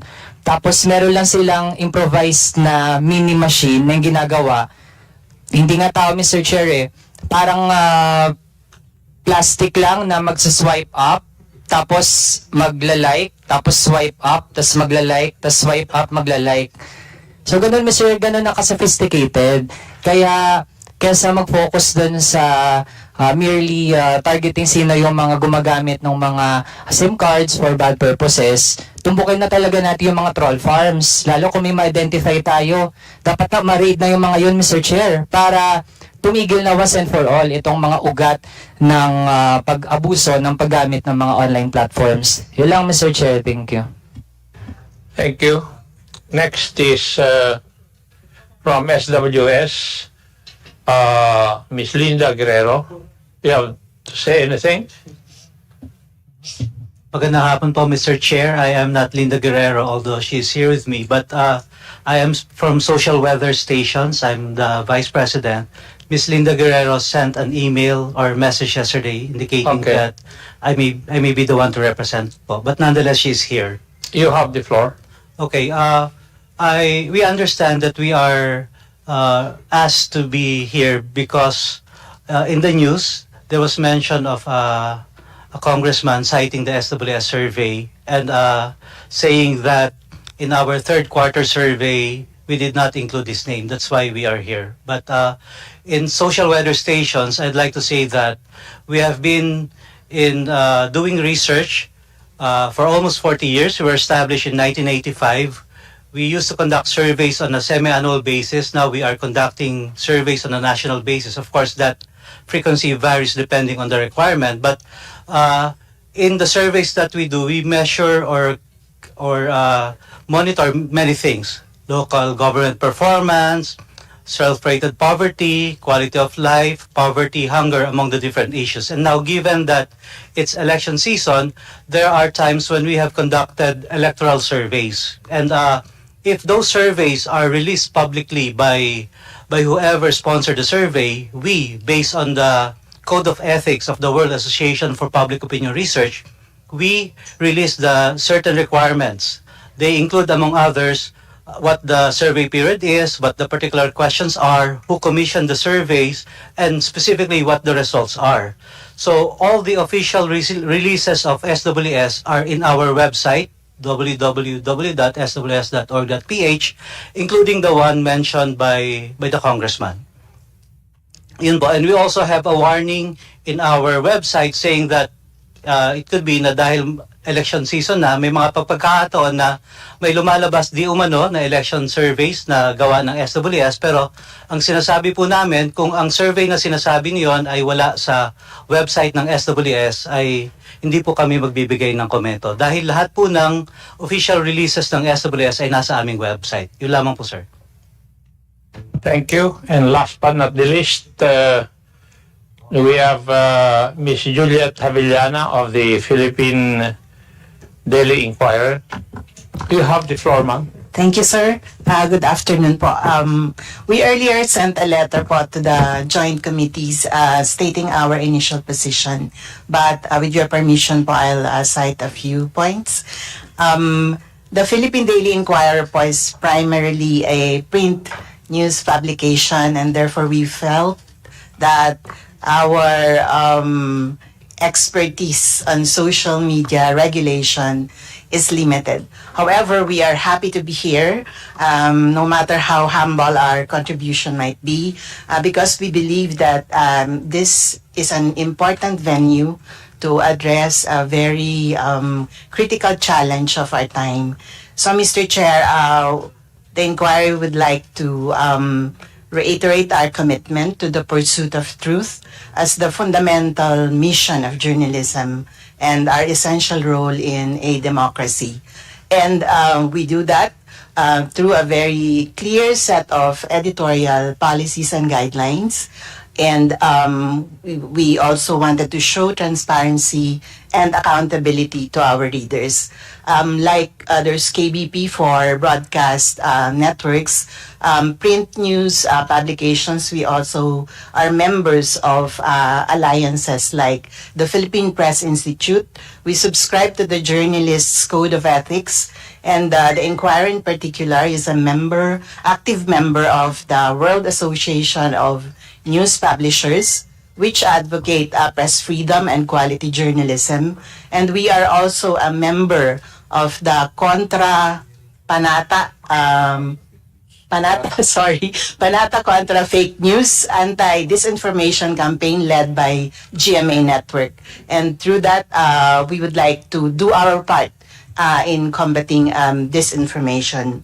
And so, Mr. Chair, we are one with the joint committee in a noble objective of fighting disinformation and fake news because of their adverse impact on individuals, institutions, and public discourse. As pointed out in the privileged speech of Representative Robert A. Swarbers, and as you pointed out, Mr. Chair, in your opening statement, the media industry globally is also grappling with this information because with this information and even targeted attacks, Mr. Chair, which are amplified on social media and via algorithms or troll farms. This affects public trust in news organizations and makes the digital space not ideal or safe venue for public discourse. We have seen in the US how Elon Musk, for example, is using his platform to disparage the professional media, of course, along with the US president. And in the Philippines, we've seen how the media was targeted during the previous administration. But we also take important note about the committee's commitment to upholding press freedom, as Congressman Barbers has repeatedly said during this hearing, that this is not about suppressing freedom. And we take note of this commitment in the House resolution to uphold our press freedoms. And we humbly submit, Your Honor, that any regulation or amendments to our laws must not be used to infringe on our fundamental freedoms, to stifle dissent necessary in a healthy democracy, or to foster a climate of fear. And we know, we're conscious that the committee is conscious about the thin line between regulation and suppression of press, freedom of expression and of the press. However, we do recognize, Your Honor, Mr. Chair, that we have enough laws that need better enforcement, but also there is a need to update some of our laws because of the emergence of newer technologies like AI or deepfakes that can be used to produce harmful content. And we believe also, we share in the, I think the consensus here is we see a need for more gatekeeping and better accountability from big technology companies, Google, Meta, TikTok, because those are the platforms that are used by a majority of Filipinos. And because the spread of disinformation and propaganda can endanger not just individuals but national security, as for example in the West Philippine Sea issue, and undermine our democracy, for example, during elections. In ending, Mr. Chair, ultimately we believe in promoting better public awareness and education as the more effective weapon to counter disinformation and cybercrimes. And we thank the committees for consulting the different sectors to address this problem. Many people remain unaware of cybercrime risks and their rights under the laws. And the government must conduct cybersecurity awareness campaigns and promote digital literacy in schools to create a more responsible future generations of Filipinos. Of course, the private sector and especially professional media organizations were also doing our part. For example, in the Inquirer, aside from countering disinformation, Your Honor, and trying to report the truth as much as we can, we also have long-running programs like Read Along and Inkskwela with our public school students to develop their love for reading and also to develop their critical thinking abilities. And we'll do our share, Mr. Chair, for whatever expertise that we might be able to contribute to the outcome of this committee. Thank you very much. Marami pong salamat, ma'am. There's a new blogger who would want to say something. Mr. Mark Louis Gamboa. No. Hello po, Mr. Chair. Yes, you have the floor. Thank you po for once again inviting me. I'm Mark Gamboa, businessman, political vlogger, and also senatorial candidate. Gusto ko lang din pong sabihin kasi po dito po pangalawang hearing na po natin ito ng fake news at maganda po itong ginagawa natin. Maganda po ma-define po natin mismo ano ba yung ibig sabihin ng fake news eh. Kasi po yung simple na criticism minsan ay sinasabi na po na fake news. Kailan ba nauso itong term na fake news? Kailan ba siya sumipa? I believe it was 2015, 2016 eh. Nung panahon na naging presidente si Duterte and also Trump. Si President Trump, pag sa Amerika po, lahat ng balita na hindi pabor sa kanya, ang tawag na niya fake news. Diba? Sa akin po, hindi po ganun eh. Maganda maihiwalay po natin kung ano yung criticism na pwedeng gawin ng kahit sino, protected by free speech, and yung mga statements na libelous talaga at nakakasira talaga. Gusto ko pong i-cite din yung example after nung unang hearing po natin ng TRICOM. The following day, nagkaroon ng impeachment. Merong isang lumabas na page pretending to be Congressman na Lord Suan. The working congressman yung pangalan ng page. Tapos naglabas siya ng statement kung saan parang pinapalabas na para yung pirma doon sa impeachment merong kapalit na ganitong proyekto kung anuman. So ito po ay sinabi na ni Attorney Suan na fake news after some time. Pero ang problema po, kumalat na po yung post na yon, umabot sa 100,000 reacts. Ang dami nang nakakita, ang dami nang naniwala na merong ganong klaseng issue o may ganong klaseng pangyayari. By the time na nakasagot na si Congressman Suan, sinabi niya fake news yan, that page is fake. Sobrang dami na po nakakita, milyon na po yung nakakita. At yung kanyang explanation ay dahil maliit lang yung kanyang page, ay konti lang yung nakakita. I think yun po yung isang example ng fake news na talagang delikado at kailangan tutukan po natin eh. Yung pong mga simpleng kritisismo, yung mga simpleng yan po ay kasama sa ating freedom of speech. Kaya po I would once again want to reiterate yung pong aking panawagan para sa isang 24/7 na fake news monitoring office. Kasi sa ngayon po, wala kang pwedeng sumbungan kung may makita kang tingin mo ay fake news eh.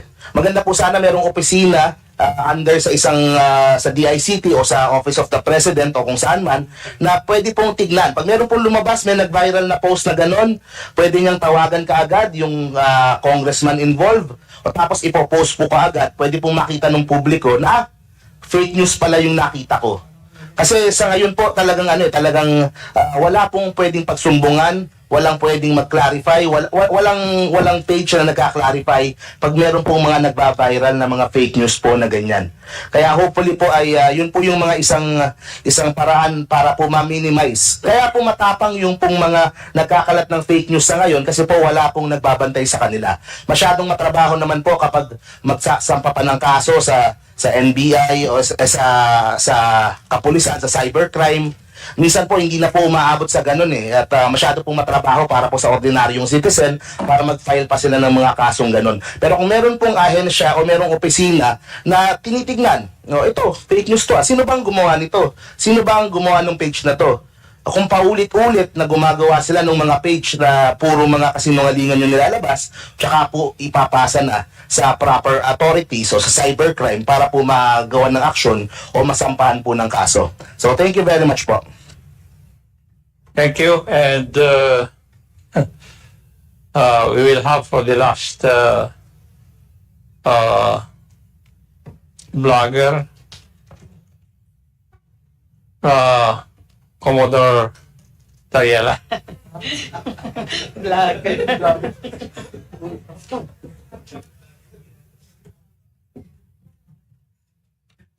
Thank you, Mr. Chair. I'm not a blogger though. I'm the spokesperson of the Philippine Coast Guard when it comes to the West Philippine Sea. To the esteemed chairpersons and the distinguished members of this tri-committee, my co-workers in the government, and my fellow countrymen, isang magandang tanghali po sa inyong lahat. I was honestly pleased to learn about the House of Representatives' decision to hold a public hearing addressing fake news, disinformation, and misinformation on social media.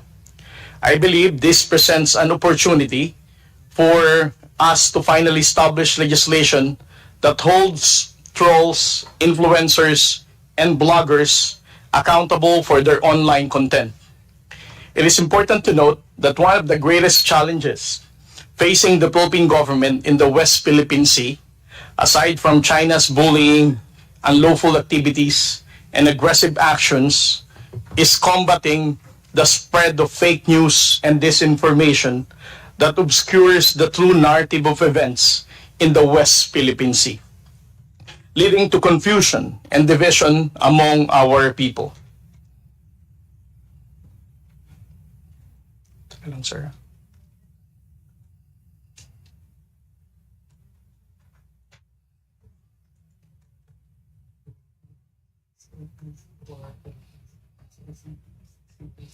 When President Ferdinand Marcos Jr.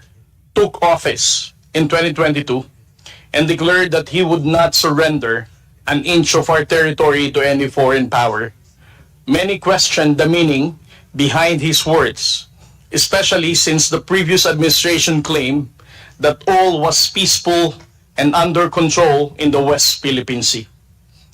This misconception stemmed from the belief that the prior administration had effectively managed the situation in the West Philippine Sea. Between 2016 and 2022, only 3 incidents were reported to the media. The first one is in 2019 when Filipino fishermen from Mindoro reported that their boat, FB Jimber, was rammed by the Chinese maritime militia in Recto Bank. The second incident was in 2021 when the AAP chartered resupply boat was hit by water cannon. And the last one on that same year when over 210 Chinese maritime militia were reported by the Philippine Coast Guard swarming near Julian Felipe Reef. The limited reporting of these incidents, combined with the narrative that the former president's diplomatic effort had successfully convinced Xi Jinping to allow our fishermen to operate freely, contributed to the false sense of security among the Filipino people regarding the West Philippine Sea.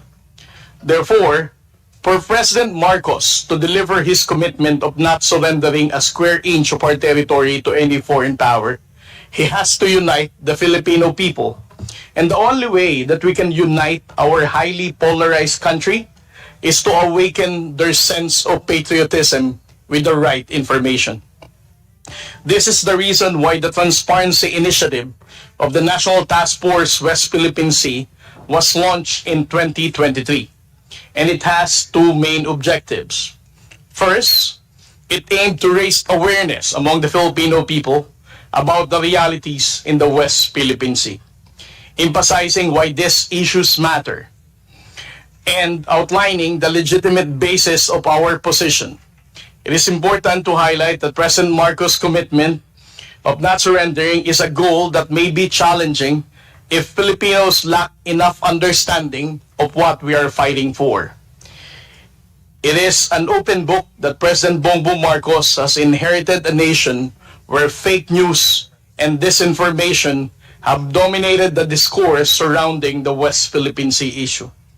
Secondly, the Philippines sought to expose Chinese aggression to help the global community to recognize that there exists a powerful nation in this region that disregards international law, jeopardizing peace and stability in this part of the globe.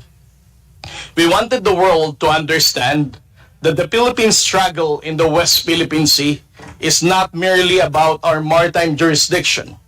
It is a fight for everyone who supports a rules-based order and believes that international law serves as the equalizer for all nations, regardless of size.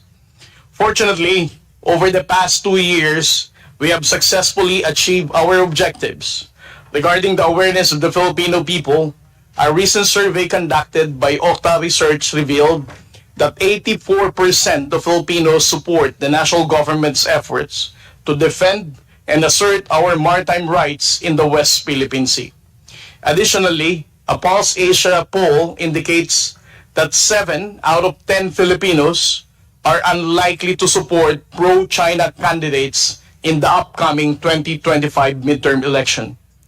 However, as we have successfully countered fake news and established a strong factual narrative in cyberspace, we have seen a significant increase in pro-China trolls.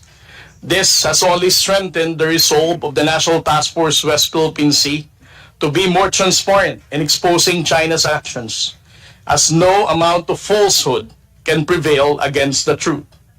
Despite our efforts, social media platforms, as reported by the DICT in the last committee hearing, have become the primary medium for these trolls to disseminate disinformation and fake news, reaching a large portion of our population. The narrative of these trolls can essentially be categorized into 5 main arguments. First, they claim that our legal standing in the West Philippine Sea is weak. They undermine the 2016 arbitral award, and they even asserted that the PRC holds a much more justifiable historical claim with regard to their 9- now 10- lines. Secondly, they present a distorted version of events, echoing China's narrative that incidents occur due to Philippine actions that resulted to vessel collisions, for example. Binangga na tayo, papalabasin pa ng trolls, Philippine Coast Guard ang may kasalanan dahil tayo daw nabangga ng China Coast Guard. Third, they argue that the Philippines' decision to stand firm against the People's Republic of China's aggression is merely dictated by the United States, suggesting that our transparency efforts are actually orchestrated by the Americans under the guidance of Ray Powell. Fourth, they even employ a defeatist argument, claiming that we are powerless against China and that insisting on our rights could even lead to war, and it would be easy for China to invade the Philippines in just a matter of days. Lastly, they contend that the tensions in the West Philippine Sea have only escalated under the current administration of President Bongbong Marcos. They said that there were no such tensions during the time of former President Duterte. Another damaging tactic employed by pro-China trolls is to attack the messenger. When we launched our transparency initiative aimed at exposing Chinese aggression in the West Philippine Sea, I was relatively unknown, having just returned from Tokyo after my PhD studies. However, as we gained traction the weeks following our launch, I became a target for these trolls who sought to tarnish my reputation as a Philippine Coast Guard spokesperson for the West Philippine Sea. They unearthed and amplified the fact that I was a discharged cadet from the Philippine Military Academy, that I was not able to graduate from PMA. And they even attempted to portray my postdoctoral fellowship in Washington as the time of my recruitment as a pawn of the United States government. Their attacks even escalated, labeling me as a pro-US lapdog and even a CIA recruit, that even my mother is having a difficult time to understand dahil wala daw po sa mukha kong maging CIA. Eventually, they fabricated another lie, alleging that I was even receiving a $4 million talent fee from the US Embassy. Kung may $4 million akong talent fee, kahit isang bayad lang, hindi na siguro ako haharap sa Kongreso ngayon. When that failed to damage my reputation and public confidence in me, they even went further, concocting a story that I visited personally the residence of Speaker Romualdez to receive 3 black bags. Although hindi nila sinabi kung ano ang laman ng black bags, but for the record, I don't even know the address of Speaker Romualdez.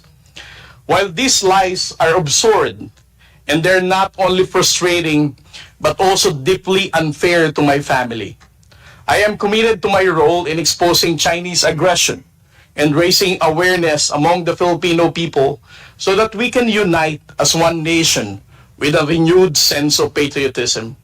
My efforts are not motivated by the Americans, nor for any political ambition. My dedication is for the future generation of Filipinos.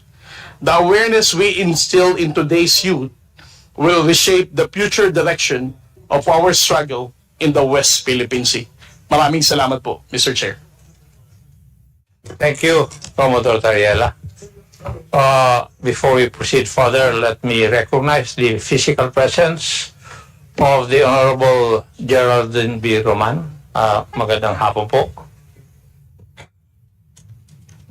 Mr. Chairman, Yeah. The Honorable Barber, after listening to all our resource persons, I get the impression that our resource persons present in this committee hearing today agree to the fact that there must be a code of ethics or code of conduct among actors in the social media platforms. So, yan po ay isa sa mga layunin nitong ating committee hearing na to. And we would appreciate, Mr. Chair, if we can ask them to perhaps send to the committee via email your suggestions as to how we can craft a regulatory policy in the use of our social media platforms in the country. Other issues such as paano po kasi napakalaking problema talaga ng fake news. I'm sure hindi lamang ito sa Pilipinas, no. In fact, other countries, no, has also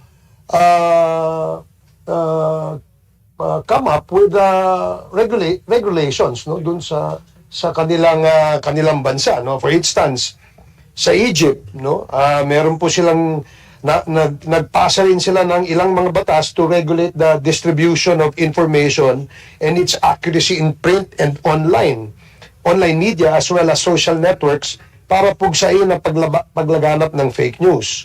Meron din pong ilang mga journalists at website administrators suspected by the government of publishing fake news at sa tingin ko, isa yun dapat nating tingnan din when we craft this policy. Sa Singapore naman po, meron din silang batas doon na nire-require ang social media platforms kagaya ng Facebook, YouTube, X, na magkaroon ng warning sa mga posts that the government deems false at pinapayagan pa ang gobyerno to remove comments that are against public interest.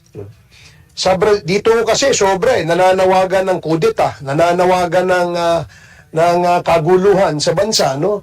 So sa Singapore nga, di ba, nililimit yun. The government of Singapore will take down immediately all these contents or posts that proposes such violations or such actions. Sa Brazil naman, para sa kanilang 2022 elections, nagkaroon sila ng deal with Facebook, no? Para mapigilan ang paglaganap ng fake news in relation to the upcoming elections. Kabilang sa parte ng deal na ito ay ang number one, pag-prohibit sa mga advertisements which call into question the legitimacy ng kanilang elections. Kasi meron pong experience daw sila na hindi pa tapos yung election, meron na nagpapalabas ng resulta, no? Which creates confusion among perhaps their voters. Number two, yung removing posts that violates policies on our voter suppression. Number three, paglalagay ng mga label sa post about political elections at dinedirekta ang mga tao sa website ng kanilang electoral justice for more reliable information.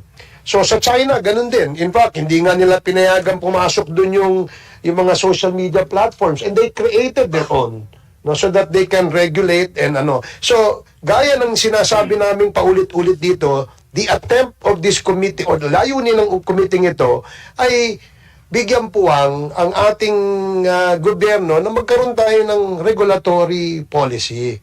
Ayaw po nating maabuso ito.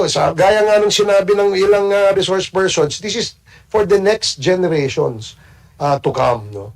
Other than that, of course, we heard serious and alarming information coming from websites that tried to create chaos in the country and confusion, no? Last hearing, if you recall, Mr. Chair, Press 1 PH ba yun? Your Press 1 PH, no?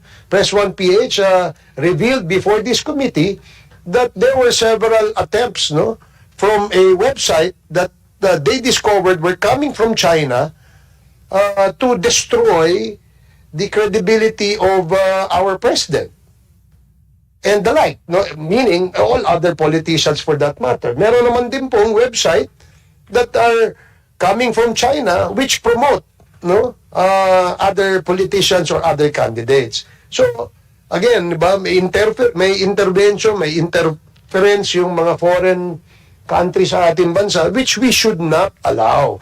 And we can only do that kung meron po tayong regulatory policy. So that's exactly what I want to say, Mr. Chair.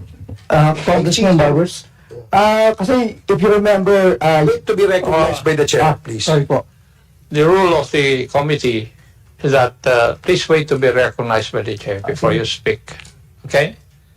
You want to say something? You have the floor. Yes, kasi during the first joint meeting, yung February 4 po, nagkausap kami ni Congressman Barbers. Sabi niya, I can submit a proposal. So, yun ang ganyan ginawa ko actually. The same, immediately after the meeting, gumawa po ako sa bahay, tinapos ko po siya. I think inabot ako ng 7 pages na gumawa ako ng mga proposal. Yung mga nire-request niya. So, I sent it through email, pero wala naman po bumalik na response on that.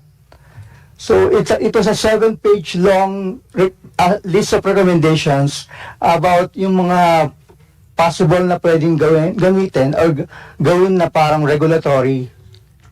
Kaya wala pong feedback kasi eh. Kaya walang nangyari.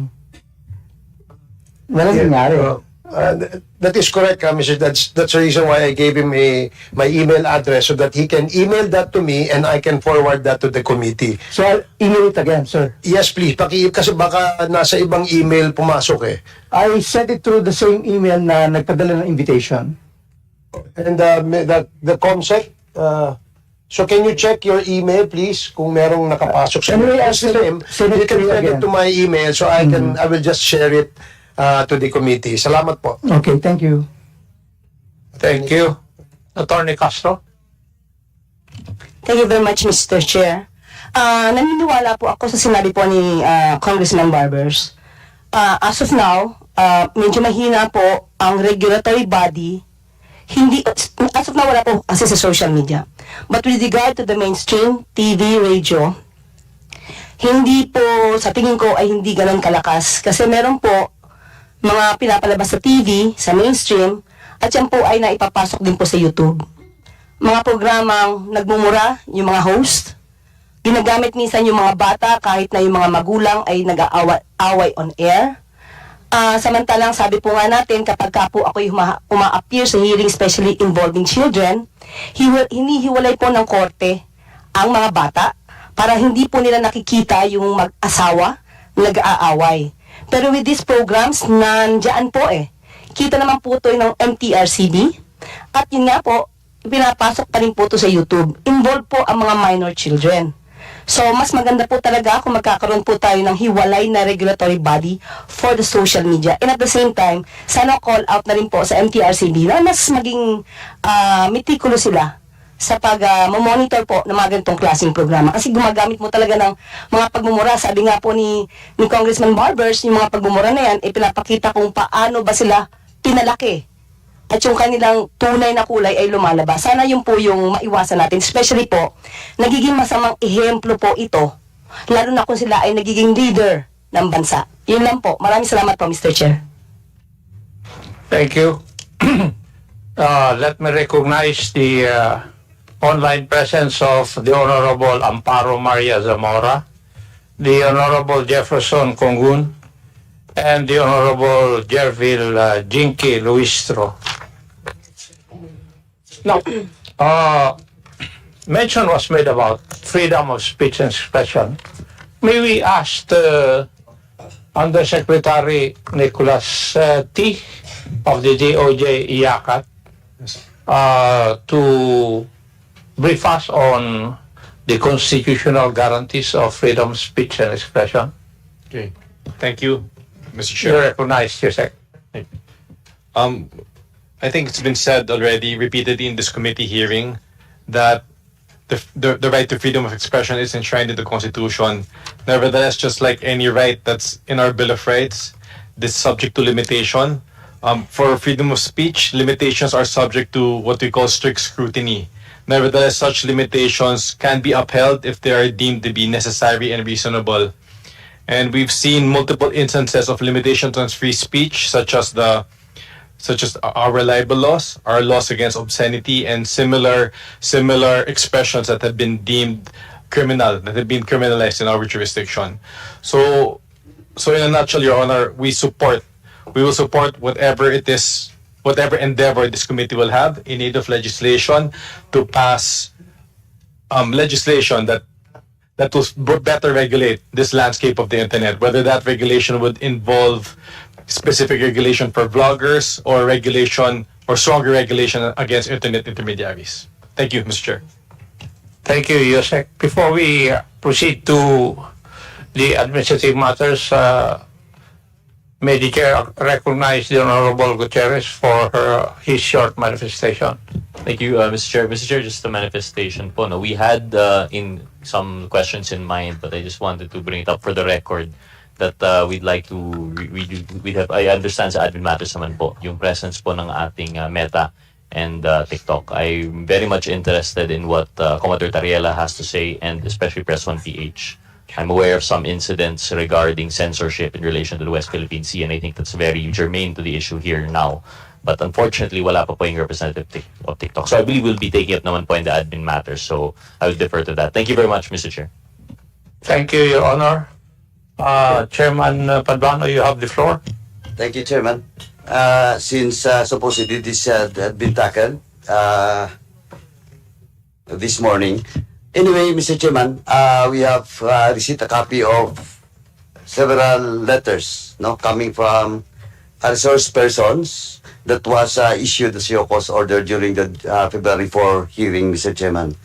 Now, most of these excuse letters citing almost the same, except for a few, almost the same reason why they should not be present in today's hearing.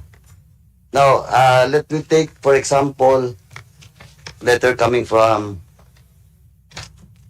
a certain Richard Mata. He stated about questions of his base in Davao, and he has also filed a petition for certiorari in the Supreme Court. And he mentioned about lack of willful disobedience, etc., etc. Now, with this, Mr. Chairman, the same is in the case of other invited resource persons issued the Cpos order. They have filed a petition for certiorari in the Supreme Court, and they are not once again present in today's hearing. Well, in fact, some of them mentioned about that they should not be cited in contempt. And just for the record, I would just like to correct all those resource persons that replied with regards to the Cpos order by this honorable committee. We never cited them in contempt. We followed due process in this committee. Well, in fact, a lot of hearings in my own committee and even in the Quadcom, we follow and we do due diligence with regards to motion to cite in contempt a certain particular resource person. Now, Mr. Chairman, I will just mention all those names, na nagpadala dito na hindi po dumalo ngayong araw na ito answering our Cpos order. A certain Dr. Richard Mata, but Comsec, please take note that Dr. Richard Mata mentioned about a letter that was sent to his address in the person of Manuel Mata. In his letter, he asked this committee or the Comsec to kindly refrain from sending correspondence addressed to him at my given address, considering that he is a total stranger to me. So, ito pong a certain Manuel Mata, if he is invited hindi po naka-address dapat kay Dr. Richard Mata. But then, Dr. Richard Mata is absent, no, in today's hearing. Second po, the letter coming from Ethel Pineda. The same po. And let me read, may I respectfully inform the committee that a petition for certiorari and restraining order have been filed before the Supreme Court. This legal action pertains to inquiry that I was unable to attend. Concerning this, I shall await guidance from the Supreme Court on the appropriate next steps. The same is true with Elizabeth Jo Cruz, Aaron Peña,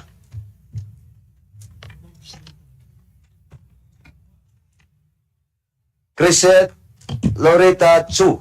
But the Crisette Loretta Chu, I think he's not present today, but her counsel is present in the person of former congressman and former Secretary of the Department of Labor and Employment, Secretary Congressman Silverio. Sir, I will just ask the chairman that he will be given time after all of these admin matters, but still, we have to act on it based on the letter that was submitted to us. After I read all the reply letter po, then I will ask the chairman for you to explain why your client is present today. Thank you, Your Honor. Thank you, Your Honor. Thank you. Thank you, Your Honor. May I be recognized, Your Honor? After na lang po. Anong admin matters. Thank you, Your Honor. And the same is true with Susan Batalya. And Attorney Trixie Angeles. Mamaya po, I will just manifest with regards to Attorney Trixie on her interview. Then the same is Sas Rogando Sasot. Mary Jean Reyes po. The same. Okay, dami po. Doon po kay Mark Anthony de la Cruz Lopez. Now, Mr. Chairman, with all those reply coming from those resource persons mentioned, issued with the Cpos order, Mr. Chairman, may I respectfully move that we issue a subpoena ad testificandum for all those mentioned names that has officially received a copy of such Cpos order. So move, Mr. Chairman.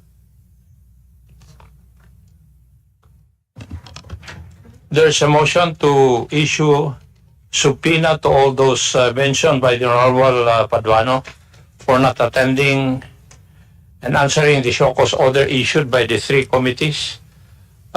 Duly seconded. Do I hear any objection from the members? Hearing none, the motion is carried. Thank you, Mr. Chairman. Same is true with... Your Honor, may I now be recognized, Your Honor? Sandali po. Sir, hindi pa ako tapos. Okay. Same is true with Ms. Badoy and Mr. Eric Celes, Mr. Chairman. They have not replied to the Cpos order issued to them. So, I respectfully move once again, Mr. Chairman, to issue a subpoena ad testificandum to the mentioned name, Mr. Chairman. So move. There's a motion to issue subpoena to Mr. Celis and Madam Badoy. Do I hear any objection to the motion? Hearing none, the motion is carried. Thank you, Mr. Chairman.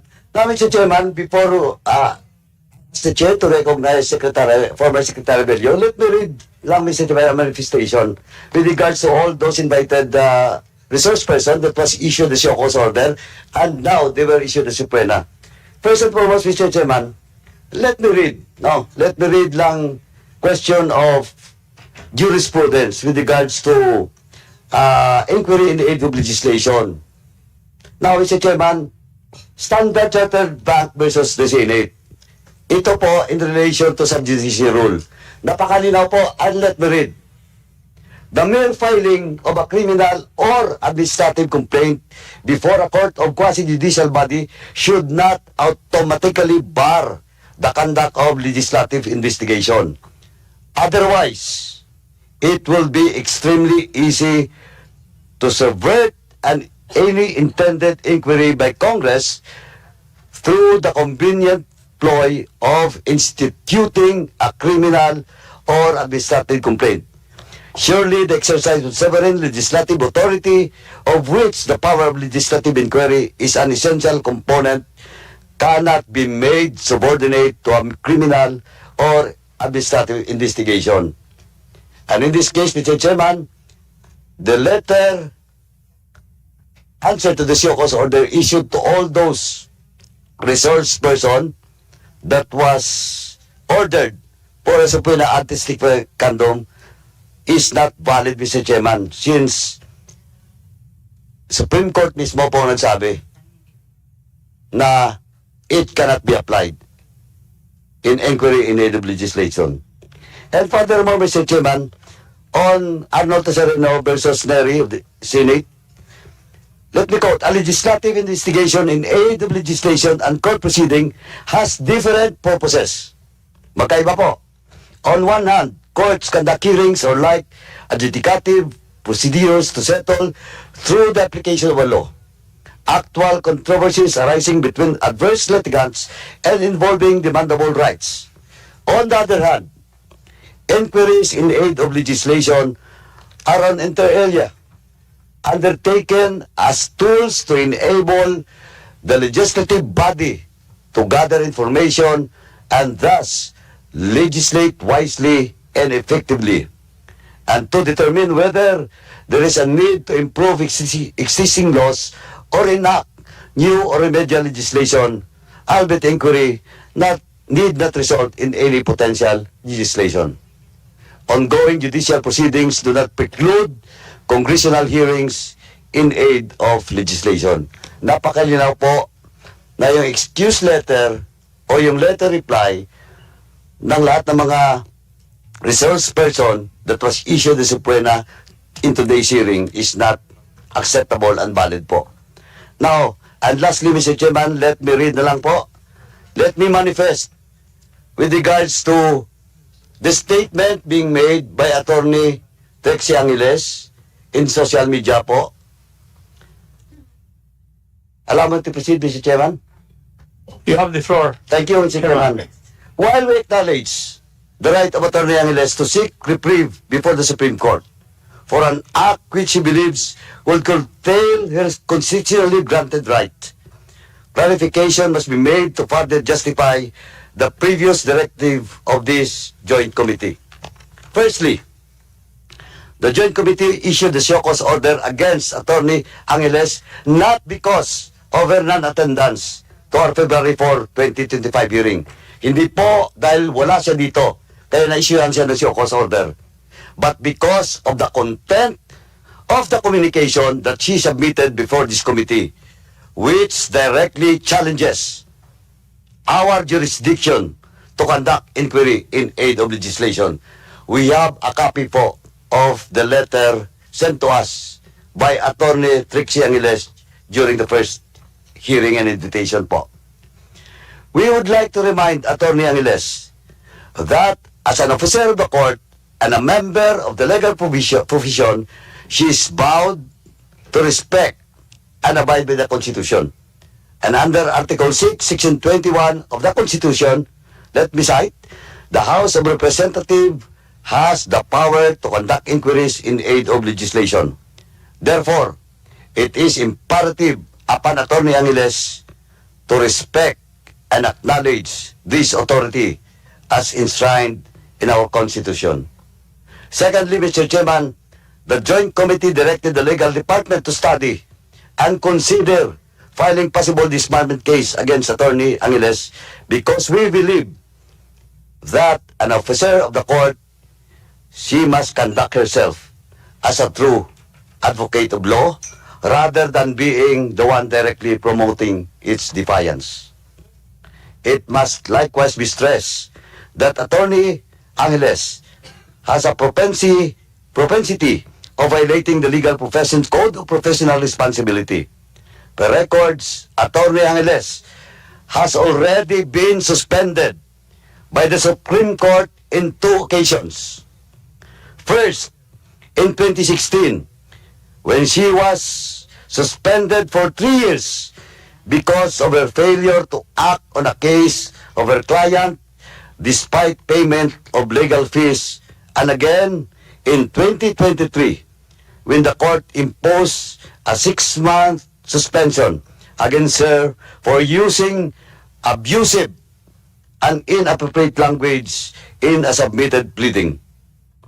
Considering the aforementioned, it is only but proper for this jurisdiction to examine whether a disbarment case should be filed against Attorney Angeles for constantly disregarding and violating the code of conduct being observed by all members of the bar. That's all, Mr. Chairman. For in the case of Attorney Trixie Cruz Angeles. Yes. Mr. Chairman, can we allow, in brief, Secretary Bello to manifest for on behalf of her client, his client? Thank you, Your Honor. Secretary Bello, you're recognized. You have the floor. Thank you very much, Your Honors. Just for the record, Your Honor, may we enter our appearance together with my partner, Attorney Jose Aspiras, as counsel for Miss Crisette Laureta Chu, Your Honors. Before coming here, Your Honor, I received a letter signed by Miss Chu addressed to the chairman, the Honorable Congressman Dan Fernandez, explaining her reason for not attending this hearing, Your Honor, because she alleges that she is not a blogger, much less a purveyor of false news or fake news. As a matter of fact, Your Honor, Miss Chu is a legitimate media practitioner and even a column editor of a national daily, which is the Manila Bulletin, Your Honors. On this basis, Your Honor, we offered to appear in her behalf today. And unfortunately or fortunately, we are also compelled, Your Honor, to enter our appearance in collaboration with Attorney G.P. Angeles, who is the counsel of the other alleged bloggers who filed a petition for certiorari and prohibition with a prayer for the issuance of a temporary restraining order, Your Honors. And because of this petition, Your Honor, it was our decision to advise them not to appear, because for them to appear, Your Honor, would be an abandonment of their petition filed before the Supreme Court for certiorari and prohibition, Your Honor. So, in order not to preempt this case, Your Honor, they opted not to appear. And as a matter of fact, Attorney Gonzales, I think, manifested in writing, Your Honor, that they are requesting for a resetting of this hearing so that they can attend later on without waiving their rights on the petition that they filed before the Supreme Court. Mr. Chair. Submitted, Your Honors. Mr. Chair, may I just make an observation? Just Is that in relation? Yes, exactly. to the statements of Secretary Bello? You're right, Mr. Chair. Please, you have the floor. Para sa kaalaman ng lahat, napanood ko po yung interview ni Miss Crisette Laureta Chu sa television, kung saan nga sinasaad na sila ay nag-file ng petisyon sa Supreme Court. Ano po? Pero sa aking pakiwari po ay nakakadismaya na pinangungunahan nila kung ano mangyayari sa komite na ito. Napakasimple lang naman. Wala naman tahasang nagsasabi na sila ay purveyors or fake news. Wala naman nagsasabi na sila ay hindi lehitimong journalist. In fact, kinikilala po natin yan. Kung iniimbitan po siya ng House of Representatives ng komite na ito, ito ay sa kadahilan ng gusto nating malaman ang kanilang punto de vista sa problema nga ho ng paglaganap ng fake news. At para sa akin, merong elemento ng paranoia. Pinangungunahan ninyo, sana naman lang binigyan nyo kami ng pagkakataon. Dahil meron din naman dito sa komite at ang aming tanging hangarin, at least I can only speak for myself, and I also believe this is also the intention of my colleagues, is to find out ano ba ang problema na nangyayari nito. Because ang problema ko ng fake news, hindi lang naman nakaka-apekto sa administrasyon o sa opposition, naka-apekto sa mga negosyo, sa mga private individuals. Nakakalungkot po, Mr. Chair, na sa puntong ito, ang mangyayari niyan, ang magiging dahilan na yung kanilang petisyon sa Supreme Court. Kumbaga, pinagtutuos ang kanilang petisyon laban sa ating kahilingan at imbitasyon na dumalo sila sa ating pagpupulong. Yun lamang po, Mr. Chair. Thank you, Your Honor. Chairman. The Chairman Paduano, you're recognized. Thank you, Chairman. Just to reply to the manifestation made by my good friend, our former colleague, Secretary Bello, na lawyer. Alam mo naman po, hindi ako lawyer, no? But of course, with due respect to the manifestation made by Sec Bello, first and foremost po, the hearing that was conducted last February 4 in this committee, mas naon na po with invitation kaysa doon sa Supreme Court. At the same time, malinaw po na yung inquiry in aid of legislation in Congress, no, Senate and House of Representatives, sabi nga ng Supreme Court, is a different proceeding. Now, kaya sabi nga doon sa Chartered Bank versus the Senate, malinaw po. As yung sabi doon, you cannot use courts to subvert the constitutional mandate of the House of Representatives and this committee. Kaya po ako, Mr. Chairman, ako po, I still stand with the subpoena anti-stificandum to be issued against those or to all those mentioned names.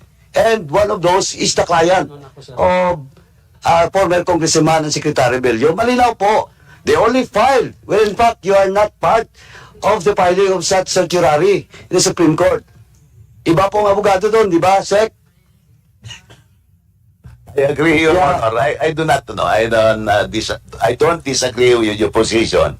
As a matter of fact, the filing of that petition before the Supreme Court was done by their counsel on record, Your Honor, Attorney Angeles. And the only reason why we agreed to that, for them not to come over, is for them not to render moot and academic that petition. So it's up for the Supreme Court to decide whether their petition for certiorari and prohibition has any legal basis, Your Honor. Chairman, can I reply? Mr. Chairman, okay. With due respect to the position of the good lawyer, my good friend, Mr. Chairman, ganito po kasi. The issue of subpoena anti-stificandum, if they will not be present in the next hearing, and the excuse that will be sent once again to us is not valid, they might be cited in contempt. And doon na po, sa mga letter nila, citing Section 11, Paragraph A, yun na po, they will be cited in contempt, no? Cited in contempt in violation of Paragraph A. Alam po ni Secto, kasi former congressman, lawyer pa, di ba? Absence without legal excuse in this committee po. Now, ang sinasabi ko lang po, just for the record, Mr. Chairman, malinaw po, we follow due process here. We have done due diligence. We invited them, we issue a show cause order, now we issue a subpoena anti-stificandum. Now, in the next hearing, they should be present. Iwasan po sana natin magkaroon ng constitutional impasse po dito. No? Kasi if we wait for the Supreme Court and we will not do our constitutional duty here, there will be a problem. Kaya po I hope my good friend, the good lawyer, Secretary Bello, will advise his client to be present in the next hearing because we will be forced to impose our constitutional mandate at the same time our internal laws of the House, Section 11 of the internal laws, which is Section for contempt po. Thank you, Your Honor. I will follow your advice, Your Honor. Thank you, Mr. Chairman. That's all. Thank you, sir. Thank you. Thank you, my friend. Thank you, My dear boss. friend. Thank you. Mr. I'd like to follow up the question of line of questioning, if I may be allowed by the chairs. But you know, I can ask one question lang po kay Secretary. Sige. Sir, yes, Sir Kong, would you know what particular, di ba, file po sila ng petition for search warrant before the Supreme Court. Would you know, sir, kung what specific areas where they question the proceeding of this committee, why they do not want to attend? Are they questioning the legality of this proceeding? Are they questioning the mandate of this committee? Because I believe, I just want to know exactly the reason why they are using that argument in order to continue skipping the committee hearings and not honoring the invitation of this TRICOM. Thank you, Your Honor. As I stated earlier, that petition for certiorari and prohibition was filed by Attorney G.P. Angeles, G.P. Angeles, Your Honor, and we had nothing to do with that. Yes. It just so happened that our client, Miss Christian Chu, also joined the petition. So, as whether the petition has any legal basis or not, Your Honor, I'm not yet prepared to make any conclusion. Okay, so thank you very much. Kasi I had this impression, Mr. Chair, that essentially the petition for certiorari is, though they have certain arguments perhaps that they have presented before the Supreme Court, but essentially my take on that is they are questioning the legality of this proceeding, Mr. Chair. So that would be basically the bedrock of the argument that they want to pursue before the Supreme Court. Thank you, Mr. Chair. Thank you, Your Honor. Secretary, hindi po ba nag-file po sila ng petition sa Korte Suprema? Di po ba? Yes, Your Honor. Unfortunately, hindi pa nag-a-act yung Korte Suprema. Wala po silang action. That's true, Your Honor. That is true. And therefore, but the only reason why they are not appearing now is not to render that petition moot and academic. I would understand that, Secretary. But that would not stop this committee from performing its constitutional mandate. Would you agree with that also? I agree, Your Honor. And therefore, the committees can issue the processes provided under our rules. Tama rin po siguro. Yes, Your Honor. So, I would understand na hindi siya appear dito dahil magiging moot and academic yung kanyang yung kanyang petition sa Korte Suprema. Thank you, Mr. Secretary. And Mr. Chair, may I also add, Mr. Chair, anyway, the purpose of this inquiry is to formulate an enabling law in aid of legislation. So we are not actually running after anybody. We're actually soliciting all their input so that we can come up with a law that would really address yung proliferation of malinformation, misinformation in the online community. Yun lang naman talagang pinaka-purpose dito, Mr. Chair, Your Honors. May mga admin. Yes, the Honorable Paduano for the other administrative matters. May naiwan pala, Mr. Chairman, for those all unserved show cause order coming from this committee last February for hearing. Mr. Chairman, may I respectfully move that those unserved show cause order be issued again and coordinate with the Philippine National Police to properly serve such show cause orders. So move, Mr. Chairman. Any second? There's a motion to reissue show cause orders to those people who have not been properly served with such. Hearing no objection, the motion is carried. Comsec, please take note of that. The Honorable Barbers is now recognized. Mr. Chair? additional admin matters with the indulgence of Chairman Barbers. With the indulgence of the Honorable Barbers, please read. Thank you, Chairman Barbers. Thank you, Chair Akop. Mr. Chair, we also have two more matters, I think, that were left by Congressman Paduano in relation to admin matters. This is in relation to the platforms. May we know, Mr. Chair, from the COMSEC for clarification. We have received a letter from White and Case on behalf of Meta, but our invitation was for Facebook Philippines. Tama po ba? And in fact, the letter was addressed to Mr. Henrickson David. So hindi naman po Meta talaga. Just for the information of the body, the committee is in receipt of a letter from counsel from the US stating that Meta cannot be invited. Facebook Philippines is not authorized to receive the invitation. However, I think this is like the case of Google. Although Google and Alphabet is international, Google Philippines chose to appear. So I think, Mr. Chair, this would not stand po as a reason for Facebook Philippines not to attend.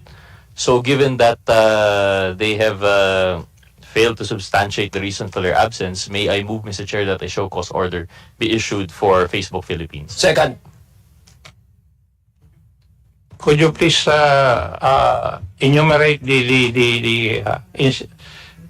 shall we say, platforms that would be issued a show cause order? Altogether na lang po, Yes. Mr. Chair, Omnibus. On the second matter, Mr. Chair, this is in relation to ByteDance, the owner of TikTok.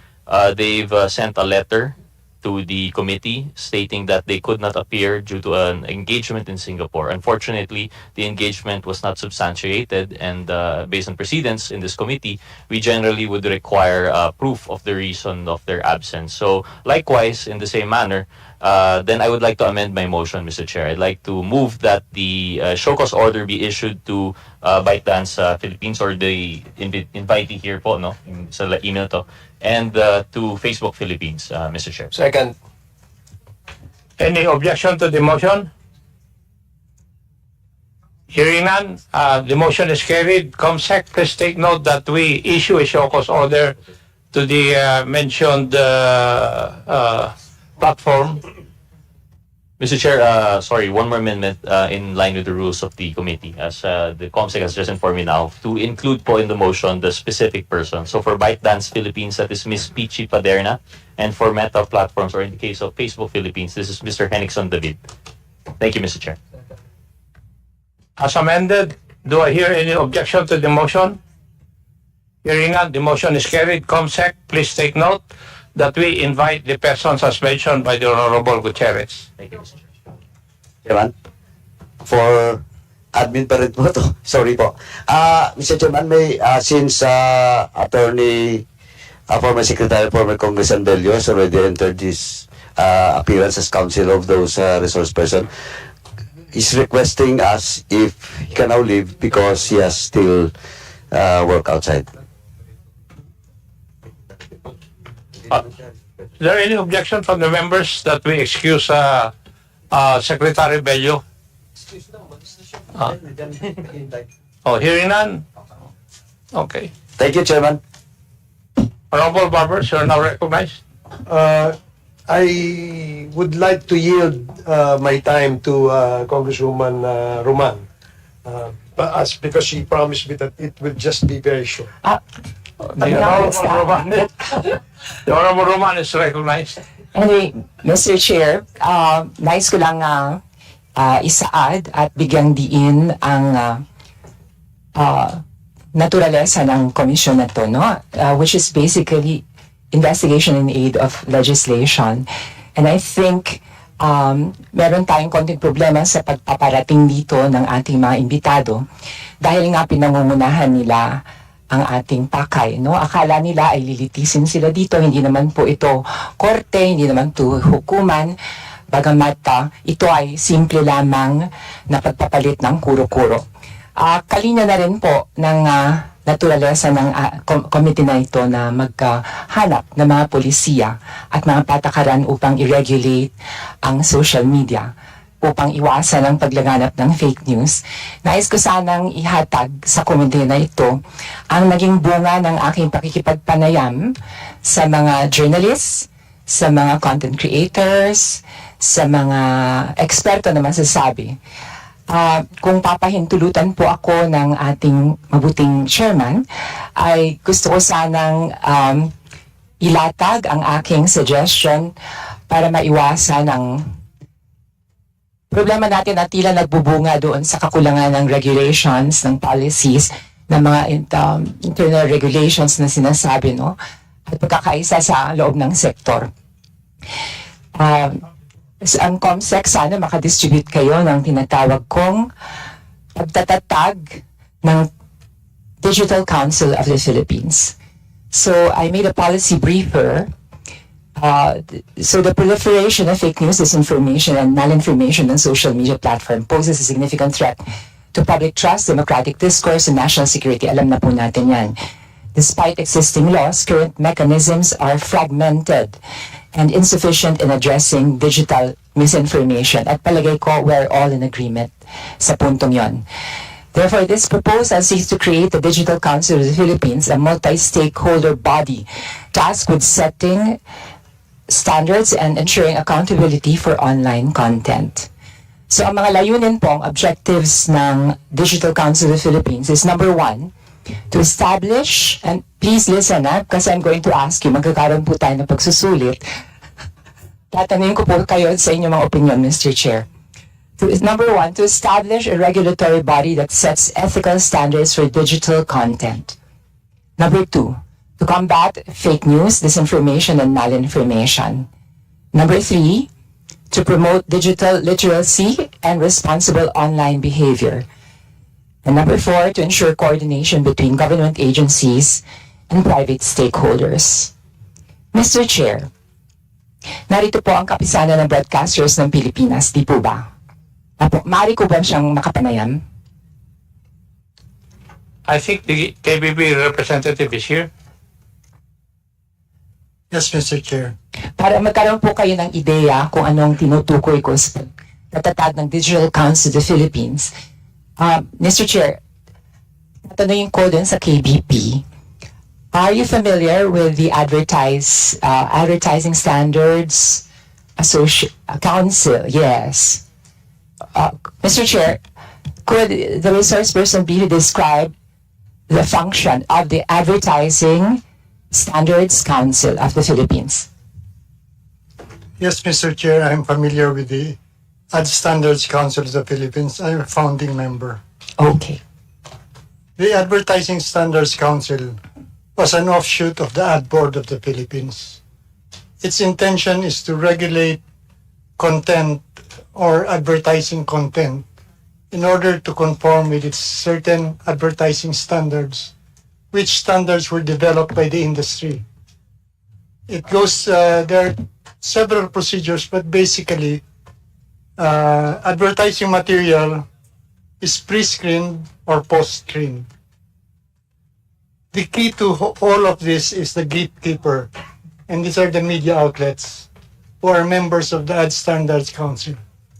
The media outlets are required not to accept advertising material which has not been approved by the Ad Standards Council. Okay, thank you very much. Sa madaling salita, ang Ads Standards Council ay sumusuri ng lahat ng mga commercial na tinatawag natin, whether sa radio o sa television, depending on the standards that they themselves have established. And I would presume that these standards uphold what is true and what is fair. So imagine itong scenario na ito. Sa halip na commercials, ang ating pag-uusapan ay ang mga bits and pieces of news, ang content na sinasabi na nangyayari dito sa ating social media. And instead of the Ads Standards Council, we have the Digital Council of the Philippines. Mr. Chair, do you get the idea, more or less? Yes, okay. Now, what would be the composition of the Digital Council of the Philippines? The Digital Council of the Philippines should be composed of representatives from the Digital Marketing Association of the Philippines. Sila po yung nag-handle ng mga ads, actually. Kasi it's a business. It's a business. Kumikita sila dyan at sila po yung nag-ano po ng mga ads dyan sa social media. Number 2, the Artificial Intelligence Council of the Philippines. Nadadala na tayo sa puntong yan, artificial intelligence. Number 3, Creator and Influencer Council of the Philippines. Ito po ang samahan ng mga content creators and influencers, no? And they're they're highly professional at meron silang minimum number of followers, ano po. And I would also link this with the registry of content creators sa ating bansa, which the government could also come up with. Number 4, we also have the NBI. Later, I'll explain to you kung bakit dapat kasama yung NBI. We also have the Cybercrime Investigation and Coordinating Center, or the CICC. And of course, we have our friends from the DICT and other pertinent government agencies. So, matanong po natin, ano po ang gagawin ng Digital Council of the Philippines? Number 1, content regulation. Develop and enforce guidelines for ethical digital content. So, mula po sa rango ng mga professionals, ng mga content creators, at lahat po ng stakeholders, they will come up with ethical standards. I think this is only fitting kasi nga ho, the key is self-regulation. Dahil nga ho, napag-uusapan na kung ang gobyerno mag-establish ng mga standards at mga regulation, ito ay pangangailam at pagyurak ng kanilang karapatan to freedom of expression. Ano po? And number 2, monitoring and reporting and collaborating with platforms for real-time detection and harmful content. Itong Digital Council of the Philippines, as I envision it, ang magiging tampulan kung saan pwedeng pumunta ang mga nabibiktima ng fake news. Whether government agencies, whether businesses, private individuals, tayong mga politiko, pwede rin. So sila po ang magpa-process ng mga complaints na yan. Excuse me. So, pag pinaprocess po nila, natagpuan po nila na, at natuklasan nila na fake news na po yan, they will have to inform the major platforms to take down that piece of news. And question, kaya ba nilang gawin yun? That I'm sure, babahain ng mga reklamo itong Digital Council of the Philippines. Sa aking pakikiusap, meron naman po silang teknolohiya para i-process ito. In fact, sinabi nila sa akin, within 24 hours, kaya nilang ma-resolve. Ano? Meron silang mga search mechanisms, etc., etc. Okay. Number 3, ito mahalaga rin po ito. Certification and accreditation. Certify compliant influencers and digital marketers para malaman natin kung sinong lehitimo at kung sinong hindi. And I think this is to the interest of everyone who practices vlogging and, writing and content creation. Siyempre, bilang mga content creators, I'm sure hindi po ninyo gusto na maparanggo sa inyo, makasama ninyo ang mga obviously, ginagamit lang naman ang social media upang manira, manggulo, at iba pang mas sa mga practices. Ano po? Number 4, public education. So, maaari rin po natin gamitin ng Digital Council of the Philippines to launch campaigns to promote digital literacy. And number 5, mahalaga po ito, yung investigation and sanctions. So, magko-coordinate po tayo sa law enforcement agencies tulad ng NBI, at saka Philippine National Police to act on the violations. So, para mangyari po ito, the creation of the DCP shall be mandated through a legislative measure na hopefully my colleagues will take note. To empower it with the legal authority to impose sanctions and collaborate with digital platforms. And syempre, yung funding ito, kung ito maaprubahan to GAA, and my conclusion is that the Digital Council of the Philippines will play a pivotal role in protecting the digital information ecosystem, fostering accountability, and preserving democratic discourse. Mr. Chair, sana nagustuhan yung aking ni-research. Actually, Your Honor, yung ibang parte na nito, napag-usapan na namin ni Chairman Barbers. Okay. So, sang-ayon po kayo. Maaari ba, Mr. Chair, isang tanong lang po sa isang eksperto sa larangan na ito? You still have the floor, Your Honor. Maraming salamat po. I would like to ask Ms. Malu Tikia what her honest opinion is on this proposal. Mr. Chair, Congresswoman Roman, I'm fully supportive of this effort because it is a pathway towards what we want to do, to have responsible and decent communication on quad media. May I recommend that the registry be included so that, as you rightly pointed out, we would be able to separate the chaff from the grain and really determine who is negligent, who should be disciplined, and who should be, promoted because of the responsible behavior online. Second, Mr. Chairman, please consider including the PR Society of the Philippines. And right now, there is a small group, around 56 social media firms that actually handle social media, whether corporate, political, or entertainment. Thank you, ma'am. Thank you for this initiative. Can I ask for another opinion, this time from the DICT?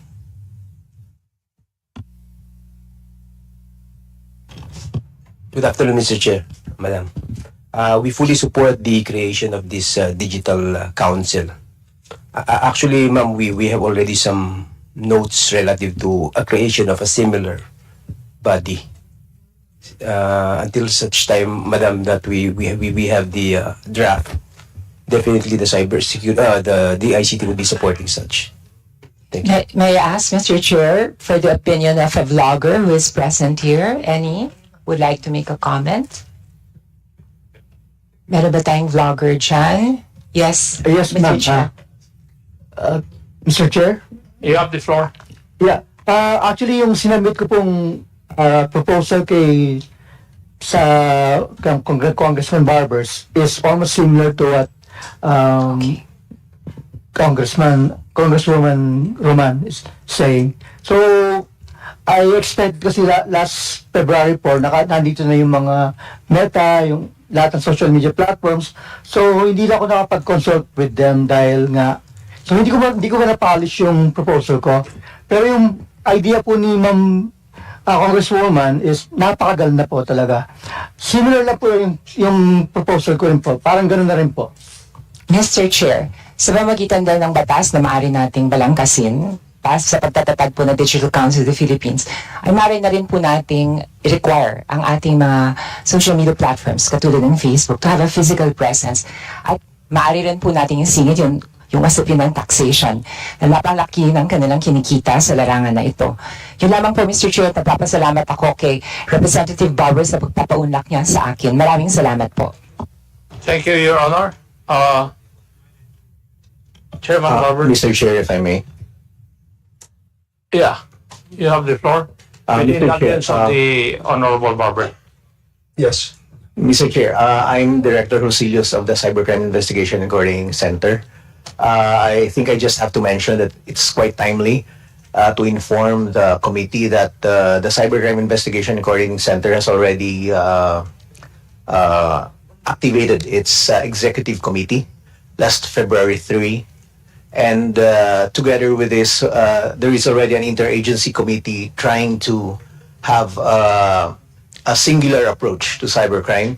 This is together with the DICT as the chair and the National Bureau of Investigation director as the vice chairman and the members as the PNP chief and DOJ Office of Cybercrime.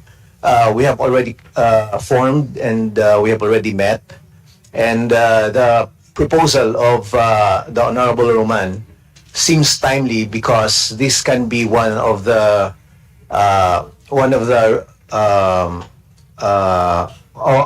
subjects of the executive committee of the Cybercrime Investigation and Coordinating Center, considering that it is also an interagency anti-cybercrime committee. Thank you very much, po. Thank you. Your Honorable Barbers, you have the floor now. Thank you, Mr. Chairman. Gusto ko lang balikan yung kanina, no, na I believe that this is a very alarming information that was shared to this committee by an NGO, yung Press 1 PH, wherein they reported that there are, is this correct, websites or accounts? Can you please further educate us on your discovery, please? Because this is also in the same light as that of the manifestations made by Commodore Tariela earlier with respect to the Chinese interference, no, in the social media platforms of our country. Can you please educate us more? Hi.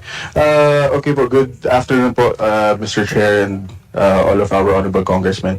I'm Nico Balbidina from Press 1 PH. I'm the multimedia editor. Press 1 PH po is a news and fact-checking organization. We are also a member of the IFCN, the International Fact-Checking Network. Regarding po dun sa story na yun, no, that we reported, I think that was 2 weeks ago, it is a network of X or Twitter accounts, no. During that hearing, nabanggit po namin na that time we found 107 accounts. Pero ngayon, it is upwards of 140 na. No, yung na-monitor namin. And these accounts have been spread, have been coordinated, no? Simultaneous silang nagpo-post at nag-share ng mga content na number one, yung Polvoron video that has already been debunked, no, yung video ng ating Pangulo. Number two, nag-share sila sabay-sabay ng series of news articles that are published in Chinese language websites. And since Chinese language, Chinese din yung lengguwahe po ng article, sinishare nila yon sabay-sabay. And at the same time, nagsishare po sila ng content related to the Vice President, no? And yung timing po ng pag-tweet nila, nung sabay-sabay na paglalabas po ng mga tweets na ito, coincides, no, with news dito sa Pilipinas. So, for example, yung lumabas na Polvoron video na sabay-sabay po nilang tinweet nung November 11, no? This activity happened a few days after pinirmahan yung batas on the West Philippine Sea, yung Maritime Baselines Law and Sea Lanes Act, no? Also, we are thinking, no, although inaaral pa namin yung idea na yun, pero 11/11 is a strong day for social media use, no? So perhaps they were trying to ride on that, no? Yung links and screenshots of the news articles written in Chinese are also follows yung ganong style ng pagpo-post, no, yung timing. At the same time, pati yung related to the Vice President also follows that nung kasabay nung mga discoveries and yung mga pangyayari dun sa Quadcom hearing regarding the OVP and the Department of Education. So ngayon po, ongoing pa rin yung aming investigation, no, into that. We have released 5 stories tungkol doon. And as of 11 a.m. kanina umaga, we have found again 140 accounts and 1,734 tweets. No, these tweets, ito po yung pinaka-common na question na nakukuha ko about this story, no. Yung tweets, wala silang masyadong wala silang nakukuha masyadong engagement, no. Pero it's the attempt that we are measuring, no? So right now, yung measurement is at 1,734 tweets. Yun po, Mr. Chair. So, ang ibig bang sabihin nun, yung the platform that you're using is yung Twitter, your X ngayon? Yes po, sa Twitter po namin sila na-monitor. We cannot say if active din po ba sila sa ibang social media. We have not monitored that yet kasi yung resources po namin maliit lang din po yung manpower namin. Pero yung na-trip po namin na nakuha namin, nahuli namin na activity was on Twitter.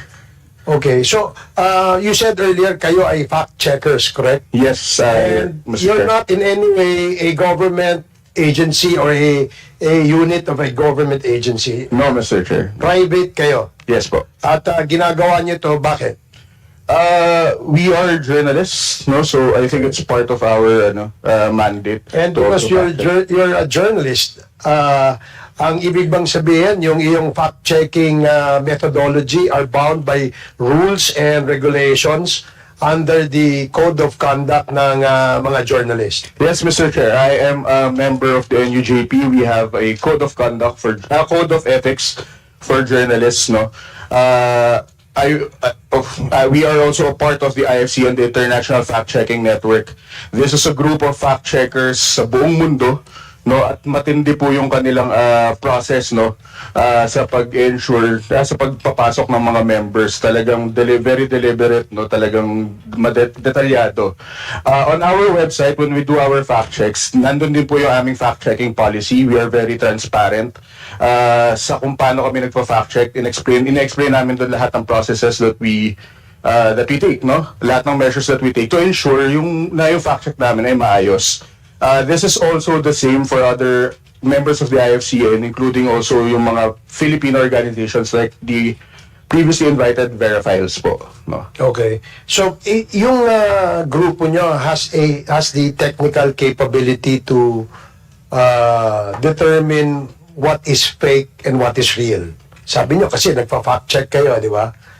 Yes, Mr. Chair, on a certain level, yes po. Okay, so if assuming a content or a post is discovered by you to be fake or false, what do you do? Anong ginagawa nyo? Kayo ba'y nagpo-post din na ito ay mali, ito ay kalukuhan, ito ay kasinungalingan? Gumagawa ba kayo ng ganon? Yes po, Mr. Chair. We publish news, fact-check articles on our website. So only on your website? You don't share it with other websites or other platforms? Ganito po, after we post the investigation of the fact check on our website, we create collaterals na mga graphics, video. We also create TikTok videos explaining yung mga fact check po na nilalabas natin. And through our partnerships with other news organizations, minsan under the agreements is kami, content sharing. So for example, we have a partnership with the University of the Philippines, yung check.ph na initiative na ginagawa nila tuwing elections. Kapag may fact check kami, sinishare po ng iba pang mga members ng coalition na yun, yung story namin. So at the same time, ganoon din po, kapag may mga fact check stories sila, sinishare din po namin. So it's an effort. So para lang sa kaalaman namin, no? Halimbawa, meron kayong pinact check at nakita nyo nga na ito ay fake news.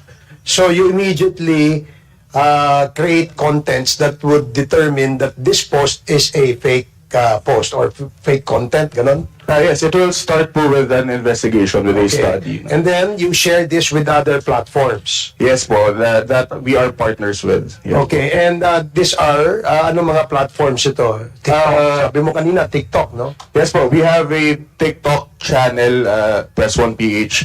We are also present on Facebook and on Twitter. Tapos may YouTube din po kami, where we have a podcast and videos din on fact-checking.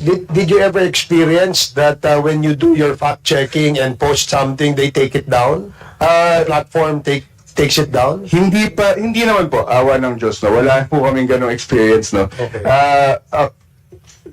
Kasi we are registered po as a news website on Facebook, no? And I think sa X verified din po kami as yung account namin on X or Twitter is also verified. Tapos sa YouTube, meron po kaming enough subscribers, I think, that will make sure na hindi mangyayari po sa amin yung ganun, no? We are also at some point we were recognized by Google as a trusted media organization. No? So sometimes, kagaya kanina, no, may tanong, yung sa YouTube, does YouTube use you as a fact checker for them? Or any other social media platform? Hindi po kami part So independent kayo? Yes po. So they did not engage you or hire you or contracted you to be one of the fact checkers of their platform? Hindi po, we are not a third party fact checker of any platform. Okay. But yung inyong NGO, it's a media group, yes. We are non-government news organization. Okay. So meaning in the performance of your fact-checking, you are governed by certain rules under the NUJP. under a lot of body, no? So kasama na rin dun, I think, yung ethics that we've learned from journalism school, no? Okay. And all that, no? And also as well, no, on top Kasi- of the NUJ, sorry po. The reason why I'm asking that question is kasi suddenly nga, ito nga pagkakaroon ng social media platforms, marami po tayong mga kababayan na bigla na lang naging journalist eh. Di ba? At yung iba, suddenly, no, in the guise of freedom of expression, no, I don't know if they really understand, no, kung ano yung distinction ng freedom of expression at saka yung probably violations that they have committed, no, in that particular right, no. So bigla silang biglang dumami ang mga yan eh, and they're suddenly coming out with several news and projecting it to be totoo or dapat paniwalaan. Kaya nga kumalat yung mga ganito. And there are only very few, no, purveyors of fake news. And alam nyo naman siguro kung sino yung mga yan. Can you name at least one purveyor of fake news that you have discovered in your fact-checking? Mr. Chair, medyo may nahatsi po ako na, pero top of mind po, wala akong mabanggit na pangalan ngayon, I guess. No, pero more on the narratives po kasi, no, we focus on the narrative. So, for example, the biggest narrative that we've seen, no, that has been disproven is let's say, the Marcos Gold. No, na they are saying na may toneto na ladang ginto when in fact, may mga previous na studies na nagpatunay na sukat lang, no, kung ilang ginto na ba yung na-discover at nahukay sa buong mundo. No? So marami pong ganong klaseng mga narratives na lumalabas. And also, specifically po, yung narratives na lumabas sa report na nilabas po na shinare namin dito noong nakaraang session po. So, are you a journalism graduate? Yes po, I am also studying, I'm also taking up Masters ng Journalism sa UST ngayon. Okay. And I graduated po sa letter ng AB. What is your take, what is your opinion on the purveyors of fake news in the social media? Bilang isang journalist na alam mo na meron kayong disiplina, meron kayong code of conduct, and meron dapat ethics, no, na sinusunod o pamantayan ang mga journalist. And then suddenly, you see a lot of purveyors of fake news in the social media. How do you feel as a journalist? As a real journalist, hindi yung mga pseudo-journalist. Honestly po, medyo mahirap siya sa aming trabaho, no? Kasi ako personally, for example, since we have a TikTok and YouTube channel, when I create explainer videos on fact-checking and the investigative work that we do, tas minsan naka-classify ako sa vlogger and a purveyor also of fake news kasi may mga trolls na nagagalit sa akin when I do the work that I do. No? So, it makes our job harder. No, but at the same time, I think it's very important to find a distinction between journalists and purveyors of fake news. No, so the very moment na you step outside the ethics, no, of being a journalist, no, talagang masasabi naman natin na there's a stark difference between the two. Okay, salamat sa information. I'd like to direct my questions now to the KBP. Mr. Chair, Attorney, tanong ko lang po, ilan na po ang members ngayon ng KBP? Mr. Chair, there are about networks of more than 110 already. 110? More than that. I don't know. Can you elaborate further? 110 members or 110 networks? Po ba yan? Networks, yes. Although the number of stations reach about 500. But only 110 are members? The radio stations and TV stations are owned by the members. Okay. So it doesn't follow that if you have 500 members, 500 din yung number ng KBP. Tama po ba yun? Mr. Chair, the fact that we have more than 110 members doesn't mean to say that there are only 110 stations. there can be more stations because one member can have Ayan, several tama. stations. Yeah. Thank you for that information. So, yan po ba namomonitor nyo yung kanilang mga broadcasts, no? Your KBP is monitoring radio and TV, tama po ba? Not that won't be accurate. We rely on information given to us, and we investigate based on the information given to us or complaints. Yeah, but complaints on, say, personalities that are using networks. Kunyari, yung mga broadcaster, ganyan. Yes, Mr. Chair. For example, yung mga black timers. Okay. Sa mga black, I was going to that question actually. Yung mga black timers, no, na hindi naman membro ng KBP, but uses the network as their way of, say, maybe hitting on somebody. Hindi ho ba yan sakop ng KBP? Wala ho bang karampatang parusa yung network for allowing black timers to go overboard? Mr. Chair, the network is responsible for persons going on the air in their stations. And if it is regular, they should be accredited by the KBP. Okay. So black timers who go on the air regularly must have KBP accreditation. If the station or the network allows a non-accredited person to go regularly on the air, there's a violation of the Code of Ethics. So meaning, a non-member of the KBP cannot use the network to broadcast. Non-accredited broadcaster. Non-accredited. Yes. So very clear po yun. Halimbawa ho, si Congressman Paduano, suddenly, bigla ho naging radio commentator. Nag-block time po siya sa isang radio station. And he starts hitting Congressman Manuel.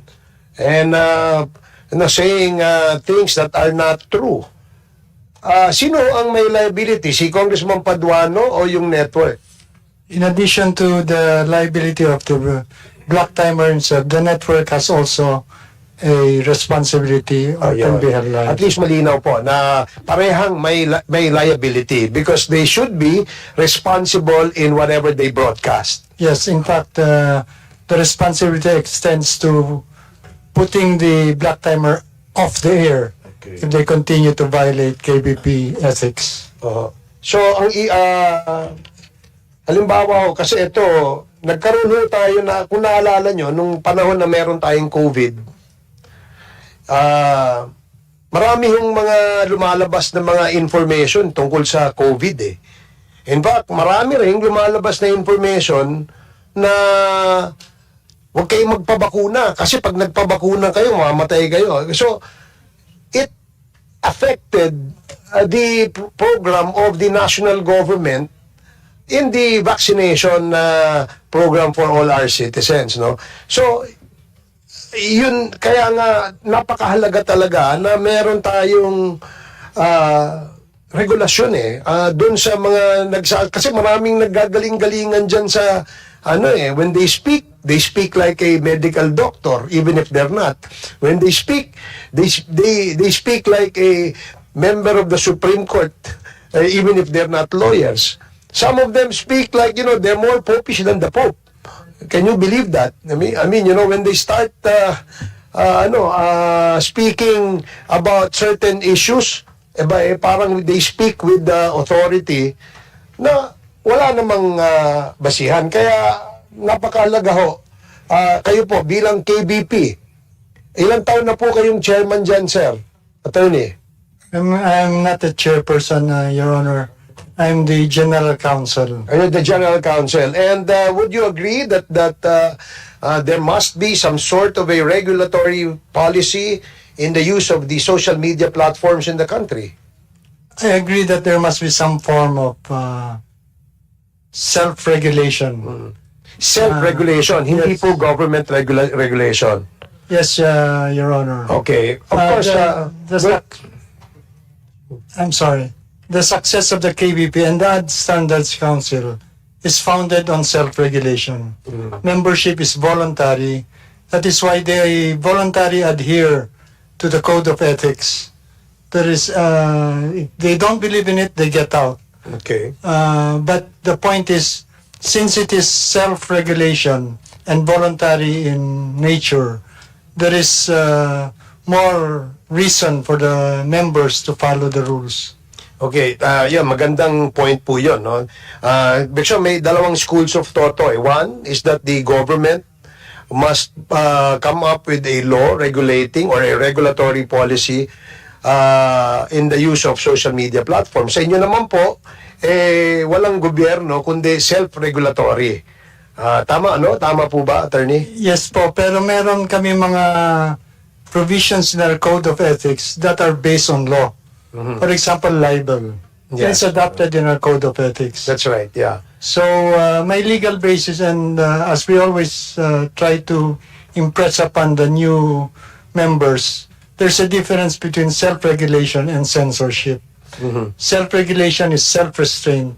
Censorship is government restraint. Okay. Now, does it necessarily follow, attorney, that when the government, say, comes up with a regulatory policy, is that already censorship or stifling of the freedom of expression? Not necessarily, Your Honor. Unless it is clear in the law, correct?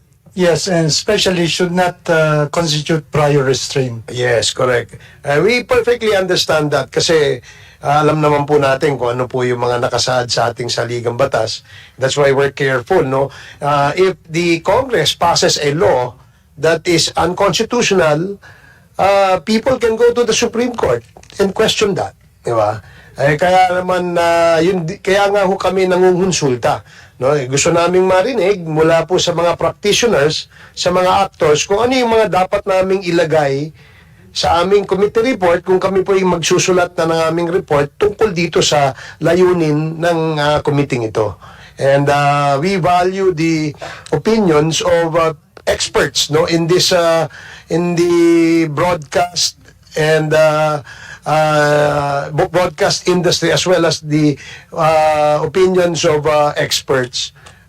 Himay-himayin din po namin yan dahil gagawa din po kami ng posibleng batas, no, na magiging produkto nitong na ito. Gusto ko lang ipakita, Mr. Chair, just a very short and I'd like to ask the committee secretary to please show on our screen, no?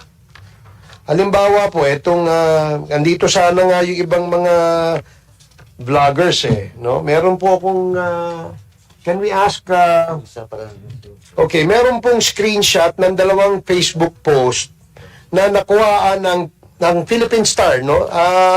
Bago ito ma-delete noong 2022, kung saan pinost ni Mr. J. Sonsa ang mga lalagyan ng inuming pinadala ni dating Vice President Robredo sa Marawi noong 2017. Ito po, ayan.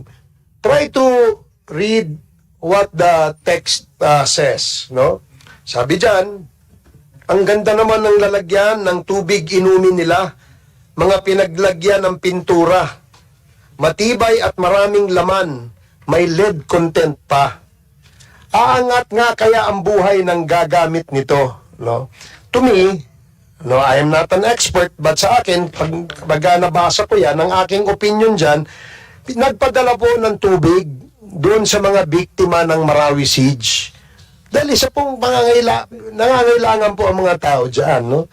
At imbis na suportahan ay siniraan, no? Ngayon, syempre, nakabasa niyan, baka hindi na uminom. Sabi, may lead content pala yan, baka lason yan. Diba? Imbis nga, kaya nga ako iinom dahil gusto kong mabuhay. Diba? Yun ang gusto nating ipakita, no? Kasi gusto ko sanang tanongin sa kanya, kung bago niya pinost ito, nagkaroon ba siya ng considerations, gaya halimbawa nung posibleng concern o takot na maaaring madulot nitong post na ito sa mga citizens o yung mga tatanggap niyan tubig na yan na pinamigay nila, no? O pagkatapos mong ma-post ito, a few days later on, nag-release po ng official statement ang donors na itong mga tubig na to ay may food grade, no?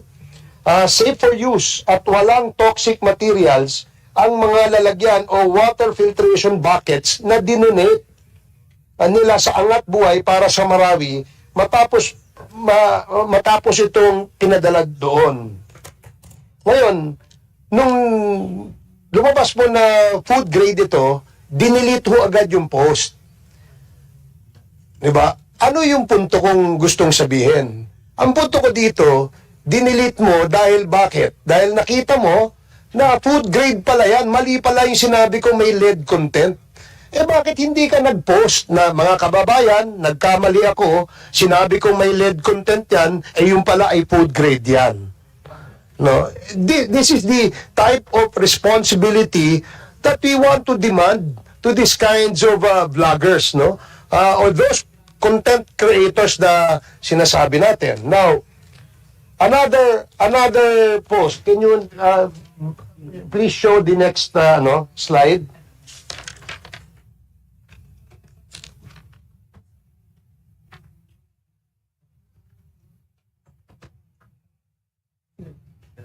Oh, ayan, kagaya niya, halimbawa, eto, may pagka, di ba? Pero mo yung sinabi niya, no? Imbis na yung mga target ng DepEd ang lumaki, PUDAY yung lumaki. Di ba? Di ba? Hindi ba, ito ba ay tama? Di ba?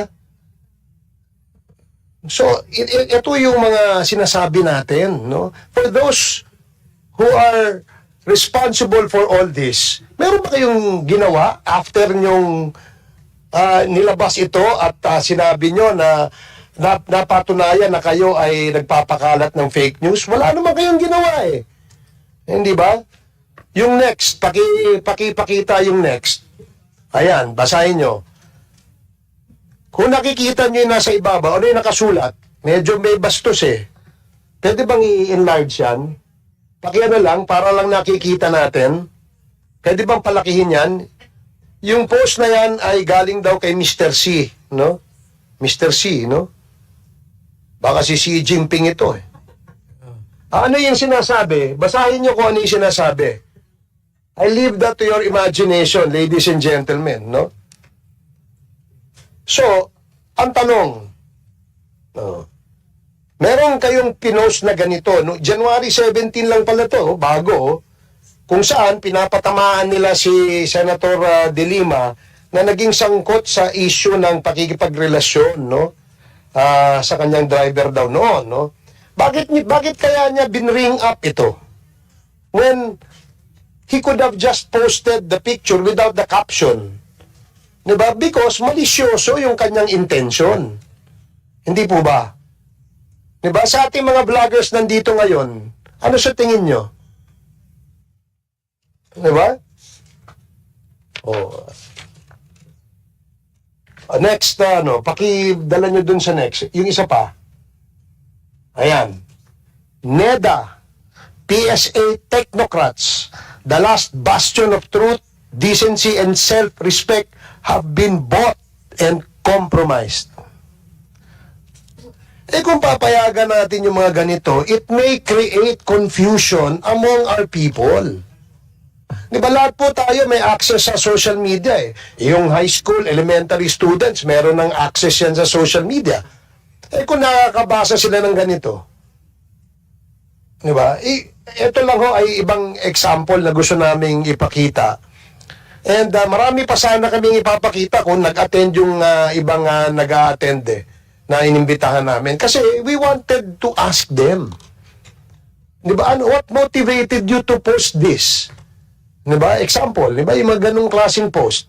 Bakit nyo nilabas ito? May ibig ba kayong sabihin? Meron ba kayong gustong iparating? Meron ba kayong gustong gawin? Is this suppression of the freedom of expression? Just because we wanted to ask? And because we want to craft a policy so that this social media platforms will not be abused by some people? Sabagay, ganun talaga eh. Pagka, sa isang basket ng itlog, merong bulok eh.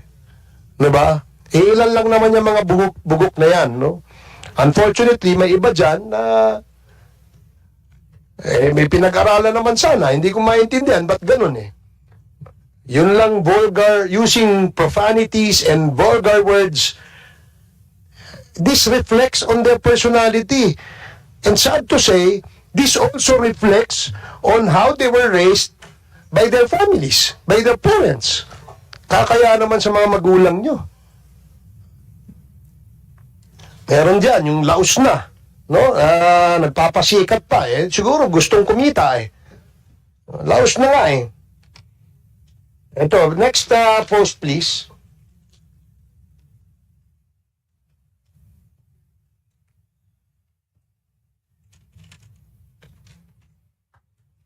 Yan. Oh, tingnan nyo to. PBBM at Speaker Romualdez pinagkakatiwalaan ng maraming Pinoy. Meron pong survey dyan. Meron pong nilabas na ganyang ano. Pero tingnan nyo yung caption sa ibabaw. Hindi po yan news. Anak buhay po yan ng bayarang mga mamamahayag. Kayo ba mga journalist, papayag kayo na ginaganyan kayo nitong pseudo-journalist? I'm sure kayo mismo, because you love your profession, you worked hard to become journalist, pinag-aralan niyo yan, and yet somebody who is not even a journalist will say these things sa industriya ninyo. Nakakalungkot na meron tayong mga ganito eh. Hindi nga natin malaman kung ito ba ay motivation ba ito because gusto ng engagement, gusto maraming likes, shares, and ano ba yun, views para ma-monetize, or I don't know, somebody perhaps is paying them. We don't know.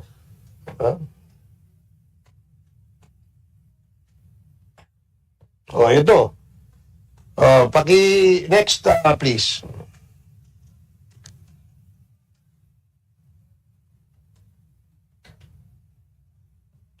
Yan. Basahin nyo. COMELEC is aiding corrupt politicians to remain in power. Pumayag sa ayuda distribution, nakimiting kay BBM at Lisa na may mga endorsong kandidato. Parang alam na alam niya eh. Diba? Parang alam na alam niya eh. At when she tells a story, it's as if she has personal knowledge of this. Hindi ba dapat we should call their attention dahil dito? Hindi mo natin sila pinipigilan. Kung ayaw nyo sa politiko, wala namang problema. 24 hours kayo magsalita dyan. Wala. Hanggang mapagod kayo. Hanggang magsawa kayo. Ano ba? Pwede nyong gawin yun. Walang problema dyan eh. Pero wag mo akong mumurahin. Gusto mo akong murahin, sabihin mo sa akin harapan, wag dyan sa social media. Dahil ako ika nga, sabi ni Congressman Paduano, ako ay may pinag-aralan. Ayaw kong nilalabas yung ganyan sa social media. Hindi ba? So, again, Mr. Chair, I just wanted for this discussion to be, so to speak, realistic. Meron lang po tayong pinakitang mga ganito, no? And there are a lot of these kinds of posts that we feel are baseless and unfounded and only meant to defame, discredit, and destroy the person. Ayun ang gusto nating i-check, no? Ngayon, ang tanong, yan ba ay suppression of freedom of expression? Just because we want to check this? No. Yun ang masakit, di ba? Oh. I am sure after this hearing, left and right na yan, bantayan nyo. Sigurado ako, hindi ako nagkakamali. Oh. Yun na nga titira sila sa social media. Buti pa kayo nandirito, dito, humarap kayo Di ba? Humarap kayo. Kayo magpapatunay na kami dito ay wala akong intensyon para kayo'y sinasabi nila. Ano yung sinabi ni Congressman Paduano? I-detain daw sila. O i-contempt daw sila. So, Mr. Chairman, sorry for taking so much of the time. I just wanted to be realistic in these efforts to really correct, no? And maybe come up with a regulatory policy in the use of our social media platforms in the country. Just like what other countries are doing. Because they've done that, these are best practices, ba't hindi natin gayahin? O gumawa tayo ng angkop sa ating kultura, angkop sa ating buhay bilang Pilipino. Salamat po, Mr. Chair. Thank you, Your Honor. Chairman? Yes, the Honorable Paduano is Just for recognized. committee's and chairman consideration, Mr. Chairman. A while ago, I moved that we issue a subpoena to Miss Batalya, and the COMSEC give me the medical certificate issued to her by by Dr. Mark Lester C. Internal Medicine.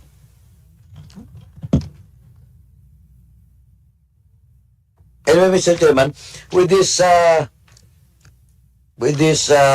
medical certificate that have to be confirmed, I respectfully move, Mr. Chairman, that the subpoena issued to Ms. Batalya will be hold in abeyance until such time that we can really check and confirm the medical condition of Ms. Batalya. So move, Mr. Chairman. And with that, Mr. Chairman, in relation to that, may I respectfully move that we direct COMSEC to check on this, the veracity of this medical certificate that was sent to us. Thank you, Mr. Chairman. Any objection to the motion of the Paduano to verify the veracity of the medical certificate issued to Ms. Batalya? Hearing none, the motion is carried. COMSEC, please take note. Any member who would wish to interpolate? Wala na? Mr. Chairman, if I Yes, may, Madam Tikia. please consider also legislation on laws targeting disinformation, electoral interference, and foreign information manipulation and interference. Thank you.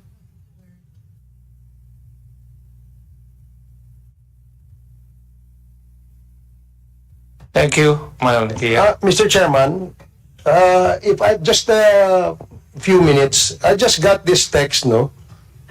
Ito maganda kasi this, I don't know who a certain Mr. Mark Anthony Lopez, no, posted.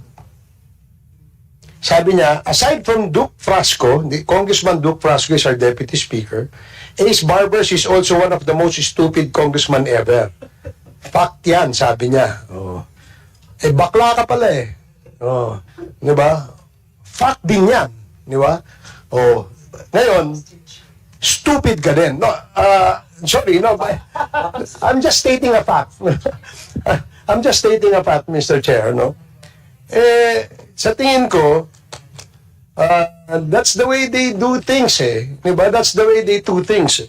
Then, it's not, I'm just stating this for the record that I just received this picture. Thank you, Mr. Chair. Hindi rin pala ako nag-iisa. Sabi ng aking anak, marami pala tayo. But anyway, before we suspend the hearing, pwede ko po bang tanungin sa inyo, could you cite any good effect of fake news insofar as our society and countries are concerned?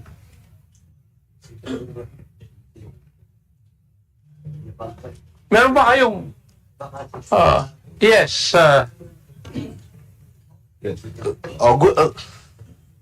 yung fake news po minsan, good po siya kapag yung sinusuportahan mong kandidato yung nakikinabang eh. Kasi kung yung side nyo yung mananalo dahil sa fake news, eh di good para sa inyo. Pero po sa buong bayan, syempre, kawawa po. Ganun po kasi talaga eh. Propaganda po siya eh. Pero ang katanungan ko po, ano po ang good effect nitong fake news sa ating sosyedad at sa ating bansa? Hindi dun sa tao. Tao po. Yun lang po ang problema po. Eh kung yung na-elect po, magaling naman o maayos naman, hindi matutulungan po yung buong bansa. Kaso po, syempre, nagkakaroon po tayo ng kultura ng fake news eh. Kaya yun po yung masama po doon. Pero yun nga po, pag ikaw yung mga supporter nung kandidatong gumagamit ng fake news, di maganda para sa inyo. Ganun po ang lumalabas po ngayon. Ibig sabihin, nauuna yung persona kaysa doon sa ating Opo, bansa. ganun po. In fact po, like I said po nung nakaraang hearing, may mga kababayan po tayo, alam naman nila na fake news, alam naman nila na hindi sigurado, pero i-share pa rin nila dahil nakakatulong dun sa kandidato na gusto nila. Yun po yung nakakalungkot po na nangyayari po ngayon. Kasi hindi naman, yung fake news naman hindi naman sa eleksyon Kung titingnan po natin, mas masama po ang epekto nito sa ating ekonomiya, sa ating kultura, at saka sa ating edukasyon. Mr. Chair. Yes. Mr. Chair, sa tanong po nyo. Yes. Walang magandang idulot ang fake news. Pero may biro kami sa mga nasa legacy media, radio, television, print, na ang nadudulot ng fake news umaangat yung kredibilidad namin sa legacy media. Yun ang magandang resulta ng fake news. Mas nakikilala kaming truthful and accurate. Kaya nga po yung aking premise Kwan Kasi dito sa Kongreso, yung tapakanan naman ng buong Pilipino at yung ating bansa dapat nangunguna. Kaya yun yung aking katanungan. Kasi kailan naging mabuti ang fake news para sa ating bansa, para sa sambayanan? Yun po yung aking katanungan Kasi yun naman ang nagiging problema natin Sinasabi natin marami ng purveyors of fake news. Pero ano ang kabutihan na idudulot dito para sa ating Pilipino, para sa ating bansa? Tama siguro yung sinabi na para sa isang kandidato. Para sa tao lang na yun. Di po ba? Yes. Mr. Chair, sa ganang amin po na mga manggagawa, wala pong puwang sa isang demokrasya ang pagpapakalat po ng mga misinformation, fake news, and disinformation. Ang pinakadihado po sa ganitong kalakaran at kultura ay mga manggagawa at ordinaryong Pilipino. Yun lang po, Mr. Chair. And would you agree with me that there are more ill effects of fake news to our society and to our country? Mr. Chair. Yes, ma'am. Hindi lang naman po itong sa larangan ng politika at nagagamit sa propaganda. Napapanood nyo siguro, no? Kahit si Doc Willie Ong, no? Na he's battling an infirmity right now. Nagagamit ang AI para magbenta siya ng mga medicine, kung ano-ano. Pati rin si Doktora Vicky Bello, nakikita nyo, nagbebenta siya ng mga produktong hindi naman sa kanya. So meron din tong economic repercussions. Nasa-scam din ng mga tao. Fake news is also used to tarnish the reputation of so many women. Bilang chairperson po ng Committee on Women and Gender Equality, I really do not appreciate nga po yung paggamit to slut shame, to tarnish the reputation of so many decent women, and also yung edukasyon ng mga bata. Anong klaseng values ang nako-communicate natin sa mga kabataan, Mr. Chair? Dagdagan ako doon. Your Honor. So, sa akin, Mr. Chair, wala talagang magandang idudulot yung fake news dahil ang purpose talaga nito ay manira at magbigay ng disinformation.